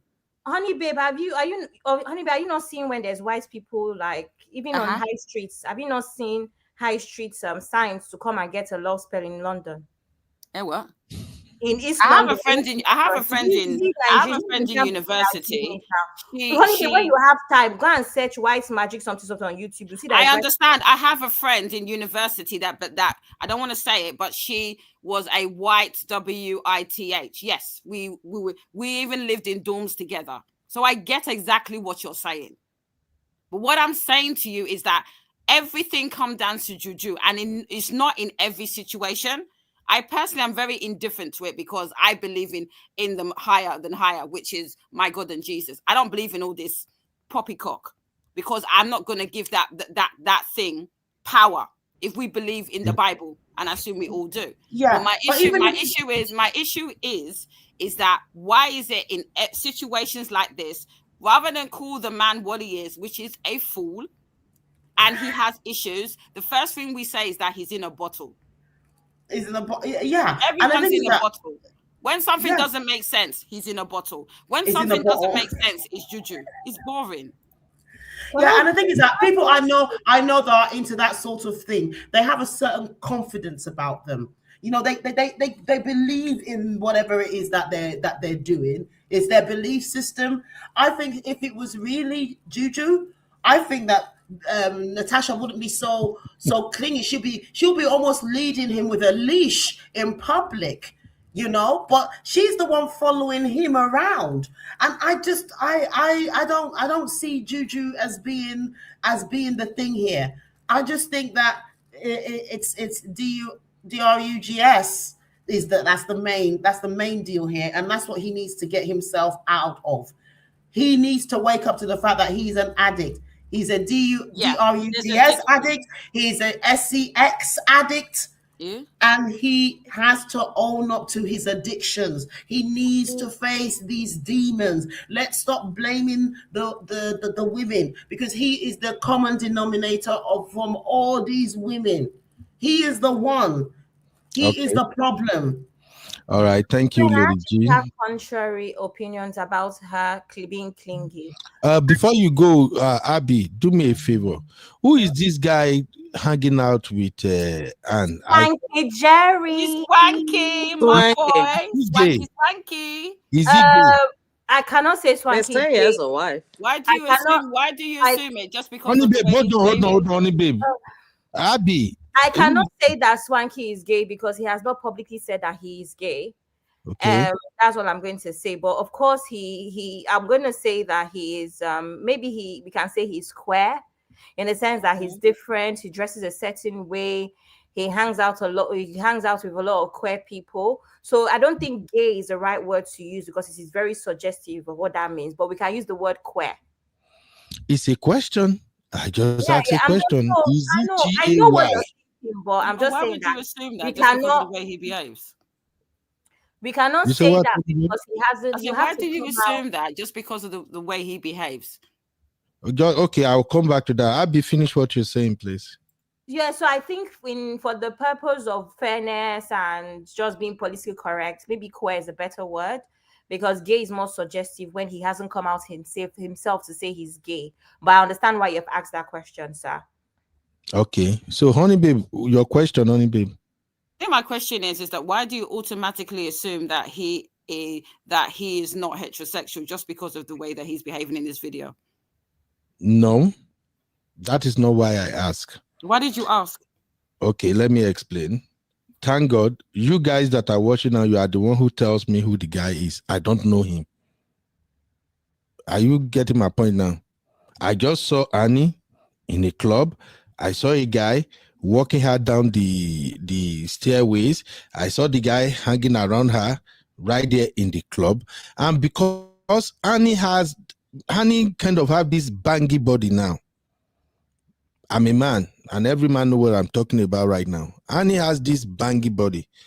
It's going to be hard for a guy to hang around her like this now that she's even more vulnerable, and you're not going to be having ideas. So I was just jealous that who is this guy that is hanging out with our African queen. So I wanted to be sure that this guy, he's swingy to the other side so that my mind will calm down. That's why I asked if he's GAY.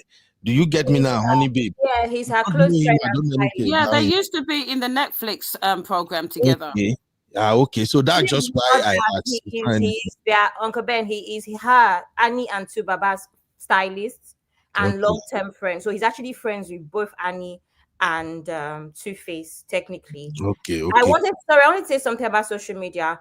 Contrary to what everybody is saying about social media, I actually believe that Natasha is not clingy.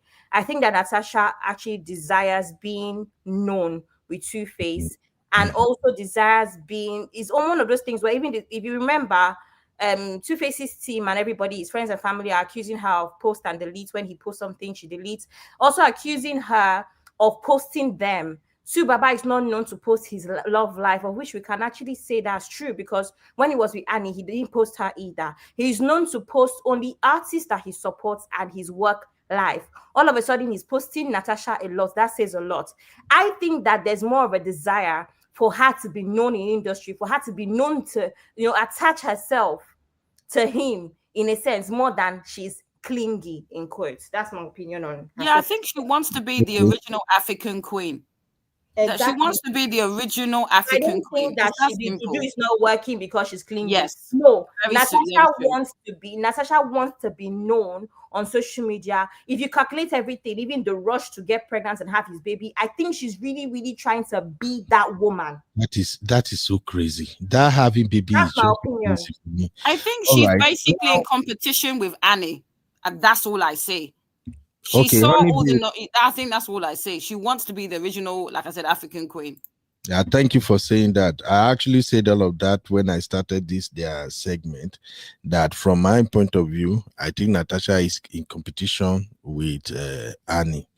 Everything she's doing, that is too much for me. But the thing is, if you are not into show business, you can never beat the people in that business. It's not possible. So, but just to start rounding this up, because Unanogri let me land my suggestion, but to start rounding this up, I'm still going to trigger you guys one more time. I will say my mind. That's why when they call me coconut head, I don't care. If we all, how can I even corner you people very well now? First question, do we agree that Annie and Tuface, they are still legally married? Abby, yes or no? They are. It's not about an agreement. They are. Abby, okay, thank you. Sister Rose, do you agree or disagree? Annie and Rose, they are still legally married. If that's what the papers say, then they are. Thank you. Lady G, how about you? You agree? Absolutely, and that's why I say that he shouldn't be marrying somebody else because he's not divorced yet. Thank you. Honey Babe, my fighter, do you agree or you disagree, Honey Babe? Yeah, but there was a time when you're divorcing, you're going to be legally married and until you do the paperwork. So yes. So they are still legally married. Good. I said yes. Here is where I'm going now. Why would Annie show up like this when you are still legally married? See bead.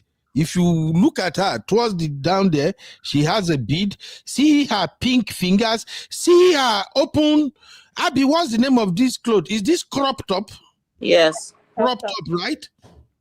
Yes, crop tops are, yes. Why would she present herself like this? Somebody make it make sense. If you are still legally married to a man, you are not supposed to come out like this. Yes, it's wrong. Says who? Says who? Is it your own rules? Is it your own rules in your house, UB? Is she your wife, sir? She's not your wife. She can come out however she wants. No, this is disrespectful when you are still married. He left her for another woman. How is it disrespectful? Okay, so her showing her crop is her belly button is disrespectful, but Two-Face marrying another woman while she's still legally married is not disrespectful. We condemn Two-Face. We condemn Two-Face. We're supposed to condemn Annie too. Why would you dress so sexy? No, we're not gonna do that because we love it. She's body goals. You continue. She's body goals for us. Thank you. Sister Natu, I hope you are not coming to this place to fight, oh. Uncle Ben, I'm going, please. Good night, sir. Abby, you are not going nowhere. Abby, you're not going anywhere. You better stay where you are. I think because Sissy, Uncle Ben is doing what Peggy did to you just want to try all the tricks in the book. Trying it, and we're coloring it every little gap. We're gonna your way. It's not working, sir. You've been at it 4.5 hours. It's not working tonight. We're not gonna stand for that. No. Okay. I am not doing any trick. I'm just trying to be honest. And I have to fight for brotherhood. Besides Two-Face and Annie, there are many brothers out there now that they are separated. They are still legally married to their wife, and their wife is going to party and shaking her up and down, dressing anyhow. That is not right. So Annie should not wait. She should not shake Kunyash. She was dressing like this with Two-Face. There's nothing she wasn't doing when she was like with this Two-Face. Yeah. I think you need to according to Frederick Leonard, marriage is not bondage. Okay, all right. Let's hear from Sister Natu. Sister Natu, first of all, I hope you are not coming to fight too.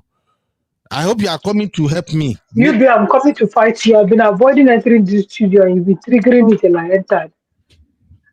So you're playing double standard now. You say you're playing brotherhood. What standard, Sister Natu? I'm just saying, I'm stating the obvious. Wasn't she dressing like this when she was married to him? She was married. Now that they are No, they are separated. They are legally separated. You be stop it. They are not legally separated. legally separated, and which one is legally separated again? Is there anything like legally separated? Legally separated is the thing between divorce and marriage. That's the process. What makes it legal, please?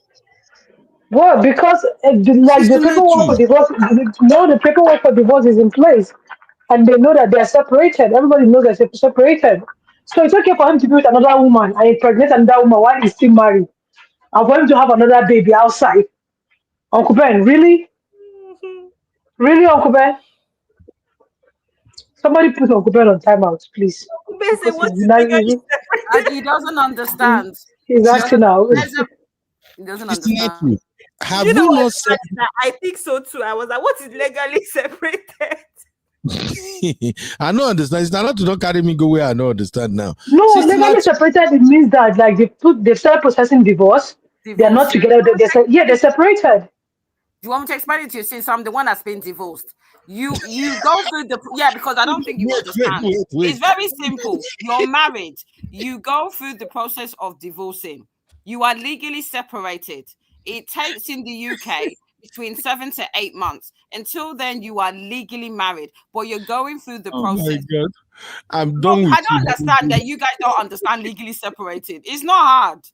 You can be married and still be in the process of getting a divorce until you get the decree absolute, which is what happens in the UK. Once you get that certificate, the marriage has been totally dissolved. Honey, But until then, you are legally married. I'm sorry to break this to you, honey. Between separation and legal separation, what's the difference in both? Legally separated is just basically a terminology. It's not legally correct, but it's just basically an island between when you're married and when you're divorced. So it's the same thing as separated. It's separated, yeah. Legal. You can actually do, yeah. I didn't do that. You can actually, in your divorce, you can ask to be legally separated, where you are separated but you're legally married, and in terms of finances and property, or you can go the whole hog, where you are actually dissolving your marriage. Which hey, Missy has come. Uncle Ben, good night. Missy, come, Jade, and scatter this thing because I don't think you're getting what I'm saying. You're on your own. Abby, you can leave. Abby, you can leave. You can leave. I'm the closest. I'm the best thing happening to you right now, Uncle Ben, because honestly, sister, not to swallow my hand. Misty, please, Misty, if you are not going to support me, don't even enter studio. I tell you what, I just want to help you with the legal terminologies. Then I can leave you. Okay? Okay, finish me. Let's go. Okay.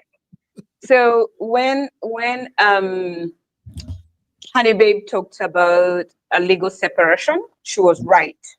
Because for you to go through the process of a divorce, you must first separate for a number of, and depending on the jurisdiction that you are resident, some places you should be separated straight for 6 months, some places 8 months, some places 90 days. If you did not reconcile or did not get intimate within that period, that is the period that the law calls decree nisi, which Honey Babe was calling a legal separation. Okay, so you are technically estranged from each other. Yeah, so that is the process of the divorce. When you meet that requirement and you did not reconcile, then the process of divorce can be finalized, which is a decree absolute, the legal term. So within that period, the both parties are separated from each other.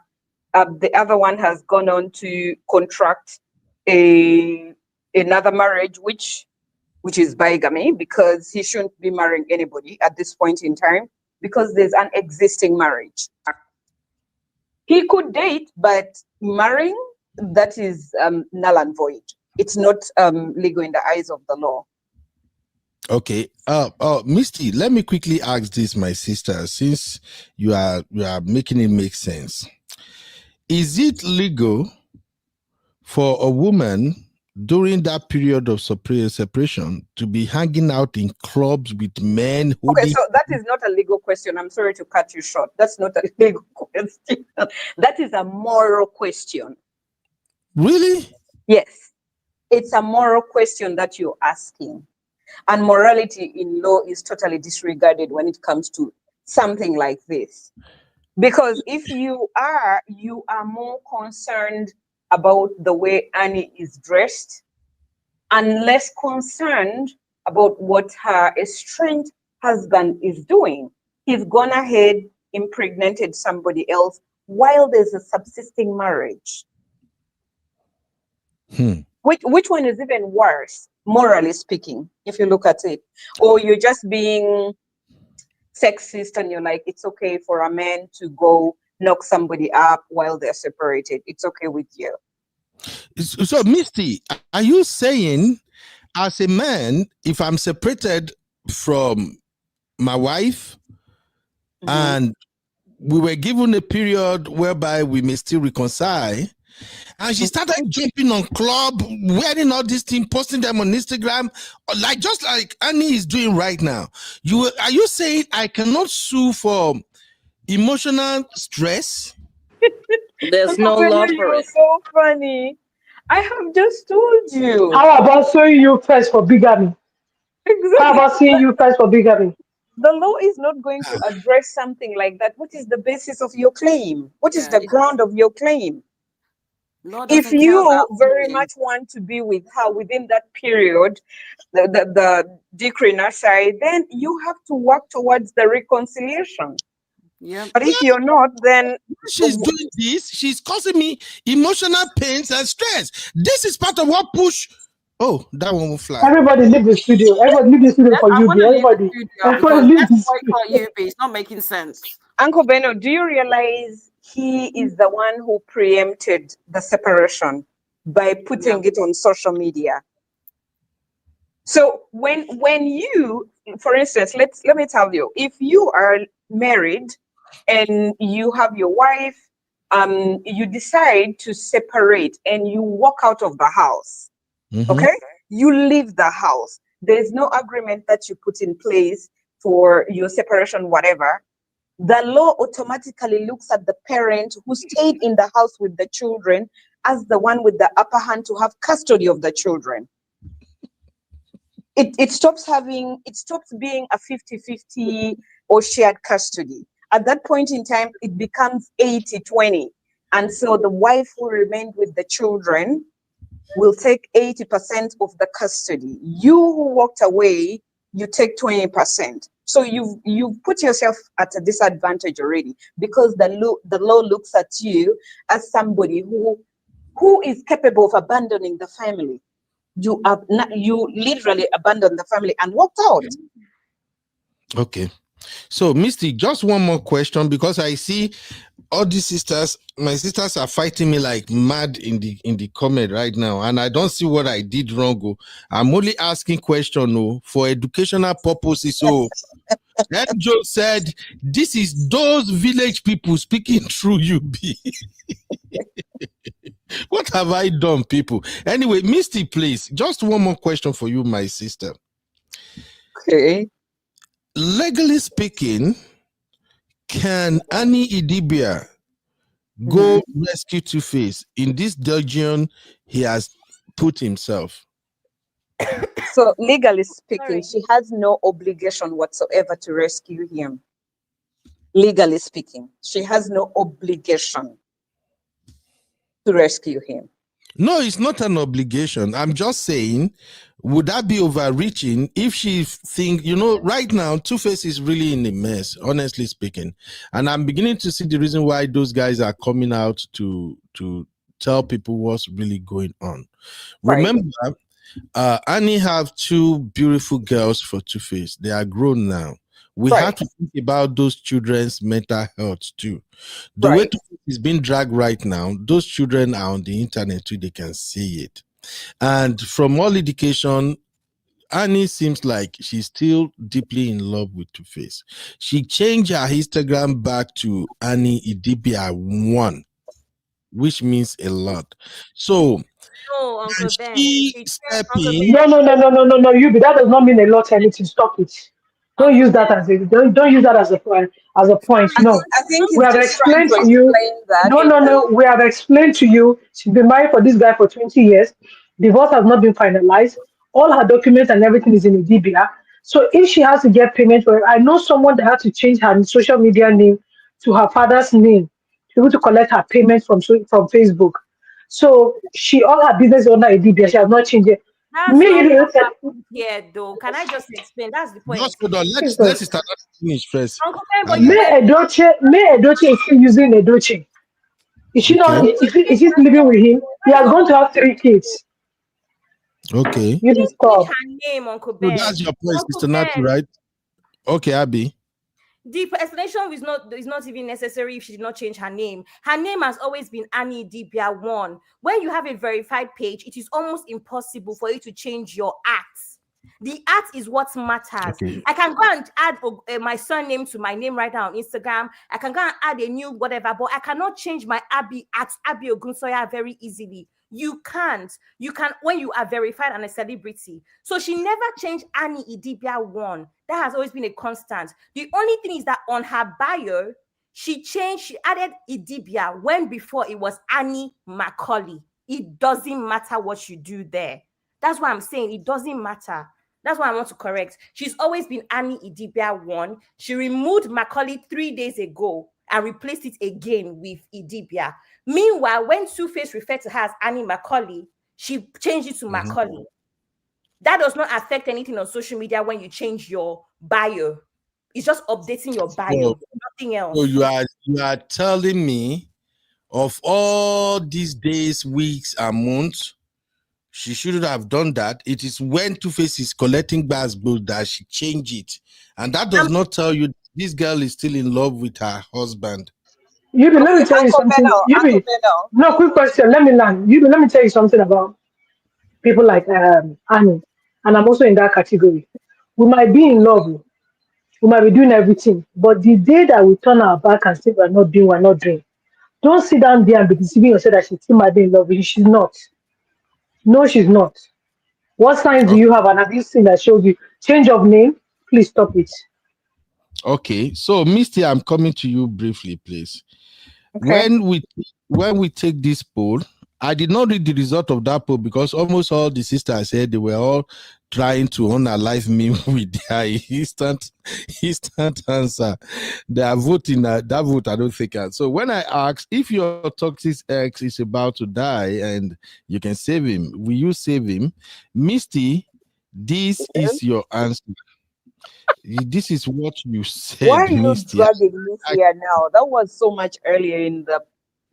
I don't care. God won't catch you now. May you enter studio, Misty. So, Misty, you said not my money. I be not my monkey. I don't know whatever this thing mean. Not my sackos. What is it, Misty? Then you drop this to infinity. So, Misty, are you saying you are not going to save your ex at the point of death? It's no. I'm not really none of Jesus. my business. Look, this is if that was my husband, he put me out there in the cold before the world, embarrassed me, and announced our separation on social media. How do you think I should feel? How do you think I could? At that point in time, Annie was dealing with herself, messed up with the DR thing, and then she had to face this embarrassment before the world. Why the heck am I so worried about his mess right now? She is still herself in the process of recovery. Her priority, let me tell you, her priority, Uncle Beno, should be herself to fully recover, then take care of her children. The other man is a fully grown adult. I would have said of sound mind, but I doubt his mind is sound because he's messed up by that stuff. He has a mother, he has brothers. All these people are older than Annie.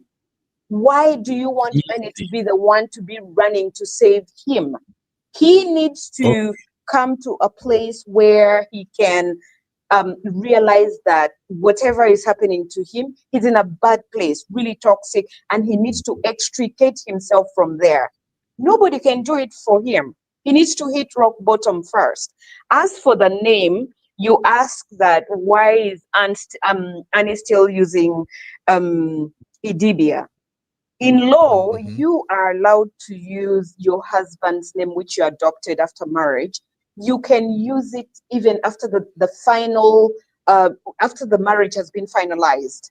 You can use it. You're not obligated to go back to your maiden name. So one, Annie has built her businesses, her reputation around that name, Annie Idibia.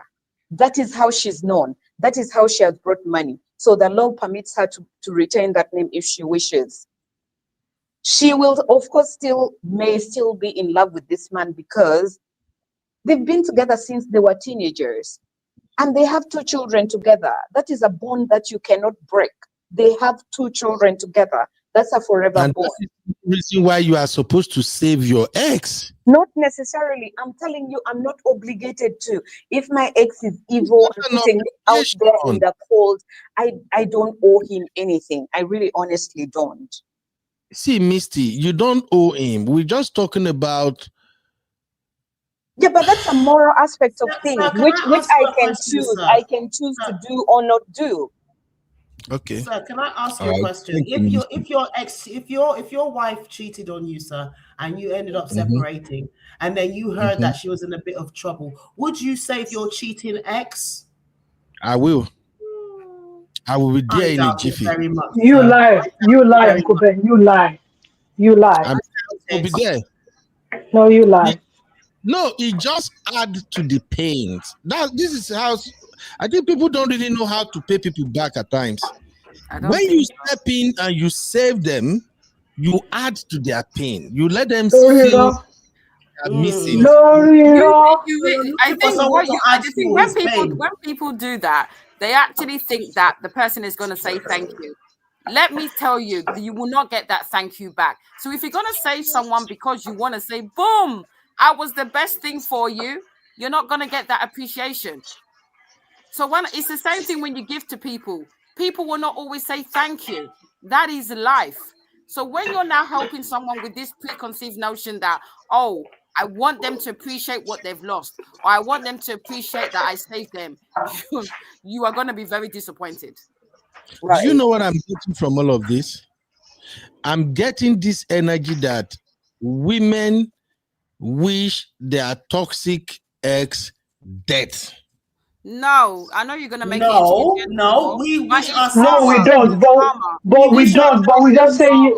We're just saying, not go my kick mouth, rocks without shoes. not my circus. Let's take it one at a time, please. Sister Nat to go first. No, we don't wish them dead. We're just saying go kick rocks without shoes. What's the difference between you don't wish somebody dead when you won't save them if you have the power to do that? How's that my business? Are you gonna save the whole world? You can't save Sister everybody. I'm not Jesus. You can't save I'm everybody. not Jesus. I'm not Sister Nat, Jesus. I'm sorry.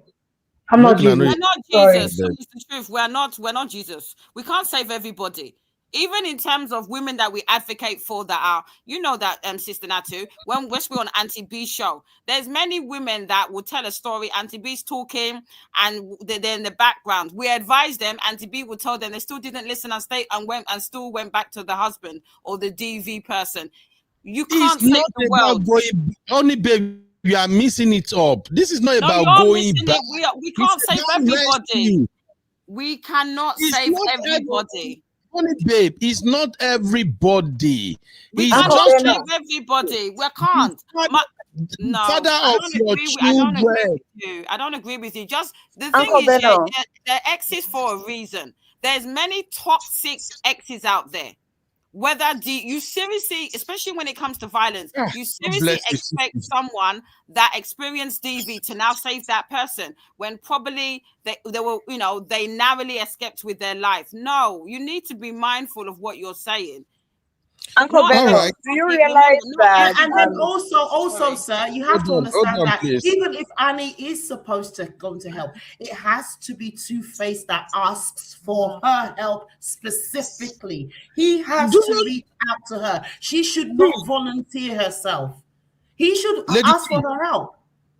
Lady G, I have the Uncle feeling Beno. Two-Face is already asking for help from Annie. That is why Natasha is always in But charge of his you phone. are speculating. You're speculating, though, and you know, you Over to you. cannot.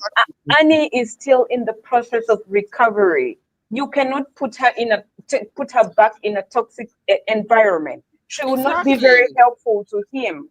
Like, come on, are you thinking about their two children right now? This man is so messed up. He's not even taking care of those two girls. At least these girls need their mom to be alive and be there. Like, be honest, Uncle Beno. Be fair. So we're not speculating that he's not taking care of his girls now. That's not speculation, right? Okay. No, I mean physically being Rose. there with them. Yeah, Sister Rose, can you please explain this? Nope. Let the new girlfriend save him. He has no new girlfriend. What do you mean by that, Sister Rose? Tasha, isn't that his girlfriend? They're not married, right? Sister Rose, is that Can I ask a question? I want to ask how long most of the panelists have known Annie for you guys to rule Annie as not as hard-headed as Natasha. You guys don't know Annie at all. Annie that will cry all the time on the program. That means you've only known Annie from 2 years ago. Because if you know Annie's history, you will know that actually she be wary. Okay, then. Natasha that is nearly 6'2". Natasha seems like the type of person that if she gives Annie one blow, Annie's going flying. Is it by Okay, please, everybody. Sister Rose, you want to answer this real quick for me? Even if he doesn't have a new girlfriend, even if he's by himself, I'm not saving him. You're not saving him, Sister Rose. No. Your name is Rosemary. Really? Yeah. No. Okay. Sissy, please rescue me from your sisters. They won't let me land this point. They won't sit with me. Women. It's not. Look, we get it. Men, my gender, they are crazy. They treat you bad. They cheat. They do all of that. But you love them before you marry them. Okay? Excuse me, Ben. There was a comedian. I'm sorry to interrupt. There was a comedian. He's Mexican. I can't remember his name. His wife gave him his kidney. She and guess what? He left her. George Lopez. That's George Lopez. Exactly. He dropped her, and not only did he drop her, he made some very nasty, derogatory comments. Are you serious, Sister Rose? After kidney, like a heart attack. Like a heart attack. And men are very fond of doing this. I understand your sentiment. The answer is no. And just like Honey Babe said, many times when if you're looking for a thanks, a lot of times you won't get it. Sissy. Hey, Uncle Ben. Hey, everybody. Look, Sissy. I had a long day. I went to one of our offices and I'm so sorry. in Central. I was driving. Yeah, I'm so sorry to hear that. But Sissy, Abby. I said I'll send you pepper soup. Sorry. Oh, thank you, honey. But Sissy, you were here when we started this show. I was listening whilst driving. So I was listening, and then all this segment that you've been doing since the last 2+ hours, I've not really been listening. Okay. But I heard all of the Tuface and DF and everything everybody said was on point. It was my sentiments exactly that time when the internet was snatching my voice. So everybody covered that and handled that really well. So this segment is now about what Annie rescuing Tubaba, basically, if she can.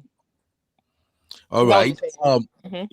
Before you go on, Sissy, the craziest part is Sister Yinka is also doing sisterhood today. I don't know like this today. Sister Yinka has been doing sisterhood in the chat all day long today. She said no, she will not save any shit person. Did I even Sister Yinka has never crossed anything out. It's the Pepe talks today. You're not getting Sister Yinka. You're getting Pepe talks. Today, Sister Yinka said, I'm not saving any shit, man. Kilo day. Now, Sister Yinka is saying, you can't save your gender. There are too many of these toxic men out here. There are also so many toxic women. We are seeing Natasha now. Yeah, that's true. Many of them like that too. But Sisi, please help me explain my point to all the sisters. Let them understand what I'm saying. When I'm saying Annie can actually rescue Tuface. I'm not saying she should go back just to save his life, because I see Annie as somebody who will step up and Natasha will back down a little bit. I guess. Over to you, Sisi. I don't think she can save him or she can rescue him. I feel like maybe she has, maybe because of their history together and because of the time, obviously they've had their ups, they've had their downs, but for the most part, Annie has been very loyal to him, right? She's always been in his corner. If there's somebody that he can count on throughout all his BS, it has been Annie. So that one I will give her. She's a ride or die. So for that simple fact, I feel like if anybody can try and get through to him, or at least maybe have leverage where he would give them a listening ear, it could be Annie. For that simple fact, his family have failed, his brothers have failed, his mom has failed, right? But I feel like because they have been together and the history they have together, she can be the only person if he allows her to. And I say that, and I said, I feel like she can. I mean, it's not in her. She doesn't have to, right? But I can understand doing something for your partner, maybe an ex that you're not in good terms with, but because you have a child or you have children together, and especially when the parent, even though they're not a good partner, then maybe weren't a good husband. I'm not talking about toxic people, right? I'm talking about maybe your relationship was not successful. You guys have gone your separate ways. You're not on good terms. But you know that at the core of that person, then the core of that person's heart, they're not an evil person, right? They just have their shit that they're going through, or there are things that make their life just unnecessarily complicated for them, but they're still a good father, okay? So for that simple fact, you do it, or at least extend yourself and say, you know what, let me speak to you, go to rehab, or the kids need you to be healthy, do it for the children. And as a parent, I've done this with my ex in the past. I had not that my ex was toxic. We separated, we were engaged for a period of time. We went our separate ways. At that point, I was disgruntled in the relationship. Obviously, you've wasted my time. We've got a child together, right? We were not in good terms when we separated. But one thing I can't take away from that man is he is a good father. So something happened. He had a car accident, right? And he still had me as his next of kin. At that period when they called me, listen, we were not on speaking terms, but they called me and said, so-and-so is in hospital, your dad is their next of kin. Can you come to the hospital because he's being discharged or something, right? And he needs like a responsible adult like an adult to that he can be released to, basically. If I was an evil person and for all the shit that he had put me through, for all the rubbish that we've gone through, I could have been, you know what? F this guy. Hell no. But you know why I did it? I did it because I felt like he's still a good father. And at the end of the day, I wouldn't want anything bad to happen to him because I'm going to be the one that would have to hold that guilt, that it was their chance that I could do something. If it means going to help him. And actually, I ended up opening my home to him for a few days. He stayed in our house, in our spare room. He was here. He was fed. Do you understand? But I extended myself, not for myself, not because I'm an angel, not because I'm this amazing person. No, just because of my son. Do you understand? Just because of my son. Because if anything happens to him, I know my conscience is clear. At least I did what I could for your dad because his family is not in the UK. His family are like abroad. So he doesn't really have people that he can rely on, like family. So really and truly, even though the shit was in the fan, we are still each other's family, whether we like it or not. So in that moment, I really had to step up, and it was purely because of my son. Because I don't want him to look at me and say, oh, my dad had an accident. My mom could have done something. And because my mom is fighting with my dad, something happened to my dad and my dad is gone. Because of what? Because of holding a grudge. It's not that deep. Do you understand? So I get where Uncle Ben is coming from, but it's not her responsibility. But she can still maybe get through to him just because they have children and he loves his children and his children love him. I feel like maybe she wouldn't be obliged if her children were like, Mom, F Dad, we don't care about him. It will be different. But because you see him with his children, he tries to be present. He tries to be there. I don't know the relationship, but most times when I see him with his kids, and his extended children, the ones that he has with his other baby mothers, he does try to be there. So The reports say that he's a good father. We've never like I've heard he's a good father. I feel like people need to understand that. I know it's like what do you call that thing? I've forgotten the word right now. My head is blank. It's like two-edged sword, right? He can be not a great partner. He cannot be a good husband. Some men, they don't know how to love because maybe there's something that's broken in them. But when it comes to their children, they don't play about their kids. And if you have a man that does not, my soft spot is men that look after their children. That's just me. If you look at, you can be a deadbeat parent, partner, you can be all these things, but if that man still steps up and still looks after his kids, he still has, I'll give him that slight inch. So I can understand where Uncle Ben is saying, maybe Annie can get through to him, speak to him. If he doesn't want to, at least she knows, like, guys, I've tried. I've spoken to your dad because of you. He doesn't want to go forward. It is well. We've tried. But she could maybe. She doesn't have to. Yeah. That's just what I'm saying. Oh, yeah, but thank what you. you just described is a life or death situation. And a life or death situation, I can understand. Someone reached out to you that your ex is helpless. There was no toxicity between you. Yes, you are fully separated and you stepped in to help.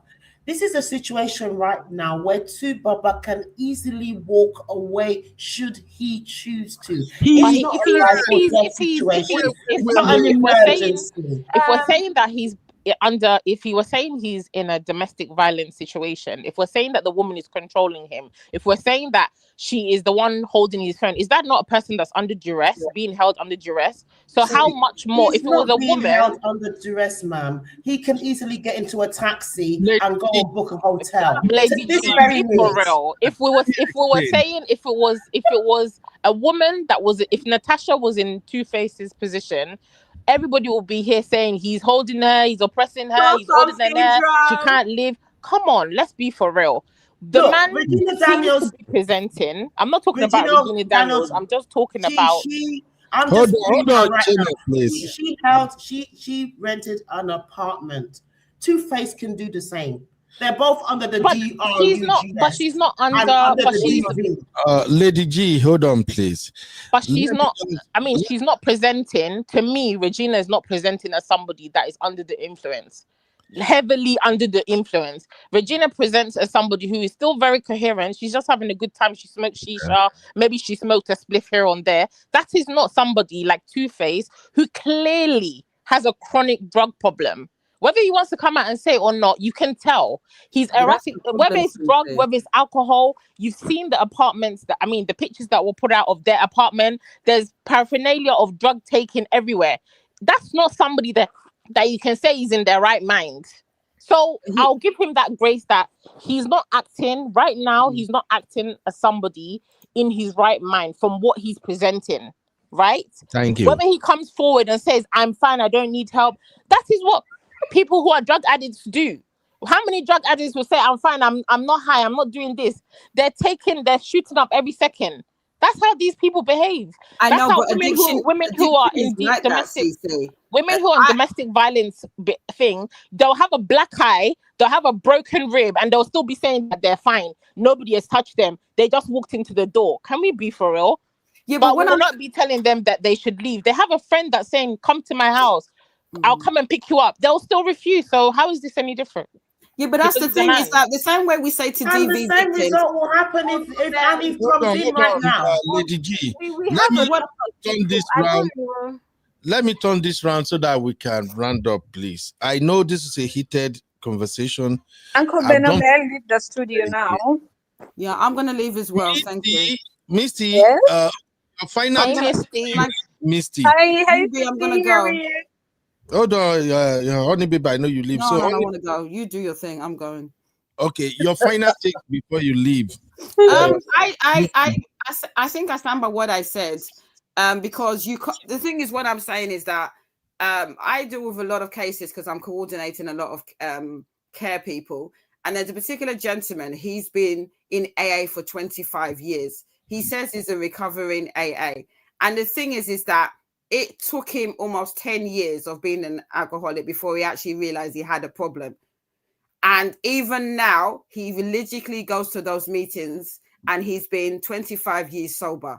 The point I'm trying to make is that you have to get to a stage where you reach top rock bottom. You, not me, not you, UB, not CC. The person that is in it has to get to a stage where they realize if they have an addiction problem, I have an addiction problem, I need help. I don't see that. So all this intervention, kidnappings, Navy SEALs, it's not going to work because the person has to do the work. You have to realize that you need help, whether it's trauma, whether it's addiction. You have to do the work because it's you that's going to be the one every single day when you wake up. You're going to be fighting with yourself, and you're going to have. You have to reach a stage where you have to know that I'm recovering, and every single day is going to be a battle, whether it's the drugs, alcohol, or whatever. So with us, intervening and saying we're going to help him, we can't. He has to save himself. You can take a horse to water, but you can't make them drink it. And it's the same thing. So he has to get to a stage where I have a problem.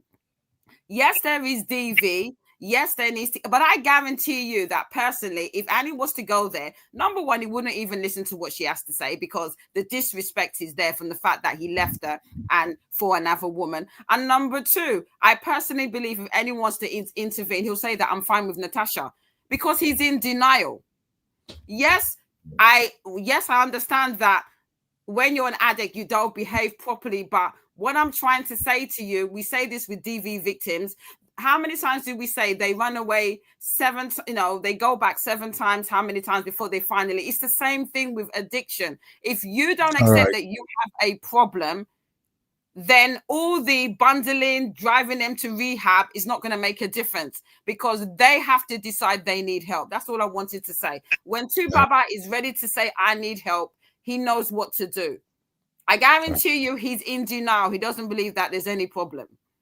That's all I have to say on that. No, thank you. Thank you, Honey Babe. Thank you for spending time with me today. This has been another entertaining one with your boss, Honey Babe. Honey Babe, you are not going to Bora Bora. You stress me out today. No Bora Bora for Honey Babe. and I agree with what Honey Babe said. So, Misty, your final take, please, Mama. Like I said before, I was just here to analyze the legal aspect of things, not my circus, not my monkey. I don't really have anything to say. I really don't. What is the meaning of that? Not my circus, not my monkey. What does it mean? Really not my business. Like whatever I say, whatever my opinion is, won't change the situation. Why am I entertaining something that is beyond my control? I cannot really analyze this. But at this point in time, I feel like everybody has said something that is quite reasonable. And if Baba could watch these things without his Mama being at the background, maybe he would pick a thing or two and leave. So you are doing this Mama thing now. It's really none of my business. I just don't have too much. Like I have other stresses to take care of, but this Baba shit, no, I'm not dealing with that. Misty, he's even older than me. Why am I looking out for him? Like why? He's an adult. Like you're older than me. You should be look out for Annie, not the other way around. It doesn't make sense. He's a sick man, but he'll be okay. He'll be all right. Misty, with all your Christian mind, you don't want to rescue a man who is dying, even when Tuface say help. Do I look like a sister in Jesus? I'm not. Jesus Christ of Nazareth. When it's Sunday, we are going to pray, and I'm going to church, and I'll repent. And light a candle for him. Yes, I'll light a candle. Thank you. You are a bad person, very bad person, Misty. Thank you very much, my sister. Thanks. Right. Bye, everybody. Love you all. Bye, Take Mama. care. All right, I've had Lady G, your final take, my lovely sister. Yes, sir. Thank you so much. This life has been so entertaining, and Thank I'm you. glad that at least most of us are on the same page here. And yeah, the heaven helps those who help themselves. This is my this is what I've been brought up with. The only person that could really help Two-Face is Two-Face himself. He's just got to get to that point, and he could reach out to anybody. And if he does reach out to Annie, and Annie finds it within her heart to help, God bless her. And if she can't, again, God bless her too. You understand? But please enjoin your fellow men to speak to Tubaba to face his demons. The time has come. He has to finally face them.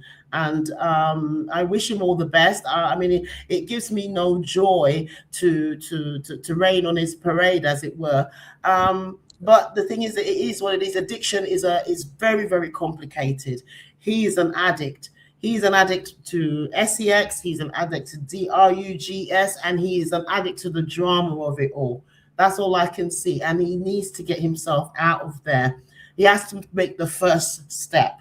Let him make the first step. We cannot be rushing to save a 50-plus-year-old man. Like someone has said, he's older than most of us on the panel. You understand? And he's got to do something. Let's stop with this mollycoddling of a 50-plus-year-old man. That's my 2 cents. Thank you. Thank you, Lady G. Diwala, Lady G. Janet G. Thank you very much, my sister. Thank you. I enjoy your energy. I like the vibes. I hope we did not offend you in any way, Sha. How? No, sir. I really enjoy coming onto your platform because I love that you are a contrarian. The thing is that you tried so hard this evening to get us onto your side. Unfortunately, after 5 hours and 19 minutes, you couldn't do it tonight. Because but I wish you good luck for the next one. Thank you. Sisters, you are too stubborn. That's why I couldn't get you guys to my side. Very stubborn sisters. Jeez. Sister Rose, you've been here with me for like 4 hours. Thank you very much. I don't know, maybe I have to take you to Bora Bora now, Sister Rose, but I'm still afraid. Since you do not agree with me that Annie should go and save Two-Face, you feel go catch me for corner. So I'm not taking you to Bora Bora. Uncle Ben, you're not in charge of Bora Bora to be saying who you're taking, who you're not taking. I'm trying to insert myself by fire by force. It scares me anytime you people say you won't take me along. Sister Rose, what are your final take, ma? My final take is this. When it comes to the area of addiction, yes, it's true that you have to make a decision. However, addiction is very, very powerful. Like I says, it supersedes self-will and self-control. Talk to anyone, doctors, it's something that is usually many times beyond people's control. It has such a grip on you that you don't even want the help. This is where interventions come in. Yes, he has to want it, but when you're talking about drug addiction, this person can OD. They can have an overdose, which leads to a fatality. It's possible that that fatality or getting to that point could have been intercepted through what we call intervention. And what happens is that you'll see situations where a family will get involved and they'll get the crew, they'll get the medical crew and the medical staff, and they're like, listen, we need to do an intervention, and they take you there by force. Because if he's so bad in it and you're waiting for when he will have the sense, that doesn't always happen. So if the family and I don't know if they have such type of services in Nigeria, but if the family can intervene when I'm talking in the area of his drug issue, that can very well be necessary, and they can take that. Annie being the one, well, if she can help him and wants to and can talk him into some sense, okay, so be it. I'm not against anything that will help him, but I don't think it's her responsibility. And I think she has her own demons as well. But when it comes to the relationship, there is a level of personal responsibility that he has to take. Get yourself out of the relationship. And if he is under some spell, I don't know if it's effective or not, but Ben, if he is under a spell where he can't move, well, let his family get involved. That's the only thing I can think of.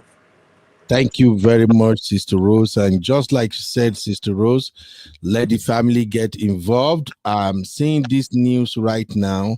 It's making the rounds on Twitter and it's also on IG. I've not seen it carried by any official mainstream media, but the news is there. Thank you, the sister that actually bring that to our awareness. I just Google it now. So Tuface Idibia family has petitioned police IG. So Sister Rose, you're right. I think the family, they are making moves now. Thank you very much for hanging out with Thank you. Have a great evening. Yes, ma'am. Thank you. All right. Uncle Now, Ben, $100 fine because we spoke about this on the backstage. Why are you unaware? I swear to you, $100 fine for lack of what's the word, for not being attentive. oh, Abby, so you didn't notice I wasn't at the backstage today?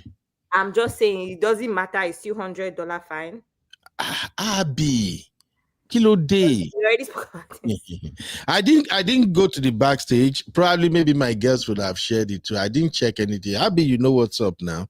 Yes. You know what's up. So I didn't at all, but it's good to know that the families are taking steps. Hopefully this will work. I pray it works. But I have my, you know how you have sisters that you can't run away from. Even when you try to do all manner of craziness, you will come back and meet your sisters. Those are the people left with me here right now. Sister Natu, Sisi, and Abby, my troublemaker sisters. Uncle Ben, we're your nemesis. There's nothing you can do about it.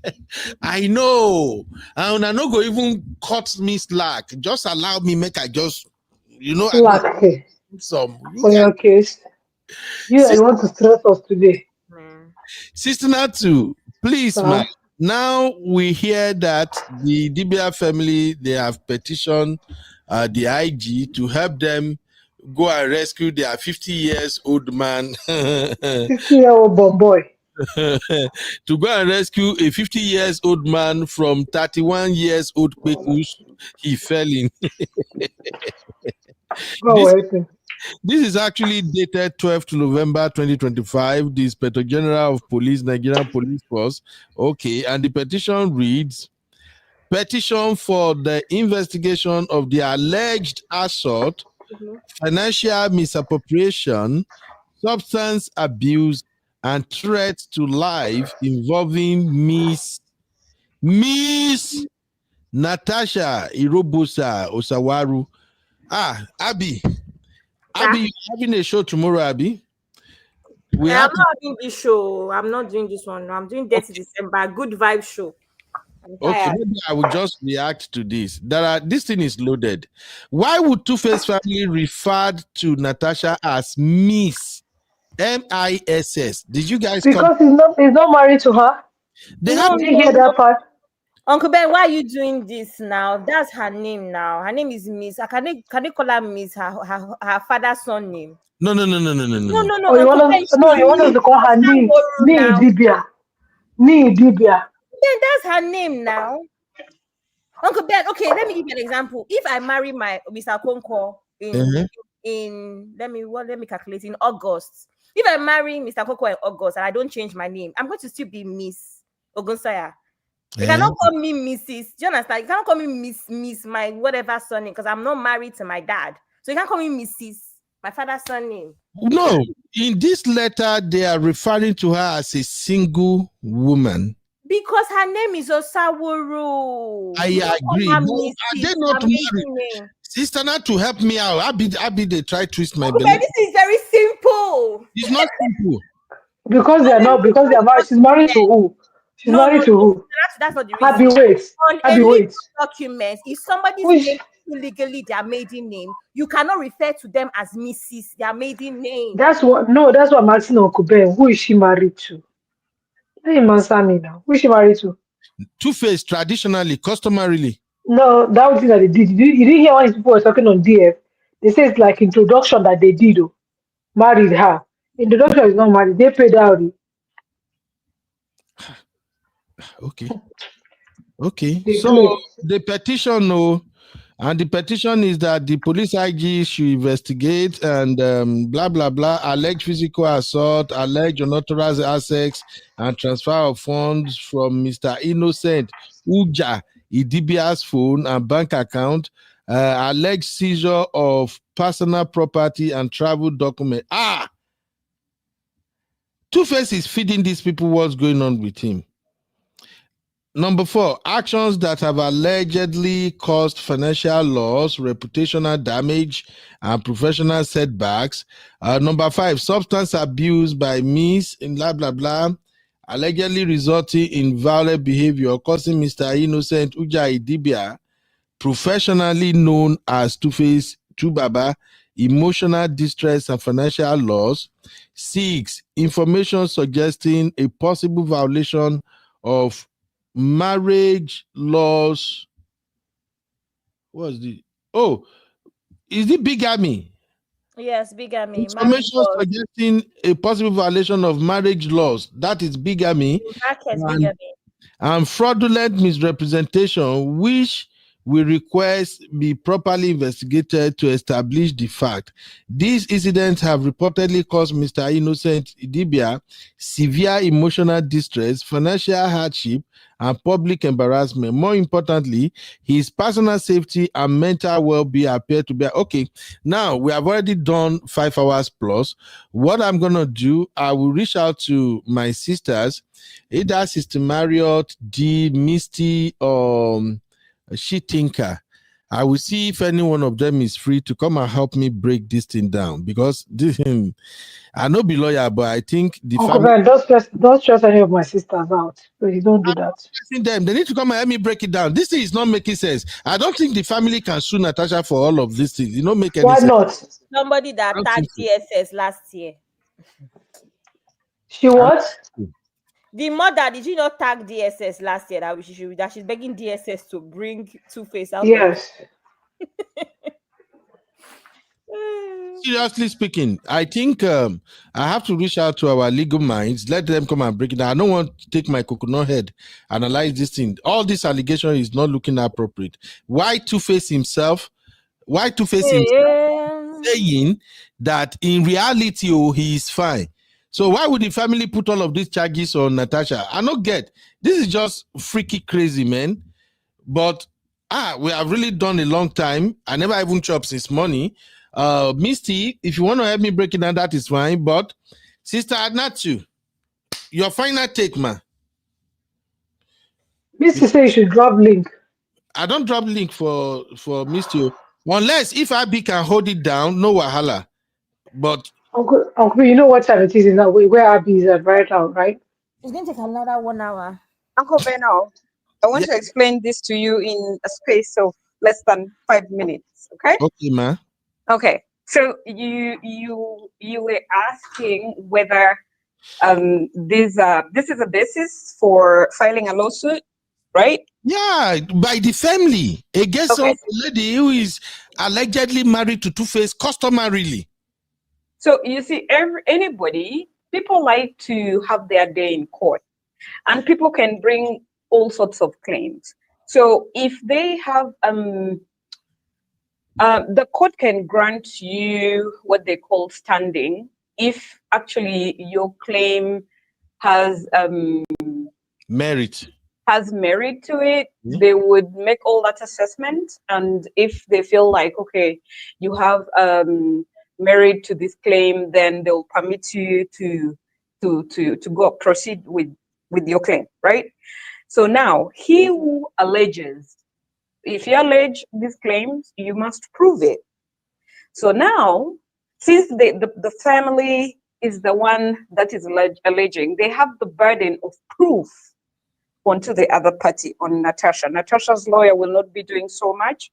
A lot of paperwork will be coming from Natasha's family because they commenced the claim. Mm-hmm. So they must prove things like Tubaba was not he did not willingly and knowingly participate in the cocktail of all those things he did. They have to prove that she actually See. diverted funds, all these things. If they have evidence, then that's good for them. If they don't, then yeah, that is that. But Misty, they are married. Who is married? Tuface and Natasha. They are not married. Why could I not mess with my brain now? Uncle Ben, they are not married now. She I did recap about this thing. Uncle Beno, I just explained to you that they are estranged. Annie and Tuface are estranged. They are in the process of a divorce. The divorce has not yet been finalized, which means in the eyes of the law, they are still married. Mm-hmm. But, okay. But, yes, go ahead. Okay. I'm just confused with this, their family dynamics, honestly speaking. Uncle Ben, during my recap on your show, when you asked me to recap the whole thing, I told you that they said they are not married.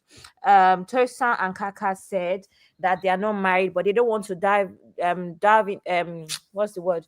They don't want to talk too much about it because they feel like it's the family that's meant to talk about it. But what they believe is that it was introduction and no dowry was paid.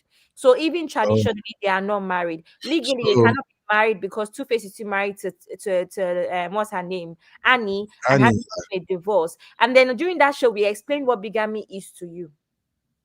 Okay, so Uncle Beno, so the other thing you need to understand is the law can recognize different forms of marriages. The law can recognize a marriage that was contracted in church, at the registry, traditionally, according to the customs of the people. They did not even contract a traditional marriage. They just went and introduced each other to the family. So in the eyes of the custom, the requirements of the custom have not yet been met. So there's no marriage. Okay, thank you very much. So the law will still look at them as they are fooling around with people. He's fooling around with somebody, but they are not married because there's a subsisting marriage. Thank you very, very much. It makes a lot of sense now. Thank you very much, Misty. All right, bye. Take care. That's why we love you, Mama. Thank you. I'm sending my invoice. Abby, please prepare. Thank you, sis. I would do the needful. Did I hear invoice? Please, I think you, Missy, in my opinion, I think you should also do it for the rest of the year, like 2026, because I think your service will always be needed. So just maybe like a retainer or something. Yeah, something we like should draft a retainer for sure. Yes, for sure. Uncle Beno, I love you. Bye. Get ready love to you, report with the money. Have a good one. Thank you, ma'am. Love Green said, Uncle Ben, see as your sisters down for your head, they do meet in front of you. What a life. No, I can't even argue it. I don't accept my fate. Love Green said, I see why men will never change. Love Green, am I the reason why you think men will never change? Jos, thank you for that piece of information. God bless you. Jos said, I understand you have been begging for people to help Tuface. Oh, I don't understand you. You have been begging for people to help Tuface. Now, confused, the family took a step. No, I'm just surprised. I didn't know the family will put all this allegation on Natasha like that. I think what's more important should be Tuface life. The focus should be on how to rescue him first, not suing the wife. The wife that is she's Which wife? Can you stop? Okay. All right. Okay. I agree. Anyway. Uncle Ben, sorry, 1 second. Sis, I disagree with Sis's comments. Which one? This nonsense that Natasha is doing has nothing to do with pregnancy or anything. Natasha just wants to be known. Natasha wants to do everything. She just wants to be the main woman. I don't even think it has anything to do with her pregnancy. And that's why people are saying that, was she really pregnant? However, Daddy Freeze confirmed that she's had the baby on one of his live streams. And I think that Freeze will know best. But I think the woman just likes attention, Sissy. All right, we got to go now. Sister Natu, thank you very much. Now, Sissy. Love you, my sister Natu. Sister Natu. Before we go, can I ask a question, please? Okay, go ahead. Can I ask that Edo people I don't know how to do this. Oh, sorry. Let me ask remove it. Edo people, this Sister Natu will know. This thing, this sitting on the lap of the man 10 times. Do they do it in introduction too? I told you they got rid of it. I'm doing investigation now. That's why I'm asking. Edo people in the house, do they used to do this sitting on the lap thing? That is for traditional introduction. marriage. You don't need Edo people. I am also part of Edo people. Well, I cannot take your word for it, sir. Why would you take my word for it? This because is I can never tell what side you're on. No. Uncle Ben, because what's their name? Because Kaka and these people said it's not marriage now. That's why I'm confirming. Don't listen to those two guys. No problem, but let Edo people help us. Now, when are you for Edo State? Let Edo people help us. I'm fighting for my Edo people. Thank you very This much, is sir. traditional marriage. Uncle Ben, you're making me shout. Golden Ark Record says, I am a Benin man. No, that is only done in traditional marriage. This is the point of, I told you people I should have done investigative journalism. Because I said, let me go and look for these pictures.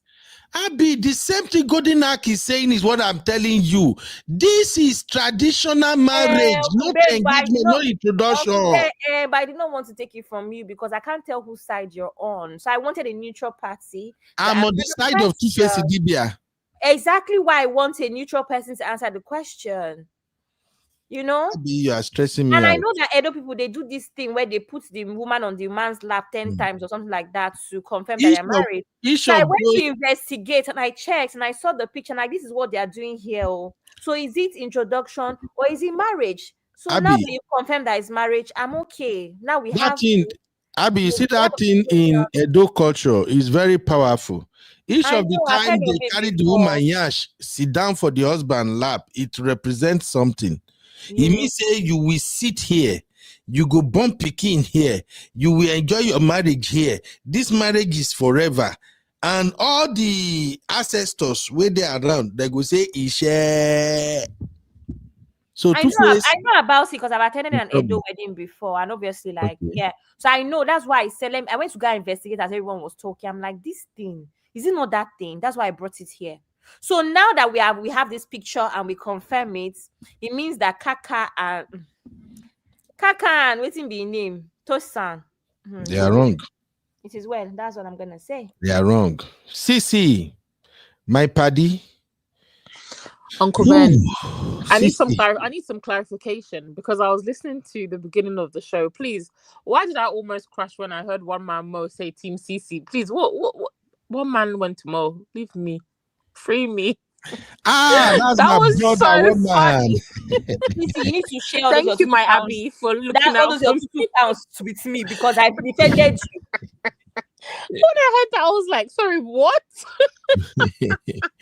Oh, that's my lovely brother from the UK. He just likes the way you talk, everything. He's a married man with grown-up kids and all of that. That's so he just funny. like how you break it down. That's why he's picking on you.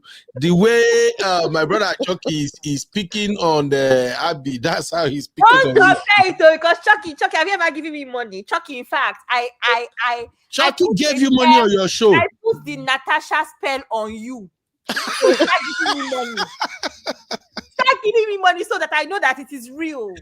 Oh, serious. This guy no serious. And then second point, you said you've been testing your friends. What is this test that you've been talking about? And who is your friend? Who's not your friend? How I mean your friend? Are we what were the three things that you said, Uncle Ben? I was just laughing. I'm telling you, it's called what PPL. were the topic? What were the segments? Called PPL. You guys should go and watch it from the beginning. Okay. It's called PPL. Privacy, protection, and loyalty. You have to put your friend through that stress test. You have to test your relationship with everybody before you can boldly say this person is my friend. So you've been testing us. Yeah, if they cannot keep your private business private, they can't protect you when you are in trouble or you need help or you are vulnerable, and they can't be loyal to you. If you don't find those three elements in anybody, if they say I'm your friend, they are not your friend.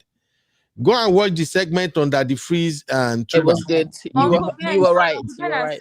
Sorry to come into your go on.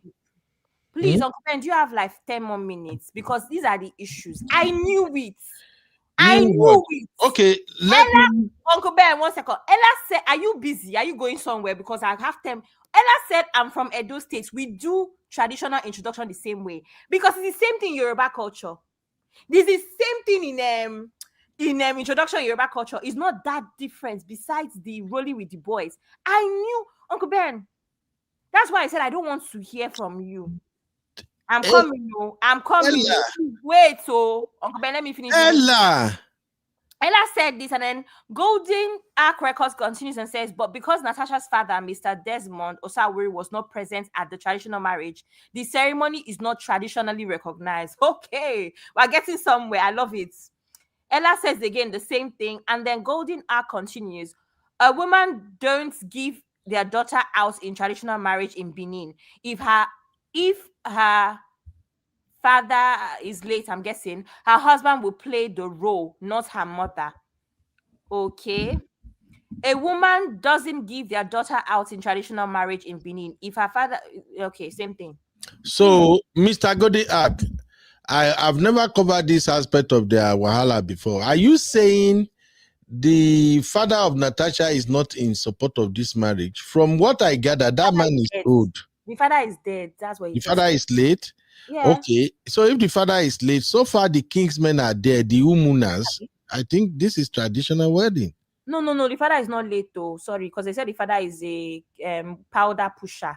What is he saying? Oh, he's saying if the father is late, the uncle. Okay, the father is not late. I heard that the father pushes Allegedly, I don't think so. Allegedly pushes white powder. I just want to leave there. This thing. My own is just that. I think I would rather go with what Sisi said, that is because Natasha is pregnant. That is why they wanted to Uncle Ben, I don't agree. I agree. I agree because I think with everything this woman has been doing, it's not about whatever. I think it's about competition. She needs to be in a situation with against Annie. So everything she does, the same way she's always holding him. It's still the same thing. She's fighting her way. She's claiming her man. And because she's pregnant, look, if you are from Edo and Yoruba, you will understand how strong is this thing. This getting pregnant out of wedlock, now big deal for some family. The other two baby mamas are Yoruba girls. The other two, Pero, and then the other one, I didn't know. Now it's different from each person. That label will follow the person for life. That's why I'm not a fan of that. That's why I keep saying, don't sleep with a woman if you're not going to marry her. Because the moment you impregnate a lady, she gave birth, and you don't marry her, you have already put a kind of target on her back. It takes God's grace and maturity, and the lady herself to have confidence for them to come out of that stigma. So to some lady, as soon as you give them belly, they want you to come and do the do. You need to come and perform traditional rite for their head. That's where they will say, come and do small thing for my head. Do small thing for my head first. So Tuface went there and do small thing for Natasha's head. He do small thing for her head.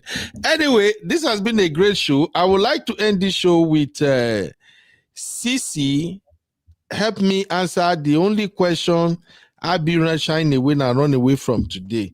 I've known Abby know they shine away from anything, but this particular one, I don't know why Abby choose to throw me under the bus. She did not analyze this one to my satisfaction. And that's when I started looking for you up and down, Sisi. So Sisi, to leave this place, help me explain this form of trolling. As soon as Natasha and Tuface are going viral on the Freezy show, and went ahead and shared this picture. And then she dropped 2 black love emojis. And then the way she just chill, relax like this, balance, I know get them. Sisi, help me break this thing down. What kind of posture is this? What message is she sending across here? Uncle Ben, I don't know what message she's sending, to be honest. We don't share it. Uncle Ben, it don't happen. It don't happen. I don't understand. Sisi, why are you like this? No, I don't understand. I don't like the pose at all. It just looks, I don't know, it just looks tacky. But if she feels like she's doing something, so I guess. Sisi, yeah. This girl is communicating in this post The way she relaxed, chill, kind of like, ooh, let me just chill. Why my husband and his mistress have been dragged on internet? She just posted. She's been doing a lot of trolling lately. She's trolling Tuface real I bad. mean, she I can don't be, think she's but why trolling not? Tuface. I think she's trolling Natasha. That's what I think she's doing anyway. I think But she's we just also living. I think forgetting she's that living her social life. media is her job as well. These things Yeah, help now with clicks and all. she's Why living her not? life. She's had a new lease of life, so why not? But I'm not happy with her changing her name back to this thing. I'm Also, like, Uncle Ben, I'm not happy. I'm not happy with you because this picture was there the day before that he freezes live stream. I don't know why you're saying it happened. She posted this picture the day before. Because she's keeping tab on both of them. She Uncle knew Ben, there she is sha posted it the in day paradise. before. You don't have evidence of this because she posted it the day before, not the day of. but I'm I agree telling that you. Annie would be following what's going on back to back. Not that she's posting because of them, but She's the type keeping tab on them. And I her swear, behavior gives the type that she's following what they're doing, what's going on, I'm not going to lie. She doesn't See. have to keeping tabs on them. Me, I get anonymous messages about my ex. There you go. And I'm not a celebrity. Imagine Annie. Annie is getting first-hand information. I'm not joking. I'm not even joking about this thing. I get anonymous messages from people that they don't have picture, they don't have anything on their profile, saying, "Hey, did you hear that? Because of the condition, because of the situation with my ex and I." Not to talk of now someone like Annie. Of course, she's getting first-hand information. Yeah. And I mean, my there's spirit nothing wrong with tells her me, posting her pictures. my spirit tells me that Tuface is already in talking terms with Annie again. How? Well, this From your where? spirit. A burner? Has he got a burner? Has he got a burner phone? The spirit. My spirit tells me Tuface and Annie, they are talking again. Maybe See, telepathically. as a man, I'm telling you, when man don't enter one chance, especially with women, they will start thinking of their ex that treat them right. Oh, yeah, definitely. The ex that accommodated all their nonsense, all their excesses, they will start thinking of that. Have you not seen men who they go divorce, they and their wife go divorce, they go married. As soon as the new woman begin to them bass boss, they will hide under the pretext of I want to go and check my children. Before you know, they will begin eat for their ex-wife house. Before you know, they will be staying extra hours at their ex-wife's house. So forget. Something tells me the way Annie is smiling these days, the way she's so happy. As soon as all this saga is going on, she is happy that she is now the side chick of Tuface. Everything will come out and I go see. Abby, you remember when we were talking about Burna Boy, and I tell you, my feeling is that this guy want to use Burna Boy. I will not say how they go. Uncle Ben, because I now went to go and confirm your feelings. Now, I'm telling you, mark my word. No, I'm not using it against you. Mark my word. Annie, you have a feeling. and Tuface. Yeah. Uncle Ben, to be fair, your feelings are valid because they have children together. Of course, they should communicate. Okay, so they're talking. They're talking because they have children together. They're supposed to talk. And now she's happy that Natasha totally the gas boss. So how would he be speaking to Annie, but he's not able to speak to other people? Make it make sense. There is something. I thought they said that she takes his phone, she deletes messages, but she'll be allowing him to speak to Annie. How? They are talking. Or maybe is she communicating through these her sexy pictures? They are talking. And that is the last thing I want to talk about as I get out of here. Thank you, everybody. Sisi, yes. Do you agree that that used to bring Tuface to Benin for Natasha's dad used to bring Tuface to Benin for Esama's birthday? That same Tuface by Natasha is still a joke. Okay. Sisi, yes, Uncle Ben. Please, why do you support Annie dressing like this? Why, when she's still married to Tuface? Uncle Ben, wearing crop top, wearing jean that has no belt, indicating that. Sorry, so the jean has to have a belt as a married woman. So the jeans need to have a belt. Yes, now. Why? I'm not understanding. When a woman wear a jean without a belt, it's a signal. For like what? Some of us who are in marriage, you know, when your wife wear jean, she's supposed to put belt, she no put belt, she can't take hand, they hold the jeans. We already know what she's saying. It means that gene can drop at any time. The way that Uncle Ben decodes outfits is hilarious. Uncle Ben, when you wear low waist, straight leg, baggy-ish jeans, you're not wearing belts. It's meant to be low waist and drop on your waist. If you wear belts, it defiles the rule of fashion. So I don't know what you're talking about. It's supposed to drop on your waist. When it drops on your waist, then we get to see the belly button, right? Like that's the fashion, and then it's low waist. Then we get to see the tiny bead, right? You see the tiny bead, right? That is the fashion. That is Uncle Ben. That's not Uncle Ben. Actually, that's not beads. That is a waist chain. It's not the same thing. So this is not the waist chain. Yes. What is the work of waist chain? What does the waist chain is more fashion. I know beads. There's a lot of more connotation with beads from a sex standpoint in Nigerian culture, but this is just gold chain. It's different. Why do women wear it, Abby? What is the purpose of that? Because it's an accessory. Fashion. It's an accessory. What is the intention? To allure the men, Uncle Ben. Is that what you want us to say? It's fashion now. This is why I like my sissy. No, she's being sarcastic now, Uncle Ben. Now, did you hear what she said? Oh, Sissy, don't do that. No, Sissy. You see, Sissy is. It's to allure the men, Abby. Come on, let's say. No, Sissy. Oh no, God. This Abby is a bad girl. She wants to change the narrative. No, Sissy literally said, "Is that what you want us to say?" And now you are going with it, Uncle Ben. Sissy, why are you doing that? Because Sissy, no, that is what it means. No, when a woman wear waist chain and you wear, what do you call this jeans again? Drop bum jeans. What do you call it now? Abby, what do you call this jeans now? Low waist, low rise. Low waist, and you don't put a belt. You literally said it. Uncle Ben, what's the purpose of the belts? men. What's the purpose of belts? As a married woman, you are supposed to put belts. What is, forget married woman, generally, what is the purpose of belt on an outfit? What's the purpose of a belt? To tighten the cloth now. Exactly, they don't want it to be tightened because that's low rise, low waist. It's meant to drop down, so you can't tighten it. Okay, I'm glad that you say it's meant to drop down. Why should a married woman wear a jean that is meant to drop down and post it on social media when she's still legally married to my brother Tuface? Because she's looking for new men. Uncle Ben. Hello, she needs to replace two Baba.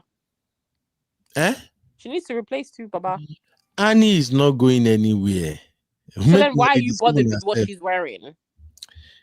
Is it because I don't want people to start... with that you've said, if she's not doing it because she's not going anywhere, so she's just doing it for fashion.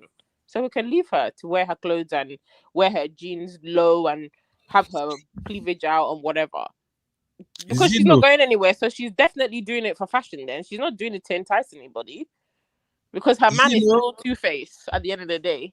Zeno, I see all the shade you are throwing in the chat. I see everything you are doing all day long, Zeno. I don't choose to just leave you alone. I see what you're doing all day long. I see him now. All day long, Zeno. I see what Zeno is doing. Uncle Ben, you know this is the MO for women that have been divorced or single or looking to get divorced or separated. Mm-hmm. They will start looking one way. When you come out of that relationship, they'll be doing brand new me. Oh, I don't give a F. They'll be wearing their hottest clothes. They'll be wearing the nakedest outfit. I mean, it's just the MO that women do when they're transitioning from being in a relationship to being. It's not about. Crazy. Pardon?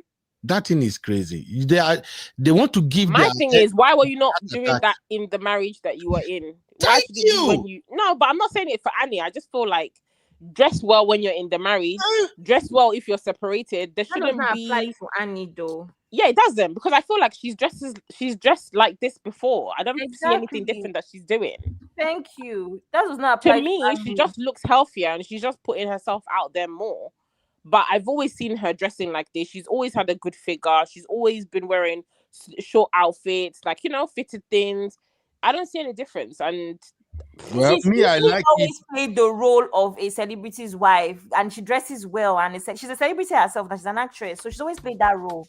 She tends to look good, but well, ladies and gentlemen, thank you. Zeno, I see you. Zeno said, I don't wear belts and I am not giving no signal. You lie. Zeno.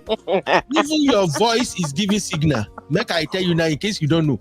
Even when you say you are angry, you are giving signal. Zeno, your typing is giving signal. You see, I told you guys, this is why I did like Messi and they back This is me up. not agreeing with you. This is being sarcastic, Uncle Ben. Don't you get it? I don't get it. I get what Sissy is saying. What I'm saying. No, Even it's her typing, Zeno typing is inviting. Zeno, even just your typing is inviting. Okay, yes. Be careful. Uncle Ben, have you considered that maybe Baba's weakness is flat stomach? Good night. I'm done with all of you. Thank you, everybody, for hanging out with me. Ladies and gentlemen, before I let you go, please, if you are interested in content creation, I've been working on this masterclass for a while now, how to become a successful YouTuber. My specialization on YouTube is simple. I specialize on growing your channel and as well as how to fix your channel if you are not getting views or if you want to run quickly from 0 to 1,000 subscribers. I do all of that. So I have a master class that is coming. My intention is to put all the classes, all the modules, I'm going to put it on this channel, but it's going to be on membership. So the price for the course is $75. It has 10 modules and many other benefits. One unique thing about my classes is that everything about me is hands-on. If you buy my package and then I discover that you don't want to do the work, me, I'm very arrogant when it comes to business. I will literally throw your money back at you and say, go. I know they like bad market. It has to be hands-on. So if you are aspiring to be YouTuber, you really want to do it, but you don't know how to go about it, the work it takes, the stress and everything is bothering you. If you subscribe to this channel as a member, you will get this course for free. But if not, you may have to buy it for $75. And that is for the first 50 people who want it. So I got this coming on. I will share all my secret with you. If your channel is dying, how do you wake it back up? I'll walk you through all of that. Even if you have never created content before, don't be scared. A lot of people that I've mentored on this YouTube team, many of them never done before, and now they be expert. They even do great job than me. So anybody that is interested in the masterclass, all you got to do is join our membership. Is $2.99, and then you will have access to the free class. The beauty of it is that I'm going to dedicate 1 month where we're going to come together. I will go live like this, but everybody will not see the live. It will be only the members that will see the live. So there, I will answer your question and I will walk you through how to post videos, how to attract viewers. If you are interested in doing live shows like this and you want engagement on your live shows, you are thinking about how do I go about my niche and so many things like that, don't worry, I got you. That is the announcement I want to make. Now, having said all of that, Abby and Sissy, thank you very much for always having my back. Thank you, Sister Rose. Thank you, Janet G, Uncle Dayo, and as well as Uncle Patrick. Thank you. All the people that are calling on the show today, thank you. Abby, my girl, thank you for holding it down for me. Everybody in the chat, God bless you. I really can I ask you a question before you go? Sorry. For those of us that have gotten our YouTube recap, and we now saw that well, your top 0.1% viewers, what's our Christmas present? Yeah, you heard again? For those of us that saw from our YouTube recap that were your top percent. Yeah, I know. Yeah, this music too loud. This music too loud. Happy. Of course. See you, everybody. Good night. Abby want to set me up. Thank you, everybody. I love you. Sissy, thank you, Mama. Thanks for coming in, even though you were late.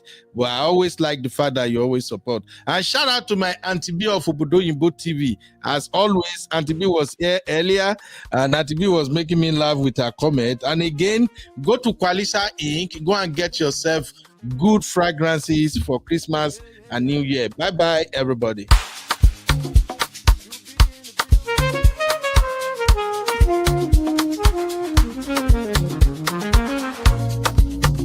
Yeah, yeah, yeah. You be in the building. Hey, vibe with Uncle Bino. Let's go. Now happy hour things, you know. Hang out with you, babe. It's a vibe tonight. Hey, laugh and learn. We shining bright. Oh yeah. You be stories, life lessons type. Hey, on the Uncle Beno show, everything feels right. From the streets to the world, we talk real talk. Vibes on the beat make the whole place rock. Happy hour flow with smiles non-stop. Sip and chill with you, be the energy on top. You be stories dropping them every day. Wisdom for life, the African way. From the grind to the glory, hear what we say. Tune in now, don't delay. Hang out with you, be it's a vibe tonight. Hey, laugh and learn, we shining bright. Oh yeah, you be stories, life lessons type. Hey, on the Uncle Beno show, everything feels right. Join the sister circle. Oh, what a scene. CC Inca, honey baby, and I'll be so clean. Talk love, talk life, talk dreams supreme. Empowerment vibes, like a royal queen team. All our Sunday school when the beat gets low. Yeah, a moment of reflection, let the spirit flow. Men of God speaking wisdom, you should know. Faith and vibes on the Uncle Beno show. Hang out with you, be come catch that light. Oh yeah, you be stories, keep your heart so bright. Yeah, join the sister circle, feel that fire. Oh yeah, Sunday school for your soul so right. You be nation, we rise together. Love and vibe forever. Uncle Beno show. Yeah, we outside.